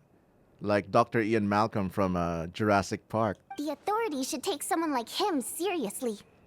So if he starts raising questions about energy use at the Iskra manufacturing plant, there will be a proper investigation. Chaos theory. Also, we're not allowed on site, but he has clearance. So all we need is his cooperation. Since he's an energy expert, does that mean he might know the inside story of Project Stuja? Yeah, so that's the other thing we're trying to figure out. Though I think we're far less likely to make any progress on that front. Damn, how early has Project Stuja been mentioned in the game? I think all the way back to 1.0 or something. We've been hearing about the term Project Stuja for a while, and still not even Snezhnayans know what it really is. Still, I hear that Mitya is a bit of a chatterbox. So, who knows? Maybe if we catch him in the right mood, he'll let something slip. Yeah, get him drunk. What do you think? Sound like something worth your time? Definitely. I'd love to join you. Okay. In that case, you guys find a seat somewhere nearby. Pretend you're a couple of buddies there to eat, and keep your ears peeled for useful information. He's a huge fan, so I doubt he'll have his guard up around me. But you two need to be convincing. If he suspects anything at all, he might stop talking. Sure. Don't worry. We'll make a believable pair of buddies.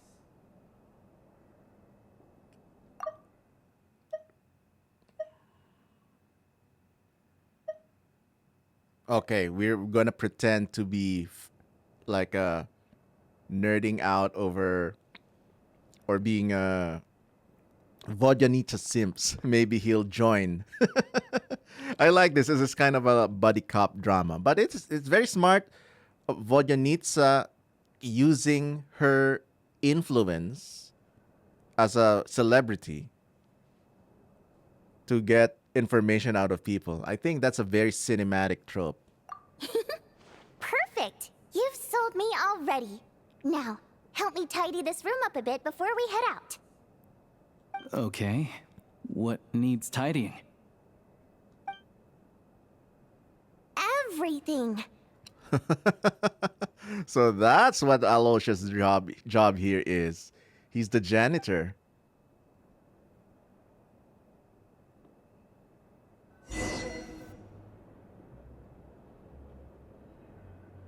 Oh, welcome in, Hitsu. Yes. Please do enjoy the stream.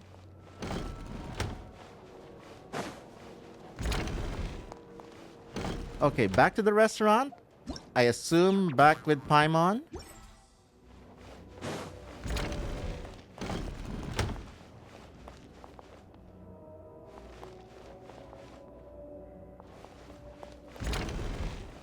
I'm just exploring all these rooms.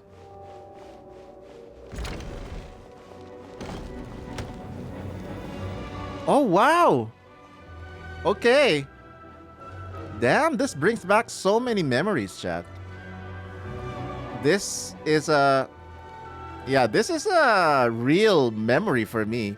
Because back in the Philippines, I've worked with several ballet companies. I've composed music for them. And I attend the rehearsals too to direct the music. And this huge stage with ballerinas just practicing. That used to be like a weekly sight for me. So this brings back lots of memories. Together. This hits this hits hard. Very nostalgic for me. Love that. And the fact that it gave me that feeling means they did their job. They did their research. That's really how it is in ballet theaters. Love to see that. All right, back to the story.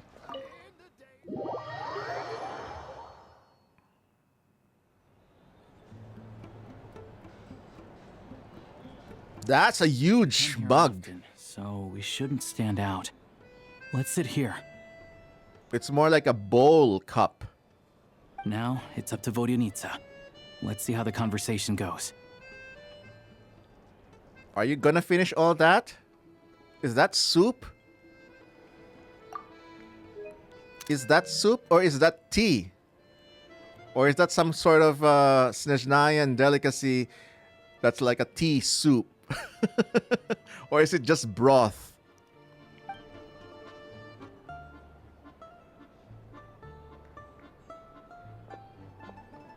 Now that's a 5-star. Mr. Mitya! Over here! Over here! That's a 5-star. Could be borscht? Oh my goodness, stop. You're making me hungry. I do love borscht though. Scarlet Sand is just a good weapon. Yep, it's even a viable weapon for Arlecchino, to be honest. Oh my goodness! Sorry, I got a little held up on my way here. Now we have even less time than we planned. That is so funny. He just ran. Yeah, that is a 5-star, chat. That is a 5-star. Do you see that cloak? Yeah, that is a 5-star. Valeri is a 4-star. Oh my goodness.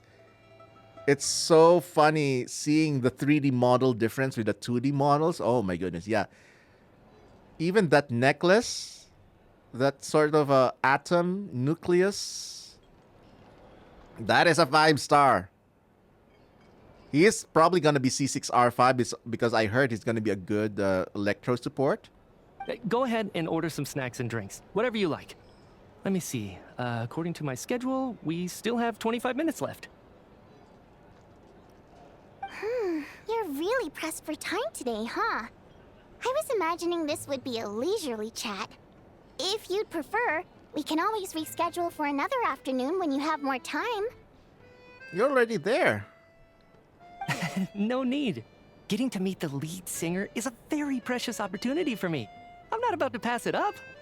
My goodness, Vodyanitsa arranging fan meetups herself. But it's actually an espionage mission. I've already had to decline your invitation several times because our schedules rarely align. If I don't grab this chance while it's here, who knows when the next one will come around? Well, it's very kind of you to make time just for me. What's going on with his scarf? It's like it's alive. Yeah, that's a kind of a Doctor Strange thing. I'm not too sure, to be honest. But Snezhnaya is full of weird and wonderful things like that, so people tend not to bat an eye. I'm sure the same will go for the Eye of Graeae and Paimon. That'll make getting around easier. The reason I invited you out for tea and a chat today was to get some feedback from a true fan of the theater.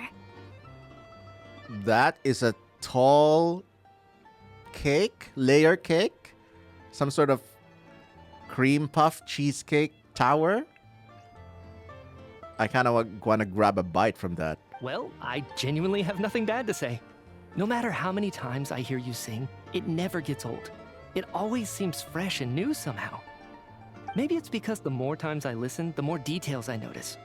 Or maybe you simply improve with every performance, delivering it better each time. Thank you! I'm delighted to hear that. Could you give me any specific examples? Oh my goodness, she's really fishing.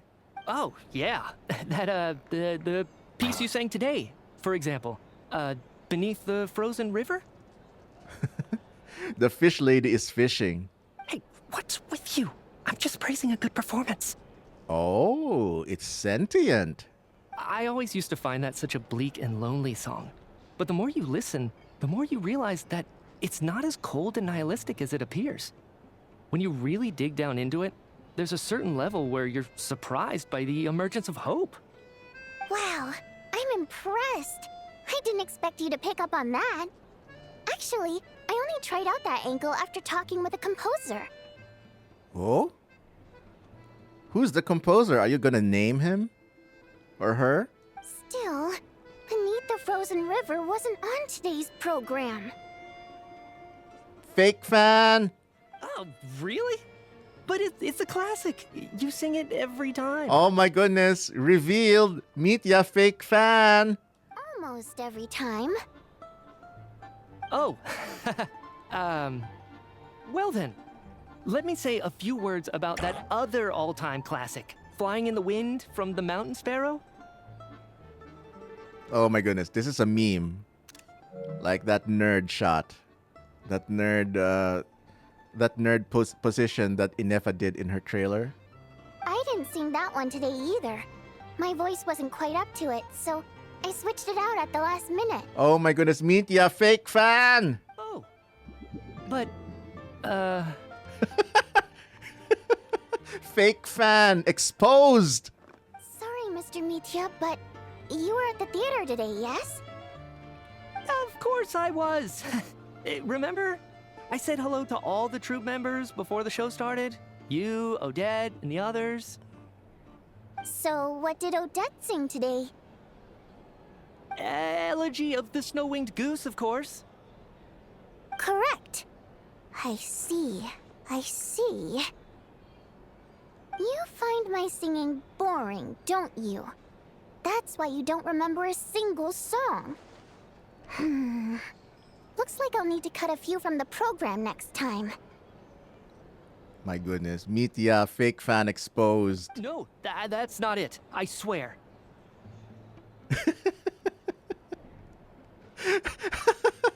And Lumine is just watching from the background. Oh my goodness, that Fox, Faye, Mawika color patterns. Love it. All right, I'll be straight with you. I'm sorry. My mind was wandering as you took the stage today. I enjoy watching your shows because the exquisite performances stimulate the mind. It always sparks some inspiration for my research. Oh my goodness. Now the truth has been revealed. Mitya is just using the Korolyevsky performances as his second screen. The audacity! The audacity! Second screen content. Damn! So, whenever I get stuck at work, I come to the theater for a change of pace. Odette's dance during the Elegy of the Snow-Winged Goose today was simply incredible. It got me wondering what she's been going through recently. That look of sheer defiance in the face of utter tragedy? It was so inspiring. I started scribbling in my notebook right away. Not that I made a ton of progress in the grand scheme of things, but I still think it was productive. By the time I snapped out of it, the entire show had finished. So what you're saying is, you didn't listen to my singing at all? Fake fan. Unfortunately not. I'm sorry. I don't know which is more disrespectful. The fact that I don't always come for the show itself, or the fact that I missed your performance. Seems like things are getting a little awkward. You look nervous. What's up? Mitya just stepped into a conversational minefield. If there's one thing Vodyanitsa doesn't like, it's people who show disrespect for her performance. Uh-oh. Whenever Hoyoverse does an angle like this, eyes covered and just the mouth and nose, you know it's getting serious. This meeting was so hard to set up. Don't tell me it's already falling apart. Vodyanitsa is actually just playing it up. She's using that awkwardness to get more info. It's fine. I suppose this is affirming in its own way. At least, it shows that our performance really touches people's hearts, right? Don't let it bother you. It certainly doesn't bother me. Oh, it does. It's so obvious. She's showing a lot of restraint. Must be tough. Well, I'll be sure to let Odette know how much you adored her performance.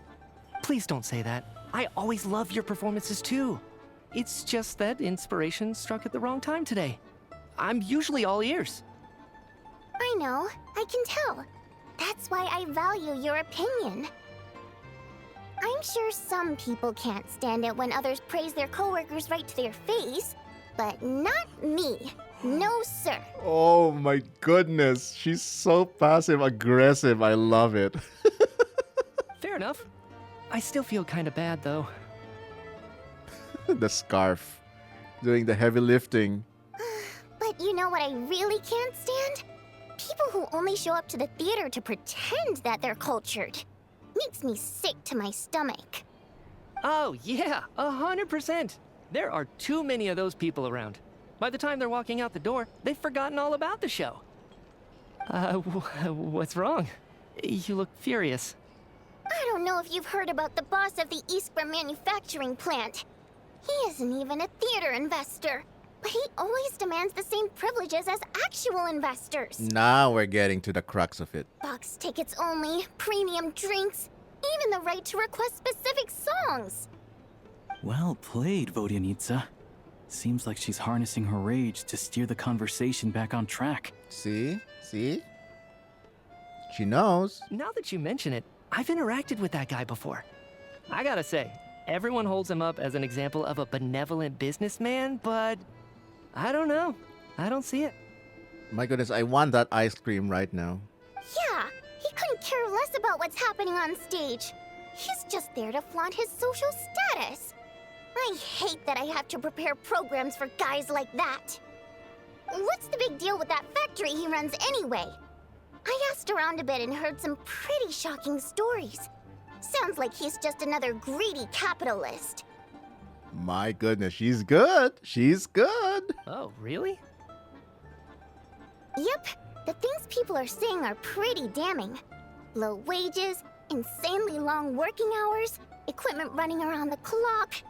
And as if that's not bad enough, he also strictly forbids his employees from giving any kind of interview. Project Stuja has now been extended so many times, we're at the point where crystal rations for the common folk are barely enough to survive on.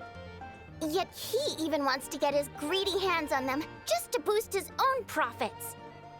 If the rumors are true, he's in serious violation of the law.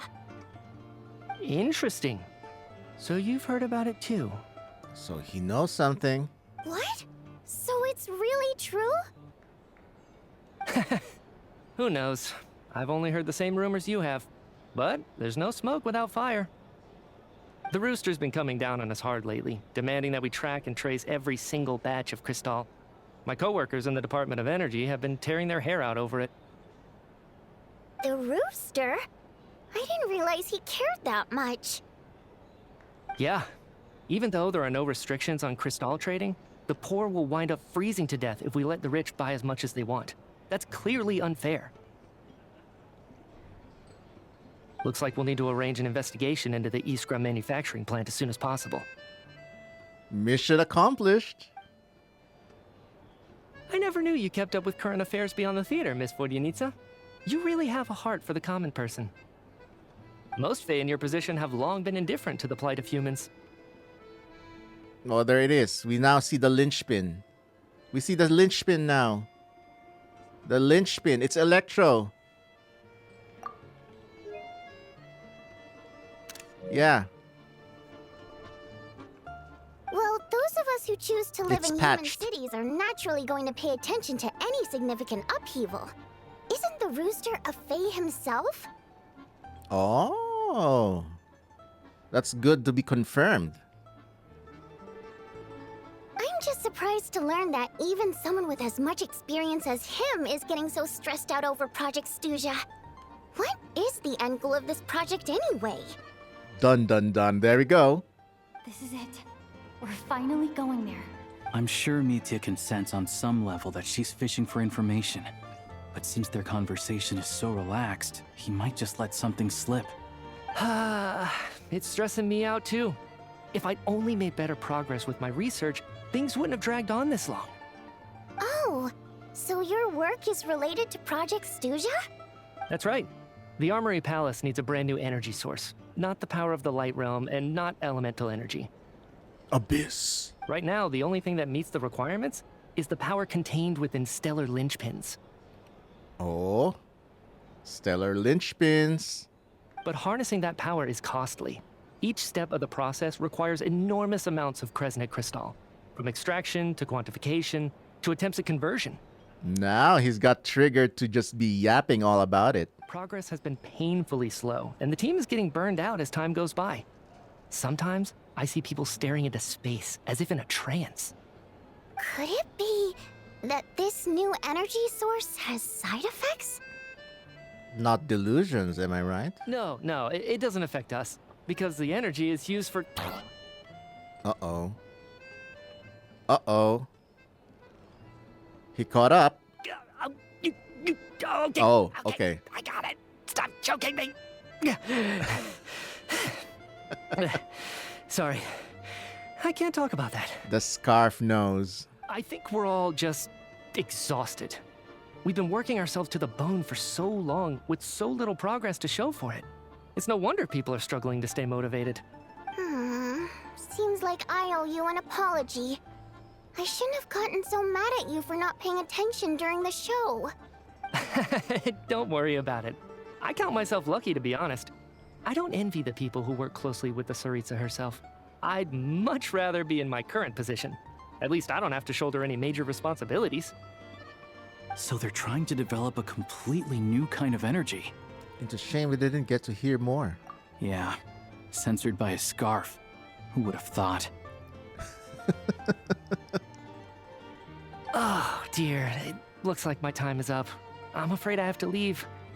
The scarf keeps him in check, I guess. I'm so sorry. We ended up barely talking about the theater.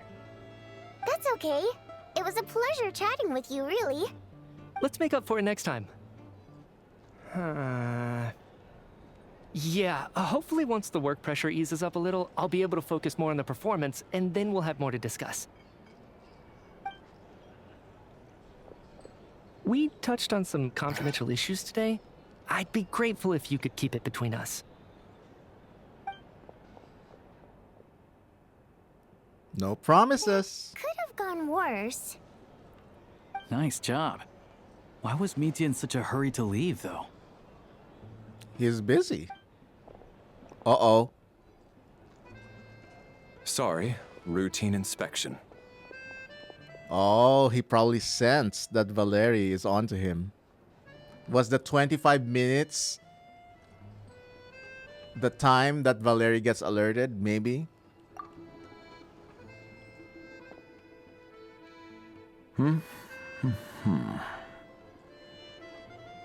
But if Valerie and Mitya are both working for the Snezhnaya government, why is he after him? Okay, let's go.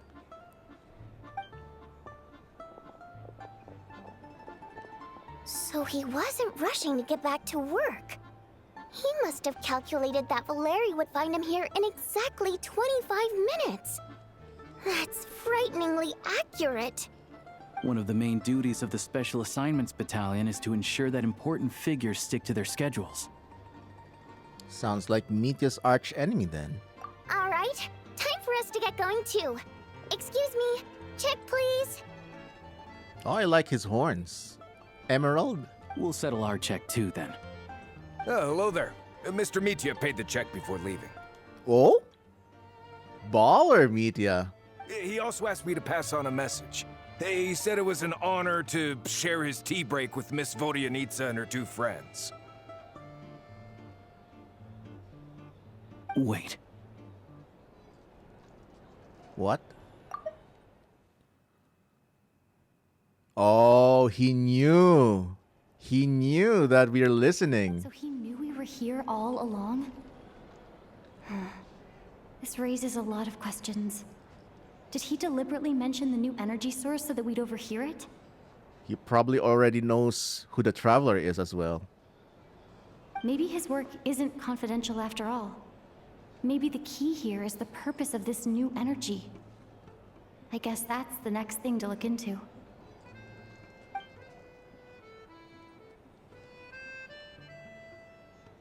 Vodyanitsa and Alyosha have both left. Time to head back and call it a day. That was a great section. Lots of juicy information. Lots of lore drops. Dangled right in front of us. You're back! Here pretty early today. How are you feeling? Paimon was just gonna mention that. After she woke up today, Paimon felt like her temperature was completely back to normal. But her strength still hasn't returned. Now that I think about it, Paimon's scarf and Mitya's scarf kind of similar.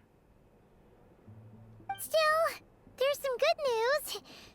Paimon thinks she might have figured out the source of the problem. It's like there's some kind of mysterious power affecting Paimon. Paimon's never felt this way before during any of her travels. Yes, this is it. This is it. The mysterious Paimon sickness. She only started feeling this way since we arrived in Snezhnaya. Some kind of mysterious power, you say? That's right. The Armory Palace needs a brand new energy source. Oh. That definitely probably has something to do with that. And why is it affecting Paimon only? Could that have something to do with this? What is it? You're making that face again. You know, the one you get whenever you have a light bulb moment? Let me tell you what I found out today.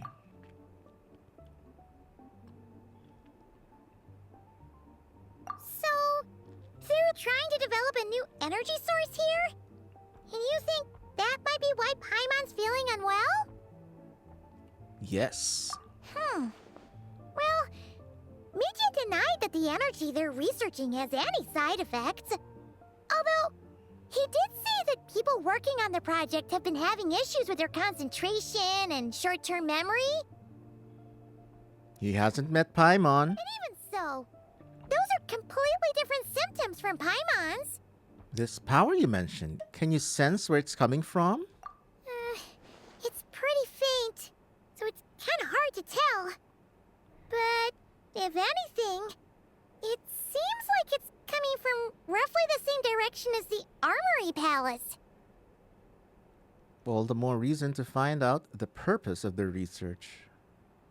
Sure, Paimon's with you there. But how, though? The Rokot only has a limited amount of intel. There's still one avenue we haven't explored. The Snezhnograd Veche. Oh, we're going to Congress now.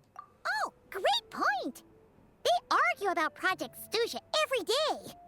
If we could sit in on one of their sessions, we might pick up some new leads. Okay, I need to write a letter to Alyosha. Maybe we can get assigned as a janitor there.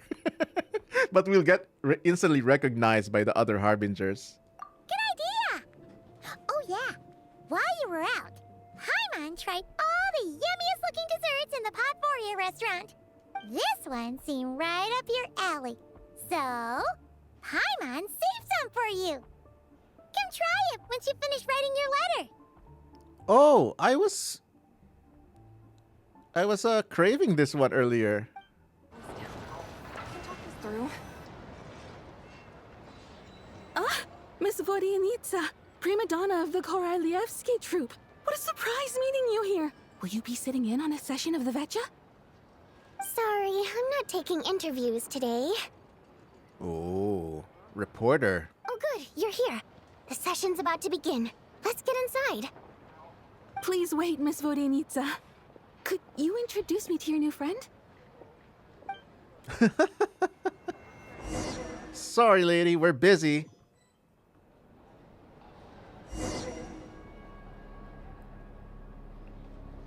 Shortly after you take your seat, the meeting of the Snezhnograd Veche officially begins. Discussion on whether to extend Project Stusha are saved until the end. Oh my goodness. Oh my goodness. Is this gonna be finally the first on-screen appearance of the GOAT himself? Pulnicella? We haven't seen him appear on screen as part of the story. We only saw kind of like a flashback, something like that, or like a B-roll, something. But finally, we're gonna see him live. Hopefully. As the Rooster, Pulnicella shares various energy-related statistics. The dull and lifeless room suddenly becomes very animated.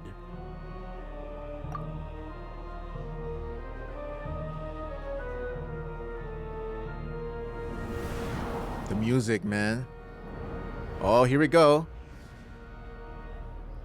There he is. The energy management commitments made for the outgoing period have been delivered upon. Furthermore, both the production and consumption of Kresnik Crystal show clear signs of stabilizing. Damn. So cool. We finally have his introduction shot. Pulnicella, the Rooster, the 5th of the 11 Fatui Harbingers. Damn. 6 years to reach this moment, chat. Damn it. It's always epic when that happens. Oh my goodness, why does it always happen? They close their eyes when I'm always taking a screenshot. It always happens. I'm pretty sure you know what I mean. The relevant agencies have assessed the present circumstances and determined that the status quo can be sustained until the next period. For detailed statistics, I would refer you to the industry reports that have been distributed to all persons present. It should also be noted that while the recent blizzards have led to a significant increase in people's energy expenses, this is strictly a short-term phenomenon associated with a remotely located monster. Which the Tsaritsa apparently is dealing with personally. Her Majesty the Tsaritsa is giving her full attention to this matter. We should have every confidence that it will be dealt with swiftly and conclusively. Chat, we have walking animation for the Rooster. We saw his legs move. Playable Pulnicella when? Look at that. This is like a who's who of Snezhnaya. Bottom left, Tartaglia, and then Sandrone, and then there's an empty seat, and then there's the Regulator, Pantalone. Who's supposed to be in that empty seat, I wonder? Probably usually Arlecchino or Rosaline. And then there's the Traveler, Vodyanitsa, up there.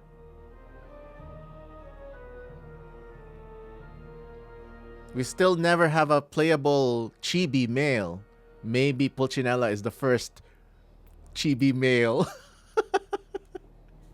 But I doubt they would release an old man as a playable character. A financial report on disaster relief is also present in this report, courtesy of Pantalone. He's just in there, smiling menacingly. Why does it keep getting noisier in here? They cover the same old ground every single time. The Rooster never seems to mind, but everyone else is getting tired of it. There's a general lack of trust. People aren't seeing any tangible benefits that affect them directly. Of course, none of that will be reflected in any of the reports on the table. Yeah, if it weren't for these hard copy documents, I could have at least made something up. I've been meaning to ask, why are you still here? And why are you acting so chummy? Yeah, that's a reporter. Oh, don't mind me. I'm just out here trying to hit my interview quotas. Bring out the kvass. Ever read it? Best-selling newspaper in town.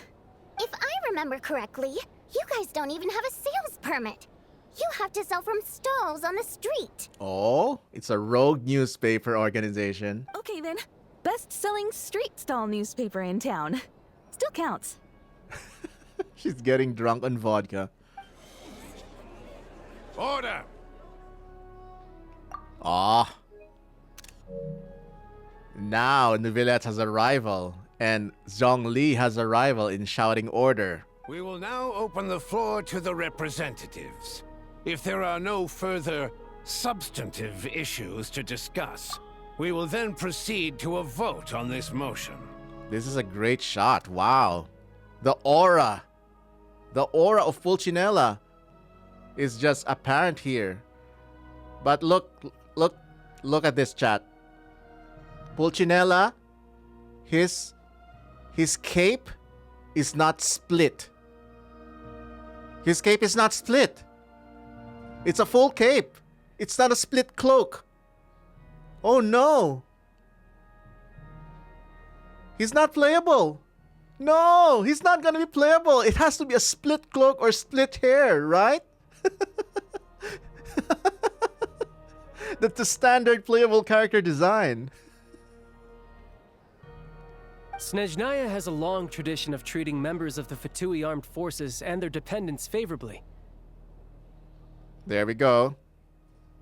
Our prodigal son, Councillor Tartaglia. He's been promoted.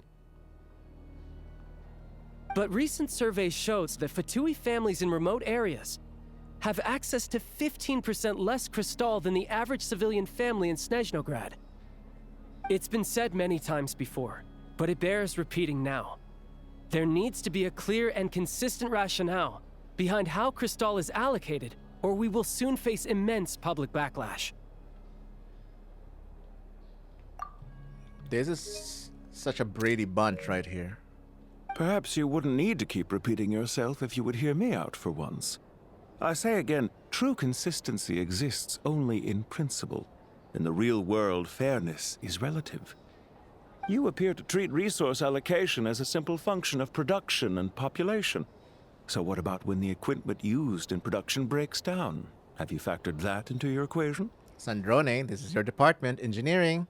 And do you even know how long it's been since Snezhnaya last conducted a census? How long? Do tell. If I knew the answers to questions like that, I'm sure I'd be a very wealthy man. And I doubt I'd be going by child. Ooh, our boy is being sassy. I'd like to bring the focus back to the specific issue I raised. Or do you wish to deny that favorable treatment for Fatui dependents is our long-standing policy? It's easy to be a critic when there's no accountability. That seems to be a running theme in the anti-Project Stuja cohort. I don't even think Child is directly anti-Project Stuja. Defeat the ringleader and all other problems will magically resolve themselves. That's what they seem to think. But in case you aren't aware, not one jot in my report would change whether Project Stuja continues or not. Oh, this guy. He's the factory something guy, the hater from the theater. So you have no intention whatsoever of finding a solution to this problem? Oh, he mad now. On the contrary, I'm the only one here who ever brings solutions. Damn, well look at that. Number 11 versus number 9. I believe he's number 9. Child opened by speaking up for the armed forces. Regrader struck back with style and a war of words ensued. What is that? Our reporter was live on the scene to get the audience's reaction as it all unfolded. Who do you support? That is hilarious. A great icebreaker. Icebreaker in Snezhnaya. Have a good drive, Golivard, and thank you again for the raid. Enjoy the food. I think Child raised some issues that need addressing. The people have spoken! Child received raucous applause from the crowd as he pushed Regrator onto his back foot with a relentless barrage of questions. It had to be seen to be believed. Now you see why they don't have a sales permit. Oh, I didn't screenshot when she was in the frame. Oh well. However this reporter wants to spin things, I haven't forgotten that Tartaglia was representing the Northland Bank when we first met in Liyue. How fast things have changed from Liyue to Snezhnaya Actual. So, surely their relationship can't always have been this strained. Maybe their relationship only worked when he was in Liyue because of the distance. There's there's functional relationships like that in real life. You only like dealing with certain people when you don't have to deal with them every single day, when they're just like you meet them once a year and that's it. You two are getting off topic. Let's focus on what the data is saying. Mr. Pantalone, may I speak on your behalf? Oh, please do. I'm more than happy to save my breath. Yes, because your lungs are dying from all the cigarettes. Crystal distribution policy undergoes modifications with each new period. The ultimate goal being to find the most reasonable method of allocation, which I believe is what Mr. Tartaglia also seeks. But I fear many may have been misled on this topic by extremist activists. To clarify, Project Stuja is not the root cause of the problem. It is merely a framework for resource distribution.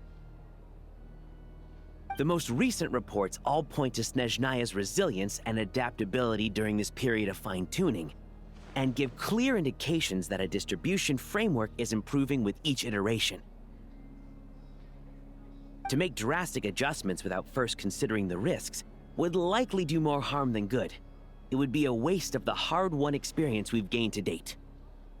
Renowned scholar of finance, Arapov spoke up to clarify the fiscal logic, clearly alluding to social organizations like the Rokot in his words. Pen teleportation? With the notorious Lelek still active to this day, should the Rokot be held responsible? No, there is someone else to blame. And who is this Lelek? Probably the leader. She's just rephrasing what Mr. Pantalone said. The Rokot are the critics he accuses of taking no responsibility for their actions. As for Lelek, you won't have heard of him yet. He's currently the most famous member of the Rokot. Well, more like infamous. Ending Project Stuja has become an obsession for him. Unlike the more decent ones among us, he believes that votes in the Veche are all that matter. Among Us! Among Us! Oh my goodness. My daughter will love this. She's already wanting to pull Vodyanitsa, and we enjoy anything Among Us jokes. So whether it's threats, coercion, or bribery, he'll use whatever means necessary to get people to change their vote. Wow, there's more to the Rokot than I thought. And since we're already on the subject, what do you think of Lelek's methods? Are you for or against? Yeah, the Rokot sounds more like a lobbying group than an activist group. Hard to say. I suspect there's more to his story. Well, whatever the story is, his actions benefit us all. We stand with Lelek. At least someone here wants to take this discussion seriously. I've been considering that issue myself. What you really need is more precise regional data, right? I think it would be easiest to let the Fatui handle it, since they're already in charge of Crystal shipments anyway. We may as well get them to collect some data while they're at it. Whatever you need, you can ask the Fatui to look into it for you. In terms of supervision, I think the Druzhna would be a good fit. I had hoped to discuss this with Miss Vesna, but sadly, she's not present. Vesna! Vesna mentioned! Oh my goodness, she's my number 1 C6R5 pick. After the Tsaritsa. I will be happy to take a note of your suggestions and present them to Commander Vesna for a decision upon her return. Damn. Even as the NPC Druzhna, it's well designed. The commander has always taken a keen interest in Project Stuzha. However, given the Druzhna's demanding workload, I'm afraid it may prove difficult for them to provide any practical support. Let us refrain from jumping to conclusions until a concrete and actionable plan is in place. My apologies, Lord Rooster.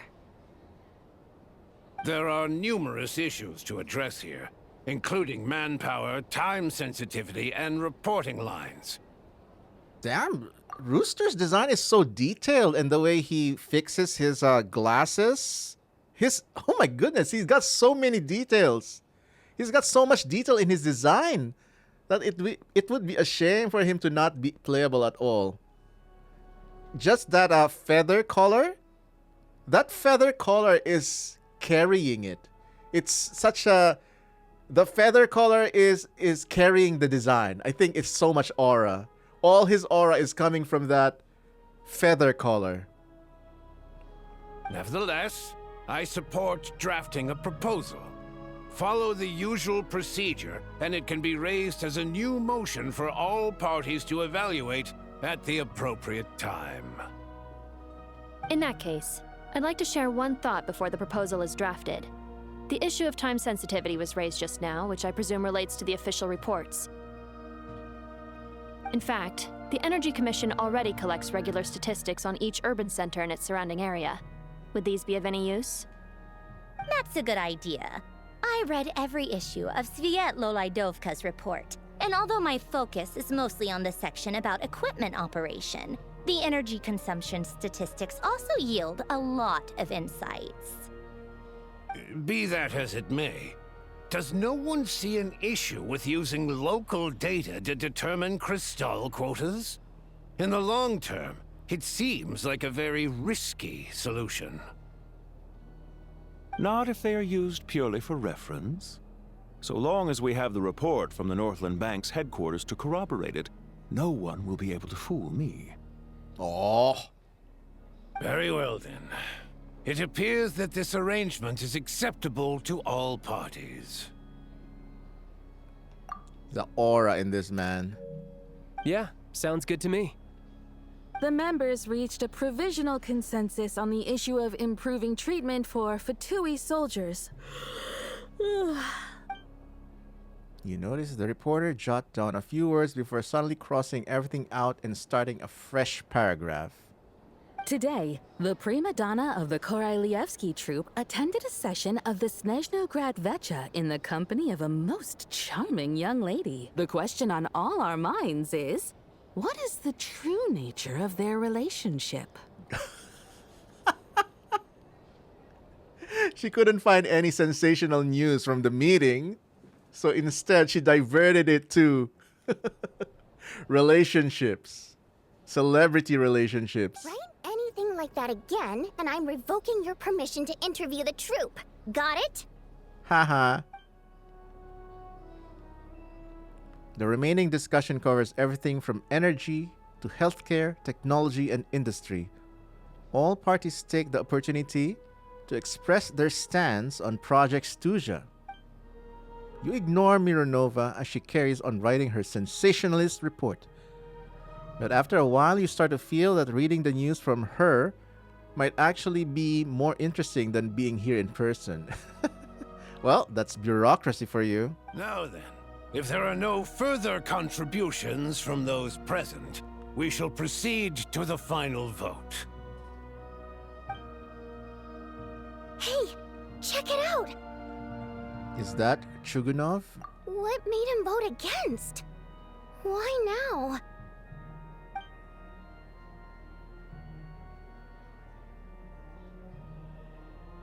The votes have been tallied. Those in favor of continuing Project Stuzha total 61%, securing a clear majority. Who is the 39%? That was too close. The margin has shrunk yet again. Chuganov was a huge loss. I'll bet Lelek is behind this. I wonder how Pulcinella will respond this time. Chuganov. I see. Lelik strikes again. Lelik is a lobbyist. Yes. Go, Lelik. Once Project Stuzha is defeated, our unwavering support at Bring Out the Kvass will finally pay off when we make our comeback. I can taste our victory already! In accordance with the result of this vote, Project Stuzha will remain in effect until the next Veche period. Finally, may I remind us all... Oh my goodness. Dude! This should be a GIF! That should be a GIF, yo! This is GIF material. Yeah, we're making a GIF out of this. Pulcinella twirling his mustache. We debate only for the greater glory and solidarity of our nation. May the aurora shine ever on, and the tundra always stand firm. The session is concluded.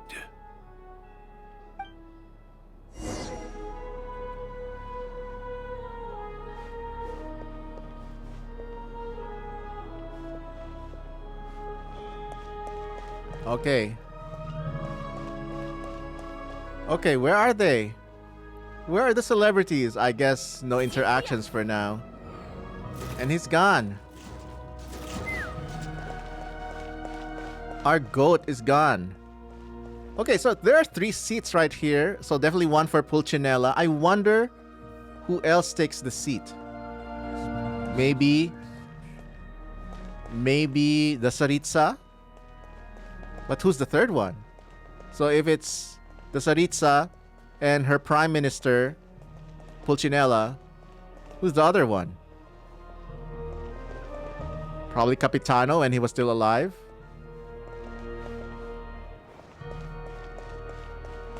Interesting. Interesting. I wonder who the 3 are. But yeah, this definitely has a... This definitely feels Star Wars. The Senate scenes in Star Wars. I low-key love those scenes, to be honest. Take me up!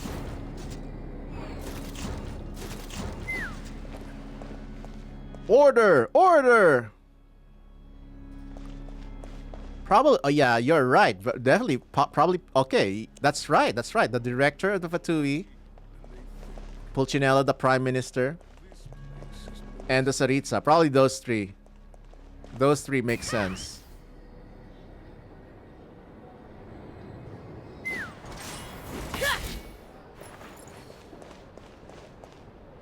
Alright.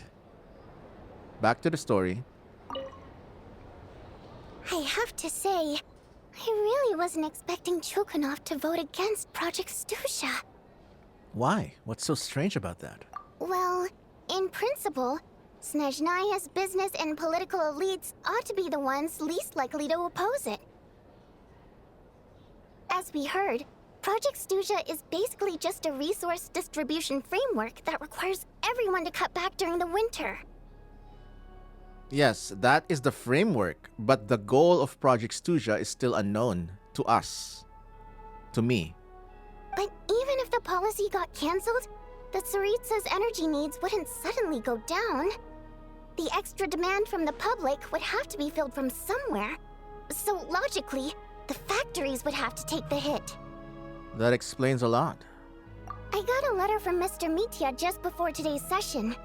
He said he's confirmed that there are issues around overtime and excessive energy consumption at the Iskra manufacturing plant. In a situation like this, once the Rooster receives the report, he'll order the factory to halt production and submit to an investigation before issuing a penalty. Oh, so probably that's why he opposed. But that's a week-long process, and thus didn't make it onto the Veche agenda this time. I don't think he suspects anything so far.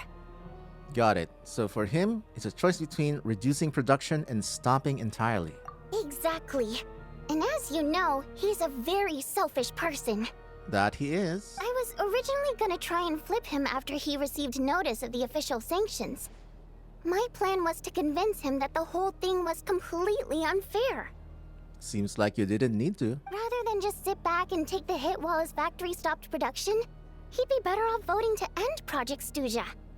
At least that way, no one else would be able to make any money either, because all the factories would suddenly have more limited energy to work with. But now, he's already voted against it, which means someone must have used more forceful means to change his vote. Just like with everyone else who flipped.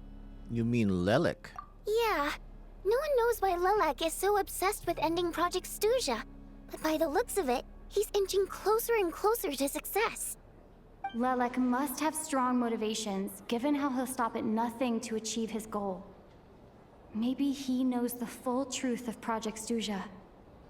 That's our next guy to target. Maybe my next step should be to focus on him. Oh, right. What are your plans for the rest of the day? Shall we head out? Hey, comrade. I noticed you were here during the debate. There we go. There are our celebrity interactions. I didn't take you for a political enthusiast. Greetings, Harbingers. I just happened to have some free time today, and my new friend here thought it might be fun to check out the Veche. Ah, Odette must have introduced you. Looks like you two are getting along pretty well.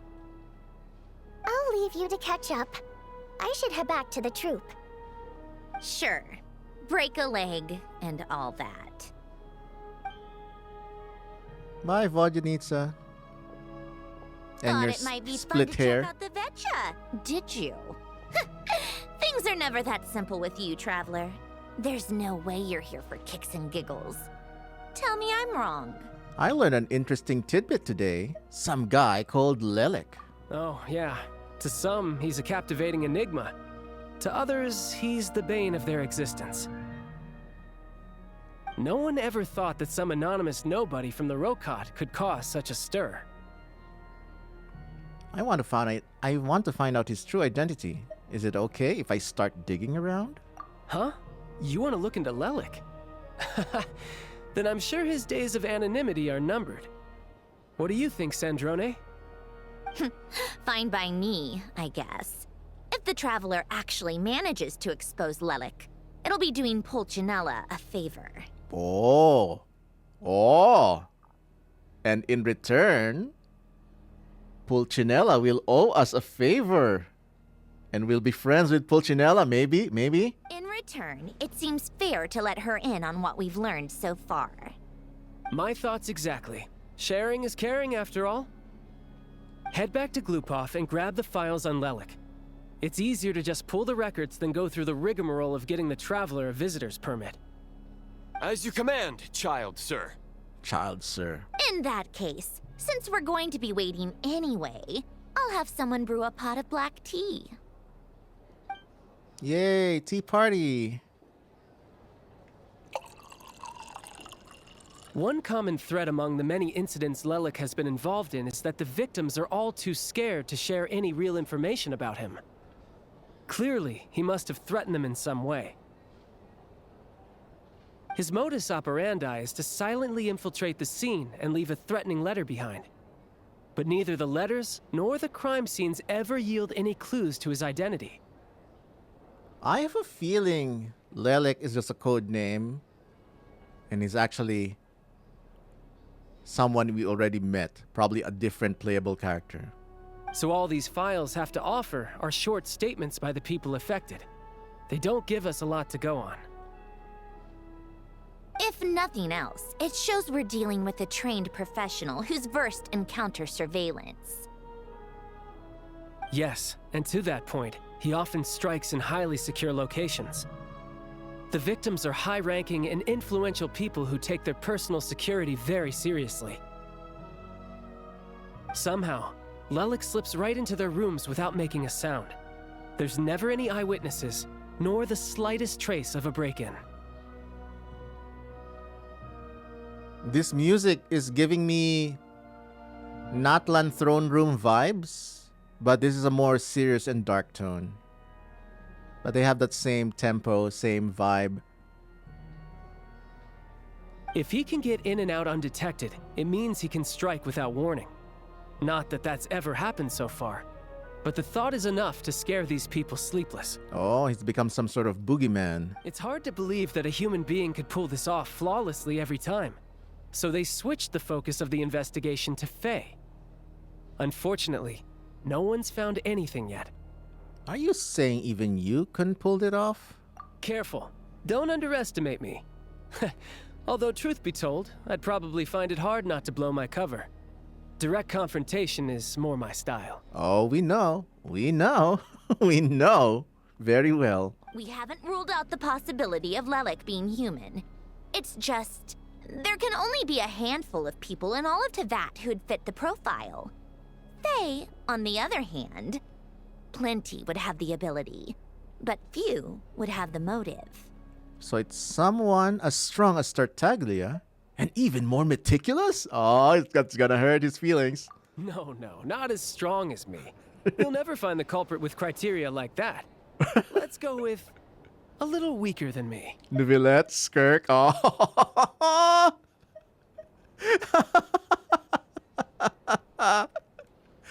Neuvillette, Skirk mention. Okay, I'm gonna use Skirk. There's no denying that Master is strong, but meticulous. We can only hope.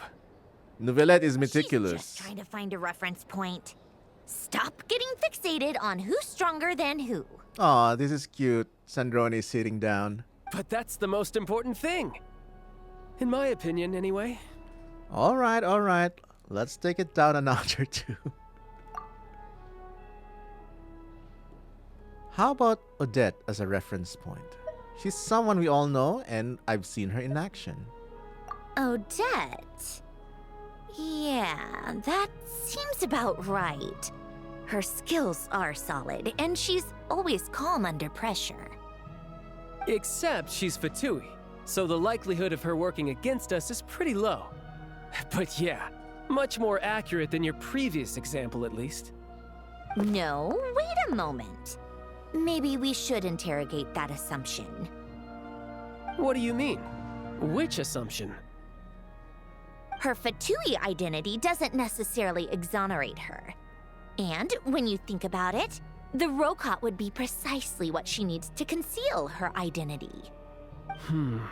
Plus, she wouldn't need to be such a pro at covering her tracks. She'd already know where the Fatui will be and when. So she could choose the perfect time to act. Oh my goodness. They're really suspecting Odette, huh? Oh, yikes. I was just thinking out loud. Why is this starting to sound like such a convincing theory? Still, what reason could Odette possibly have for trying to call off Project Stuzha? Arlecchino would be the best person to ask. She knows Odette best. Unfortunately, she isn't back yet. Arlecchino mentioned. Rosaline used to open up to her in private about her struggles with Odette. As I'm sure you can imagine, Arlecchino is quite a lot better with children than Rosaline was. Of course. Father. She gave her some tips on how to handle the situation, and Rosaline managed to reach a settlement with Odette before leaving. So I suppose there were at least no lifelong regrets left behind. And she returned as ashes. Thanks to us. Beyond that, I don't know the details about that side of things. But I do know that Odette definitely has a motive to hold a grudge against Project Stuzha. The reason being, her father passed away during the early stages of the project. Oh? That was back before it had been named Project Stuzha, when things were still being worked out. But in essence, it's remained the same ever since. I like that Sandrone is just holding the cup so elegantly. Huh. The more you know. Rosaline was always so self-centered. I never understood why she started paying so much attention to Odette. It's good that this is addressed. Rosaline was always so self-centered. Oh, even you didn't know about this. Is that such a surprise? If you cast your mind back, you may remember that Rosaline and I weren't exactly close. We had tea together a few times, but that was about it. And whenever they had tea together, it was a group. with everyone else, Colombina, Capitano, Sandrone, Arlecchino, it's not quite the same as a one-on-one interaction, you know that? There are people who are good with groups and really bad at one-on-ones. Odette's past is no secret. Her father was a fetus and her mother was a very famous ballerina. On the surface, it looks like she followed right in her parents' footsteps. But the truth is quite a different story. After her father passed away on a mission, her mother was overcome with grief. She broke her leg during a performance and could never dance again. Oh my goodness. That is a death sentence for a ballerina.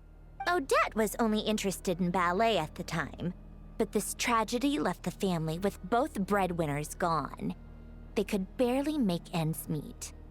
Per Capitano's policy, family members of Fatui who died in the line of duty had to be appropriately accommodated and provided with adequate assistance. Go, Capitano. So, regardless of how Rosaline may have felt about it, it fell to her to resolve the issue of Odette's family's livelihood. In the end, the solution they agreed upon was to have Odette join the Fatui. Right, because the alternative would have been a one-off compensation payment, I guess. In that sense, joining up was definitely the better option. Stable job and all. Still, she must have had mixed feelings about it, right? If she doesn't even like the Fatui. It's just a theory. A game theory. But as a motive for Odette to become Lelik, it holds up. Oh, so they don't really know Lelik's true identity yet. That said, I have no idea where Odette's head is at right now, or what her conflict with Rosaline was about. Plenty of people were on bad terms with Rosaline. I have no intention of trying to figure it all out. Including us. We are the one who dealt the final blow. Oh, actually, no, it was Raiden. So Signora actually wanted to mend her relationship with Odette? Yes, but there's not much point in discussing that now. Yeah, back to Lelik. Since our investigations so far have turned up next to nothing, we've got nothing to lose by trying a new angle. Funnily enough, Tonya and I had actually made plans to go to the theater tomorrow to watch Odette's rehearsal. Unfortunately, thanks to this Lelik situation, I'll be stuck working overtime again. Which means you can go in my place. No point wasting the ticket. Plus, you'll get to meet Tonya. Oh, finally, the mythical sister. What's the rehearsal for? Spirit Seeker. Quite the classic ballet. It was passed down through Odette's mother's family for generations, though it hasn't been performed in years. But Odette's been practicing it diligently, and it's finally ready for a return to the stage. Excitement is through the roof. Tickets for the official performance sold out long ago. Tonya's excited for it too.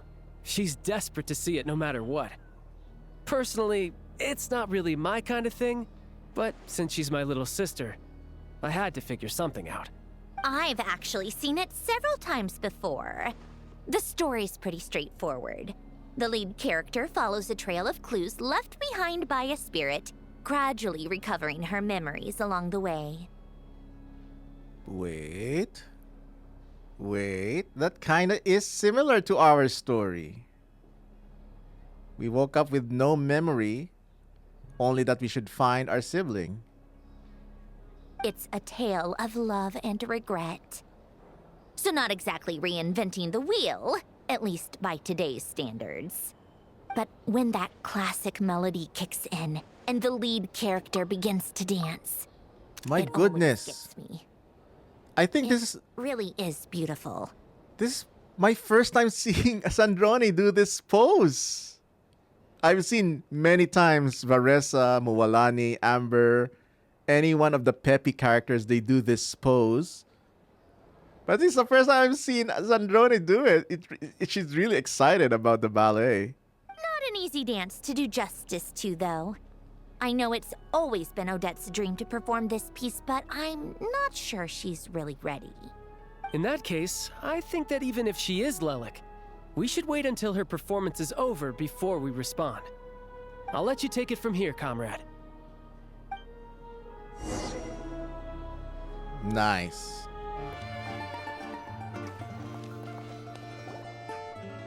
Sounds like you made a ton of progress today. It's good that everything's going so smoothly. Next step is to head back to the theater and get a clear answer from Odette. Could be easier said than done. Even she's the one, she won't necessarily admit it. Either way, Paimon doesn't get the sense that she's a bad person. Sure, she might have done some pretty extreme things, but Paimon bet she has her reasons.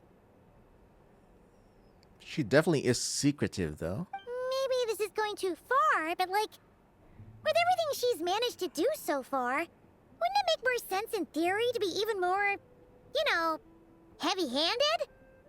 Why leave a letter when she could, well, we know there are plenty of other ways to keep people in line, right?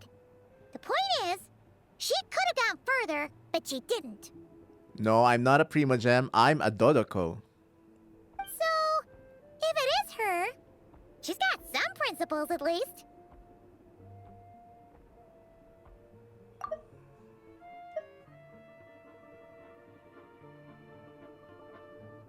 Yeah!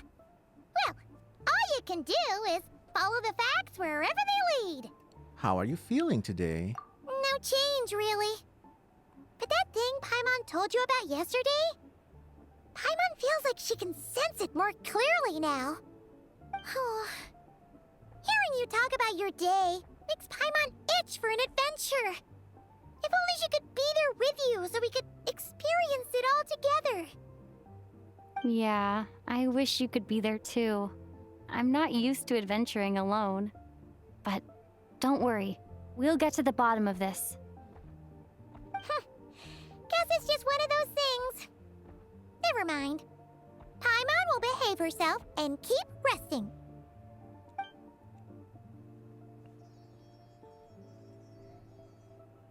If Odette is Lelek, she may well have inside information on Project Stuja. Her father was involved with the project's early implementation and tragically died in the process. Now, she's dedicated herself to bringing it to an end. It's hard to imagine she could have gotten this far without knowing anything at all about the Tsaritsa's true intentions. When she spoke to us as a member of the Fatui, how much did she let on? And how much was she hiding? Why Lumine? Oh, are you a hater? Are you a Lumine hater? We don't tolerate that here. Only time will tell. Maybe tomorrow everything will be answered.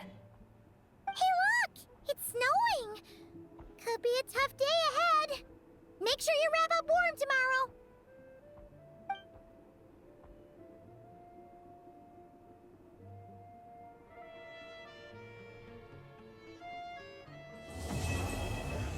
Oh, okay. So that was Act 1.